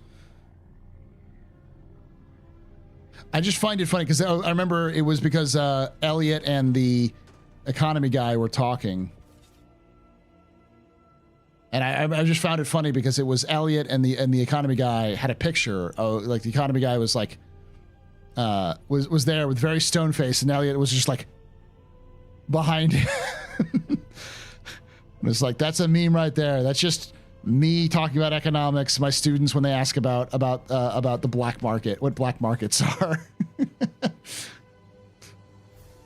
Like, really? We're gonna do this today? This is what we're gonna talk about? All right. 127K for 3 days. You could probably make that much in 3 days if you ground. You did some grinding.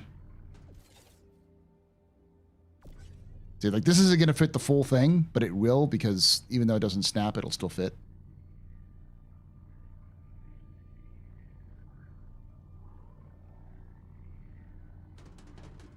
See, it's still technically on the cargo grid.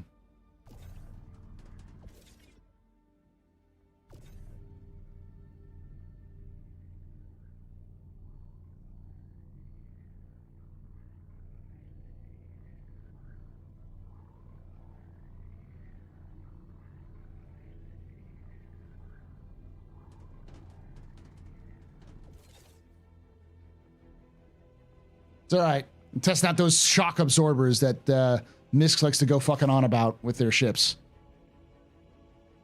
1.7 million is really a cheap price for it. It's still pretty high, but with the changes in terms of ships overall, it's not bad.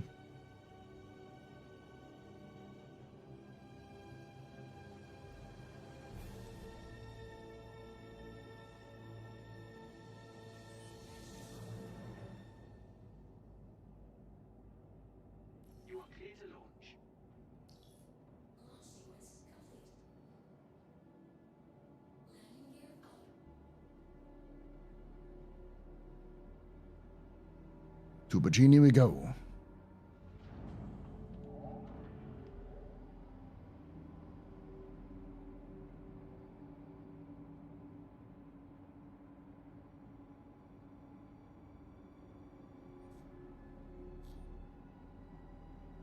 Thank you, and please visit again.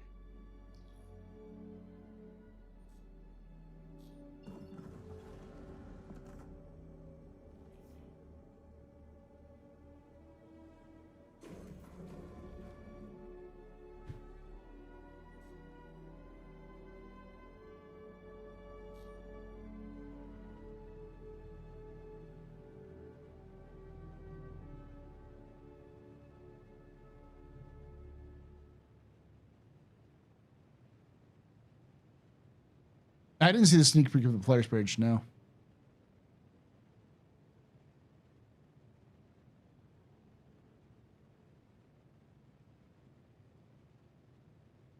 The back end has been kind of fucked because the back end always gets fucked when CIG does a live release. So just let it give it a few minutes to a couple hours. Just an old-fashioned cowboy.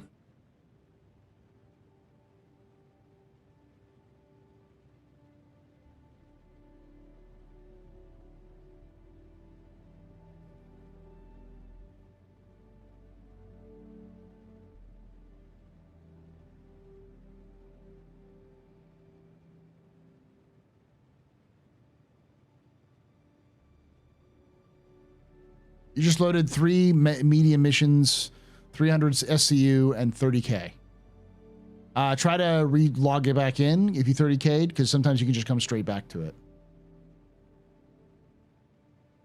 Yeah.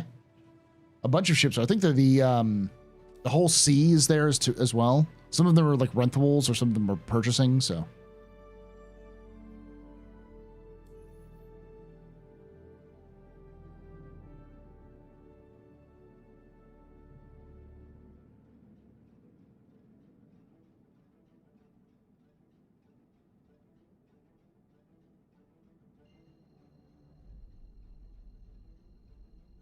They're sort of working. There's been a partial outage of the servers. So if you're worried that you might be gambling to get in, then wait until tomorrow. It should be fine. It's just normal first patch launch fires.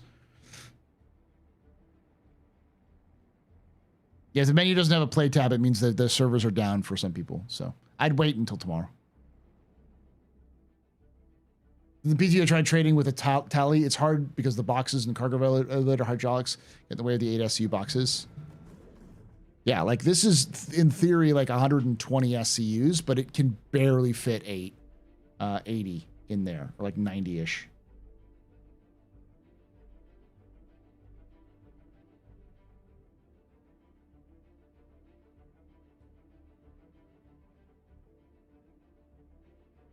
That someone just went right by me.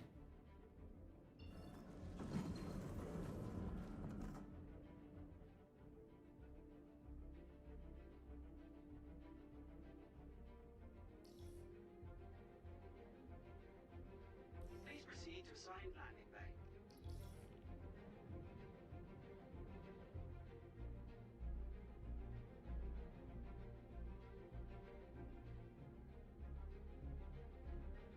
They pushed it live because it was ready to go live. That's why. I don't think there's any planning behind it. There's no secret CIG like internal like yes. It's because it was ready to go and they're like, fuck it. Push this shit. Push it real good.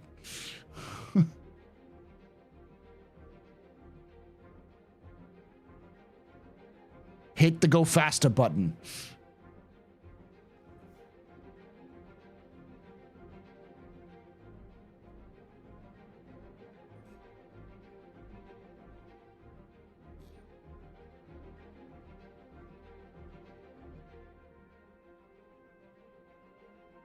I love I think this is like new lighting they've added. The little like the landing lights. It feels new. Maybe I just didn't notice it before.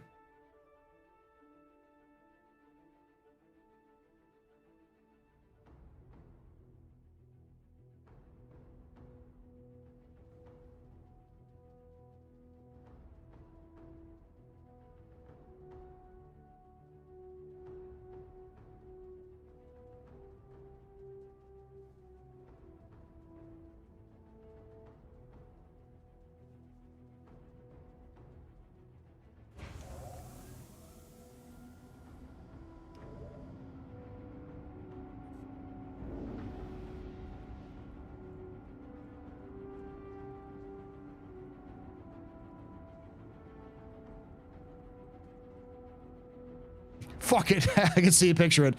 They're all around the conference table. They're all look at Chris. He stands up and says, fuck it, send it.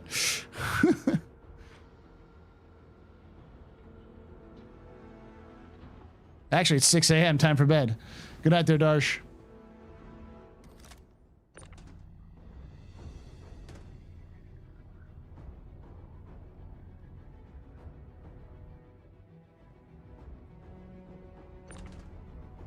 It's a racer, Falcon.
It's fine.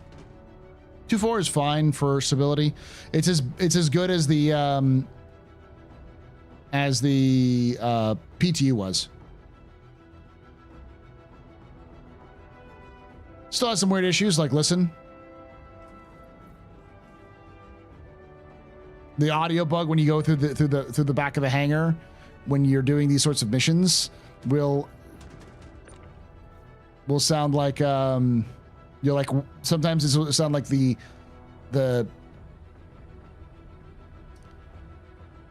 actual like the elevators going up or down, or but sometimes usually it just sounds like you're doing some sort of like refueling or quantum.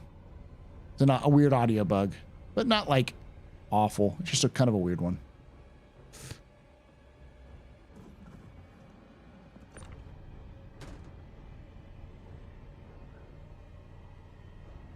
At least initially, I thought CIG did some black fucking magic and managed to get like 25 FPS on a game server. Everyone was like, "Yeah, wait a couple of hours when this server gets filled up with garbage and see what happens."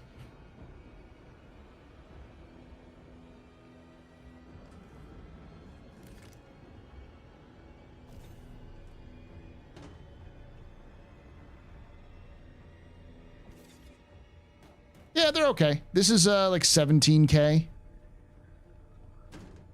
But I will have, this is just an early mission, so I think they, even missions that are like this complicated, when you get more higher experience, you get more money.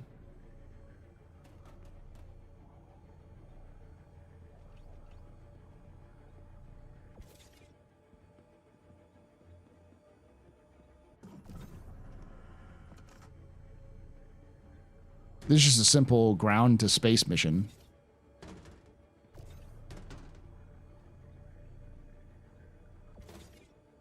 Oh, this is 14K, not 17K. Can I jettison inside a hangar? What do you mean? This is live, yes. I didn't cloudy. Yep, it is in fact live. When I started the stream, it was in PTU. It is now live.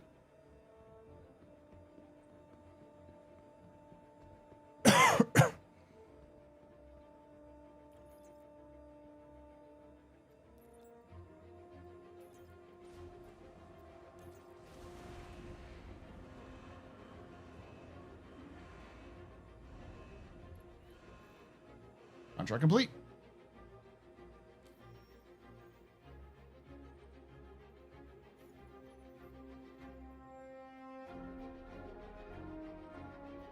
Completed.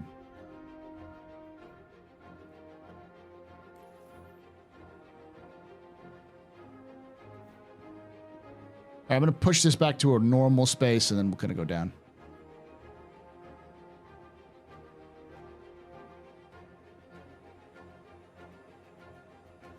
Connies can eject cargo? How can they eject cargo? First time I've seen NPCs behave like NPCs. Yeah. Like towards the end of 3.24's PTU round, I was seeing NPCs doing things like normal things that NPCs should be doing. And I was like, I'm feeling uncomfortable. Why are you fucking working? You should be like T-posing and standing on chairs and just like stuck on random geometry. You shouldn't be like doing idle animations. You're freaking me out.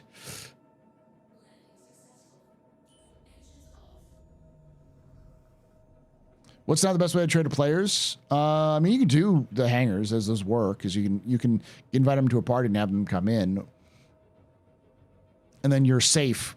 You don't have to like do dangerous transfers other places. You just can't, and you can even pull guns out. We're all gonna miss the T-posing NPCs. The bad old days are going to be something we remember fondly. You know what's going to be even weirder, chat? I would say we're within a year of new players going. Everyone keeps talking about 30Ks. The fuck is a 30K? You know how I know this is going to happen? Because it happened once before, where people are like, "What is this 30K?" And everyone was just like, Oh my fucking god, we haven't had 30k problems in so long that new players have no fucking idea what we're talking about.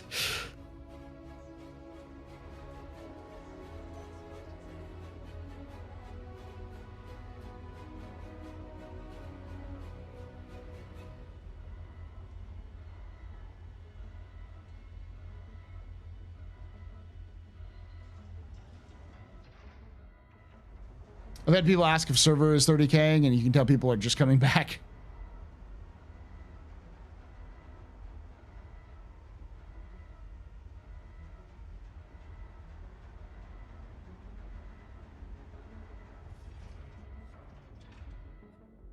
Nice. I didn't know that they could do that with players yet.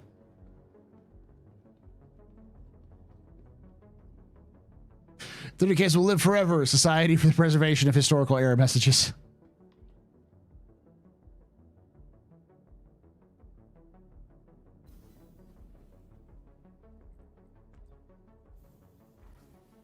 I'm glad it's out. I mean, this is the kind of patch I've been waiting for. Incoming missile? What? Welcome to the ASOP vehicle retrieval system. Please visit us. Do.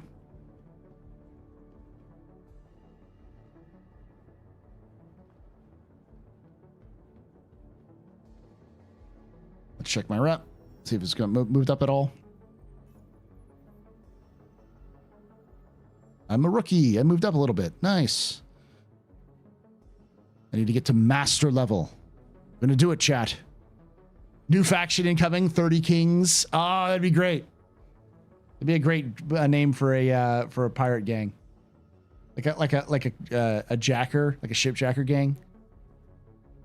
People joining now don't know the days we dreamed of having 30 FPS. You can tell people coming back from a long time, like, you can't get, get shit for server performance, or like shit for FPS, and I'm like, I'm getting like 60 FPS on the regular.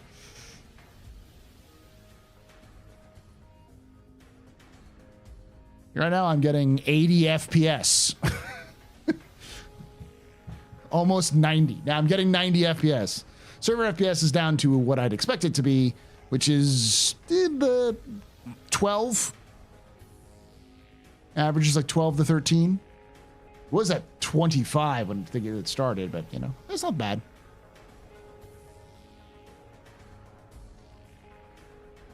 Is lore even being produced? Sabbath, I'm going to ask you this very seriously. Do you know where you are right now? Were you hit on the head? Stuff for me to chew on. Yes, there's plenty of lore that's coming out. There's an entire section. They did 3. Is chat broken for me? No, it's working.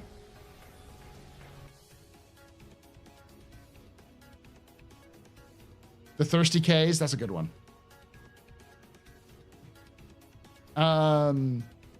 They did an entire expose. They've done an expose on all of the major factions of Pyro. We have a background information for the Headhunters. We have background information for the Rough and Ready. We have background information for Citizens for Pyro. And we have some background information for Xenothreat. I think we need a little bit more Citizens for Pyro and a little bit more Xenothreat. But we have, well, I guess they're called Citizens for Prosperity now. But we have basic information to detailed information on all 4 of those. And they came out in the last year. When's the next Astro Historian vid? If I can pull it off this weekend. Probably not this weekend, though. Probably the first week of September. It's a deep dive on the Gladius. The Gladius is one of the most important ships in Star Citizen's lore because CIG does what CIG does, and they've basically made the Gladius what it actually is in game, which is the test bed for everything. So the Gladius is the very first ship to have ever been military ship, the very first military fighter to get shields, the very first military fighter to use off-the-shelf civilian modularization technology. So things like being able to swap out guns, like engine parts, coolers, that kind of thing. It's also the first fighter to ever get a jump drive attached to it. It was an experimental version of the Gladius. The lore of the Gladius is it's the F-15. The Gladius is the F-15 of Star Citizen. It's also the hero of Squadron 42, yeah. So the plan is to I've been writing it. I'm about 10 minutes into it. So like 10 minutes into this, like every page is 2 minutes. So around 10 minutes, I'm at 5 pages, and I've just finished talking about the precursor to the Gladius called the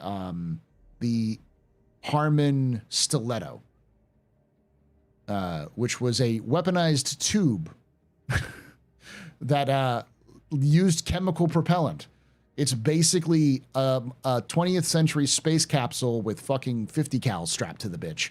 And it was used like that. It was an aerospace fighter, but it was mostly designed for space because it was shot out of the side of tubes like, what is it? Battlestar Galactica style.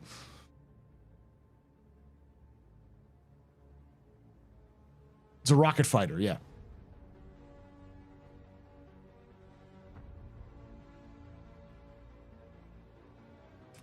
Its performance during the First Tavaran War was awful because when you have the Dragon capsule with 50 cal strapped to it against the fucking Talon, what do you think's going to end? How do you think that's going to end? It's not going to end well for the fucking Dragon capsule.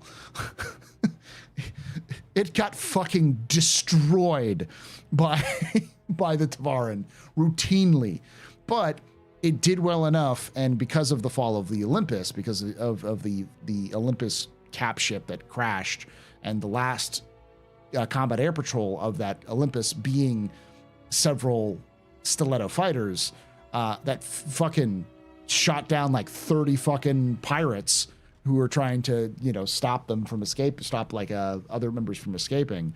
That sort of tragedy but propaganda boost got the kind of oomph that the Gladius needed to get its development started. The Gladius is basically Aegis took a look at the Talon and then reverse engineered the Talon and then put their own spin on it. In fact, the Gladius's original code name was the Wildcat.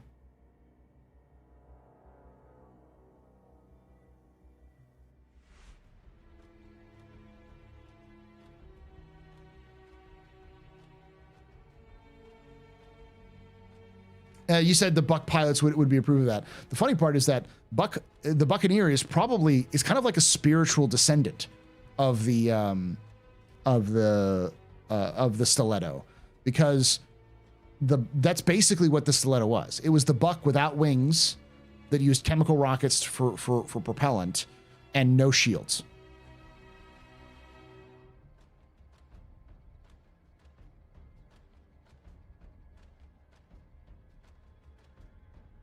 Yeah, the original plan for Squadron 42, which is now broken up into 3 games, was you progress up the pattern of ships. So your first big ship you fly your ship out of is the Idris, then the Pegasus, if it still exists, or the Javelin, and then after that it's going to be the Bengal.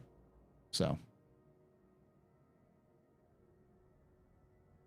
yeah, the Stiletto is actually a wing commander equivalent. So there was a wing commander ship called the Stiletto. And yeah, I'm going to call it a night here shortly because I've been streaming for way too long.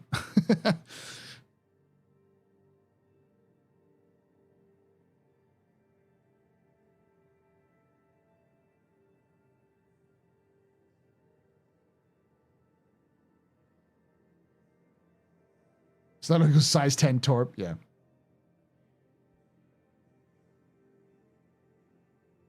But yeah, I was inspired to do it because I've been watching far too much Tex Talks Battletech. Excited for his next video, by the way. And I love his approach to things because he's a historian, so he takes the similar approach that I do to lore, where he takes the context of the universe into account as to why things exist. Takes various information, which is usually not very easy to find and never intended to be connected together, connects them together in a way that makes sense and logical, and pulls a story out of something that matches with the universe's general theme. And so I saw him do that on the Hunchback, and I was like, I could do this. And so I started to think about it. I'm like, the Gladius has got a fuck ton of lore, including lots of stories of the Gladius being used, an entire fighter squadron, which is dedicated to the Gladius. So I'm just going to do that. And so, because I do, when I'm doing videos, I'm going for this Astro Historian, they're not going to be less than 30 minutes. Minimum 30 minutes is what all the videos are going to be going forward. I'm not doing any more 10-minute videos. I'm doing 30 minutes to an hour every time. Because that's what people watch. People don't watch 20-minute videos. They want fucking hour-long videos because I want hour-long videos. So if I want hour-long videos, I know other people with the same brain disease I have want that. I really wish they would resell the Saber Raven. Contractual obligations is the reason why they don't. I'm sure it'll eventually come out. I like it that way. People want videos that you can put up in the background and then just drive to. Like, I was surprised at how much Honey and Keenan, the tomatoes, how much they listen to me. They said, like, whenever they have to do any drives, they just throw up one of my playlists and they just drive and have it in the background. So, like, they love the complete history of Star Citizen because it's fucking, it's like, what? It's got 4 episodes now, so it's like damn near 3 hours.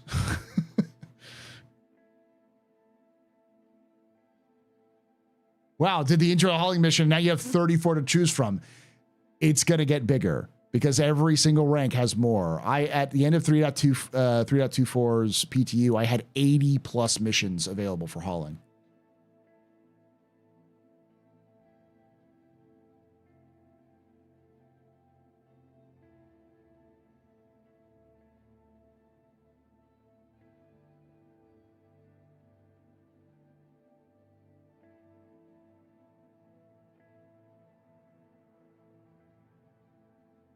Isn't the Gladius up to Mark 17 by now? They have not put it a specific amount, but it has been consistently updated every generation since its initial launch, to the point where a pilot who crawled into the, if you managed to thaw out a pilot of a Gladius from 2579, I think is when it was released, and threw them into a modern Gladius cockpit, they would have no fucking idea what they're looking at. The exterior, though, is almost the same. It's just the interior. It's literally the Fighting Falcon. It's the F-15. Well, I guess that's the F-15. It's the E is the Fighting Falcon, right? But it's the F-15 of Star Citizen. It just doesn't want to fucking die. It just keeps coming back because it's just that fucking good. The Eagle, thank you. It's the 16th of the Fighting Falcon, right? Phantom. What was the Fighting Falcon? F-16, yeah.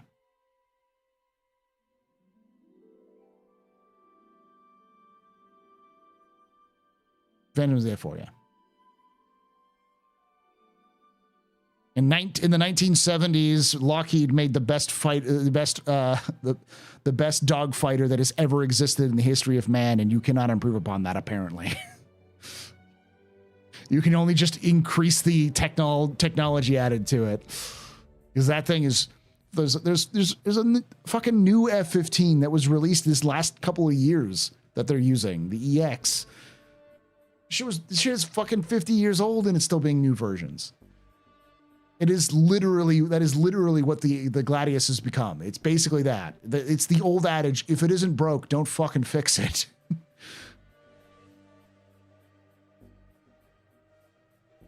What would Maverick say? Maverick would say it's an overpriced piece of shit. And then hop into his F-18.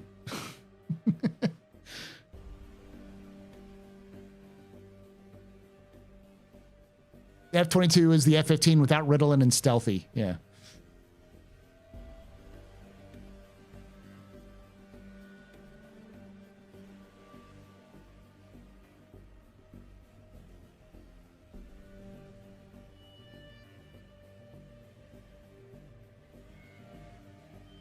The B-52 is named after the fact that it came out in the 1950s. It's not 60 years old. It's like 80 years old. and they ain't retiring them. It will probably last a century. B-52s will probably be around in the 2050s, almost certainly. There's just no reason to replace them. I had the new launcher at max concurrent downloads, and it was stuck at 90 kbs. Yes, that is something that is happening now. Is because everyone's trying to download it. So yeah. The F-15, the only airplane to get an air to space kill.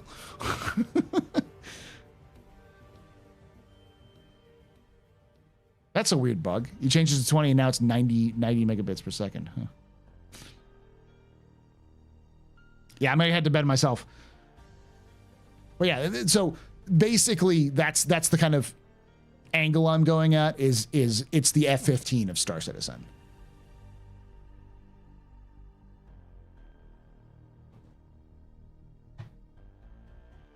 You could also say it's probably like the F-4, because the F-4 is still being used too, and it's older than the F-15.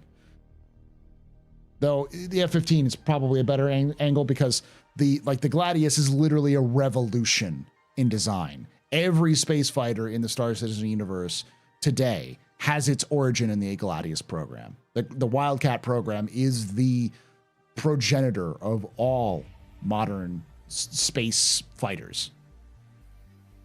Every new technology that has ever been incorporated into space fighters started on the Gladius.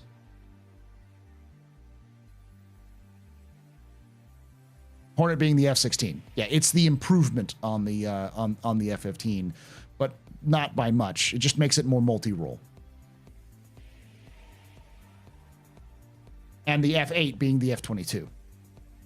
Taking everything you've learned from the F-15 and the F-16 and then just like stealthy the shit out of it, you know, or just improve the shit out of it. Yeah, but the F-4 is still being used by air forces today in terms of its like just longevity.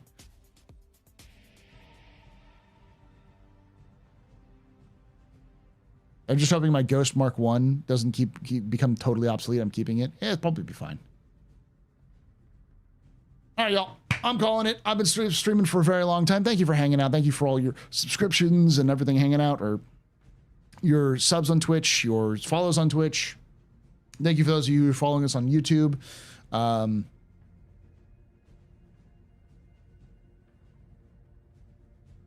Wow, we jumped like 10 subs over the course of this.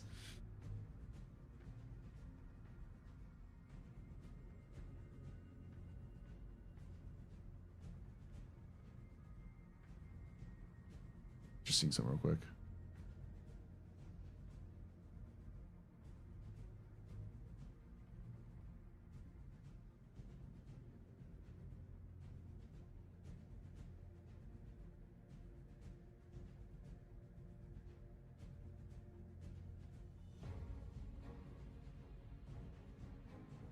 Hey, this is Stream Paul. Loved your Outlaws thoughts too. Be safe. Have a good night. Thank you. Yeah, and if you're interested in Outlaws, I did Ubisoft gave me an early copy. Ubisoft Massive gave me an early copy of the game, so I played it and did a little quick review on it. The short review is it's good, but it's not great. Is 7 out of 10. It's got some problems, but if you're really big into story games and you really love the Star Wars universe, it is a love letter to Star Wars, the expanded universe. It is everything you would want. It's like a solid season of a good Star Wars show.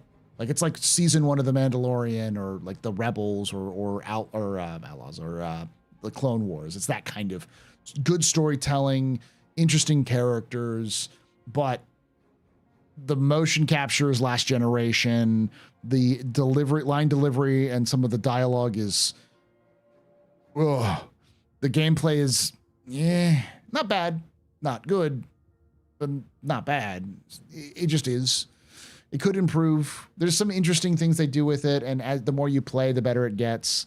But it has its flaws. It's not a Ubisoft clone of, it's not just Far Cry with, or Assassin's Creed with like a Star Wars stapled on it. It's definitely a kind of an idea of where they want to go in the future even. Wouldn't be surprised if Outlaws becomes the clone that they use from multiple future cycles of Assassin's Creed and such, but it's not worth $70 though. You get it for $40, great price. It's a cozy, chill Star Wars game, great for AC and UB fans, not great for combat folks. It's not a combat game. It's a stealth game, stealth action game. The action can be intense, especially since you're limited, but yeah. Anyways, thank you for watching. Go check that out. Watch it if you get a chance to on my YouTube, and make sure you hit that follow button. Subscribe on YouTube. Both would be really appreciated. Like the video if you get a chance to. I'll be back tomorrow for my office hours, where we'll look at the ISC. We'll talk a little bit about 3.24 Live, or the 3.4 stuff. And because of Iris's suggestion, we're going to look back at what was said at the end of last year, in terms of what they were hoping to have come out, what specifically Jared was hoping to have come out. And we're going to see how much of that came true and how much of it didn't, and then maybe extrapolate a little bit why, and that'll be our capsule. So, playing right now, sign up for UB Plus, $18 a month. Yeah, if you really want to just no life it and just really play the game, or even just like casually play it every, like a couple hours a day over the course of like a month, yeah, that's definitely good use of $18, but you're really gonna have to focus on it. Anyways, thanks for watching, thanks for hanging out, and like I say every time, hope to see you someday in the black.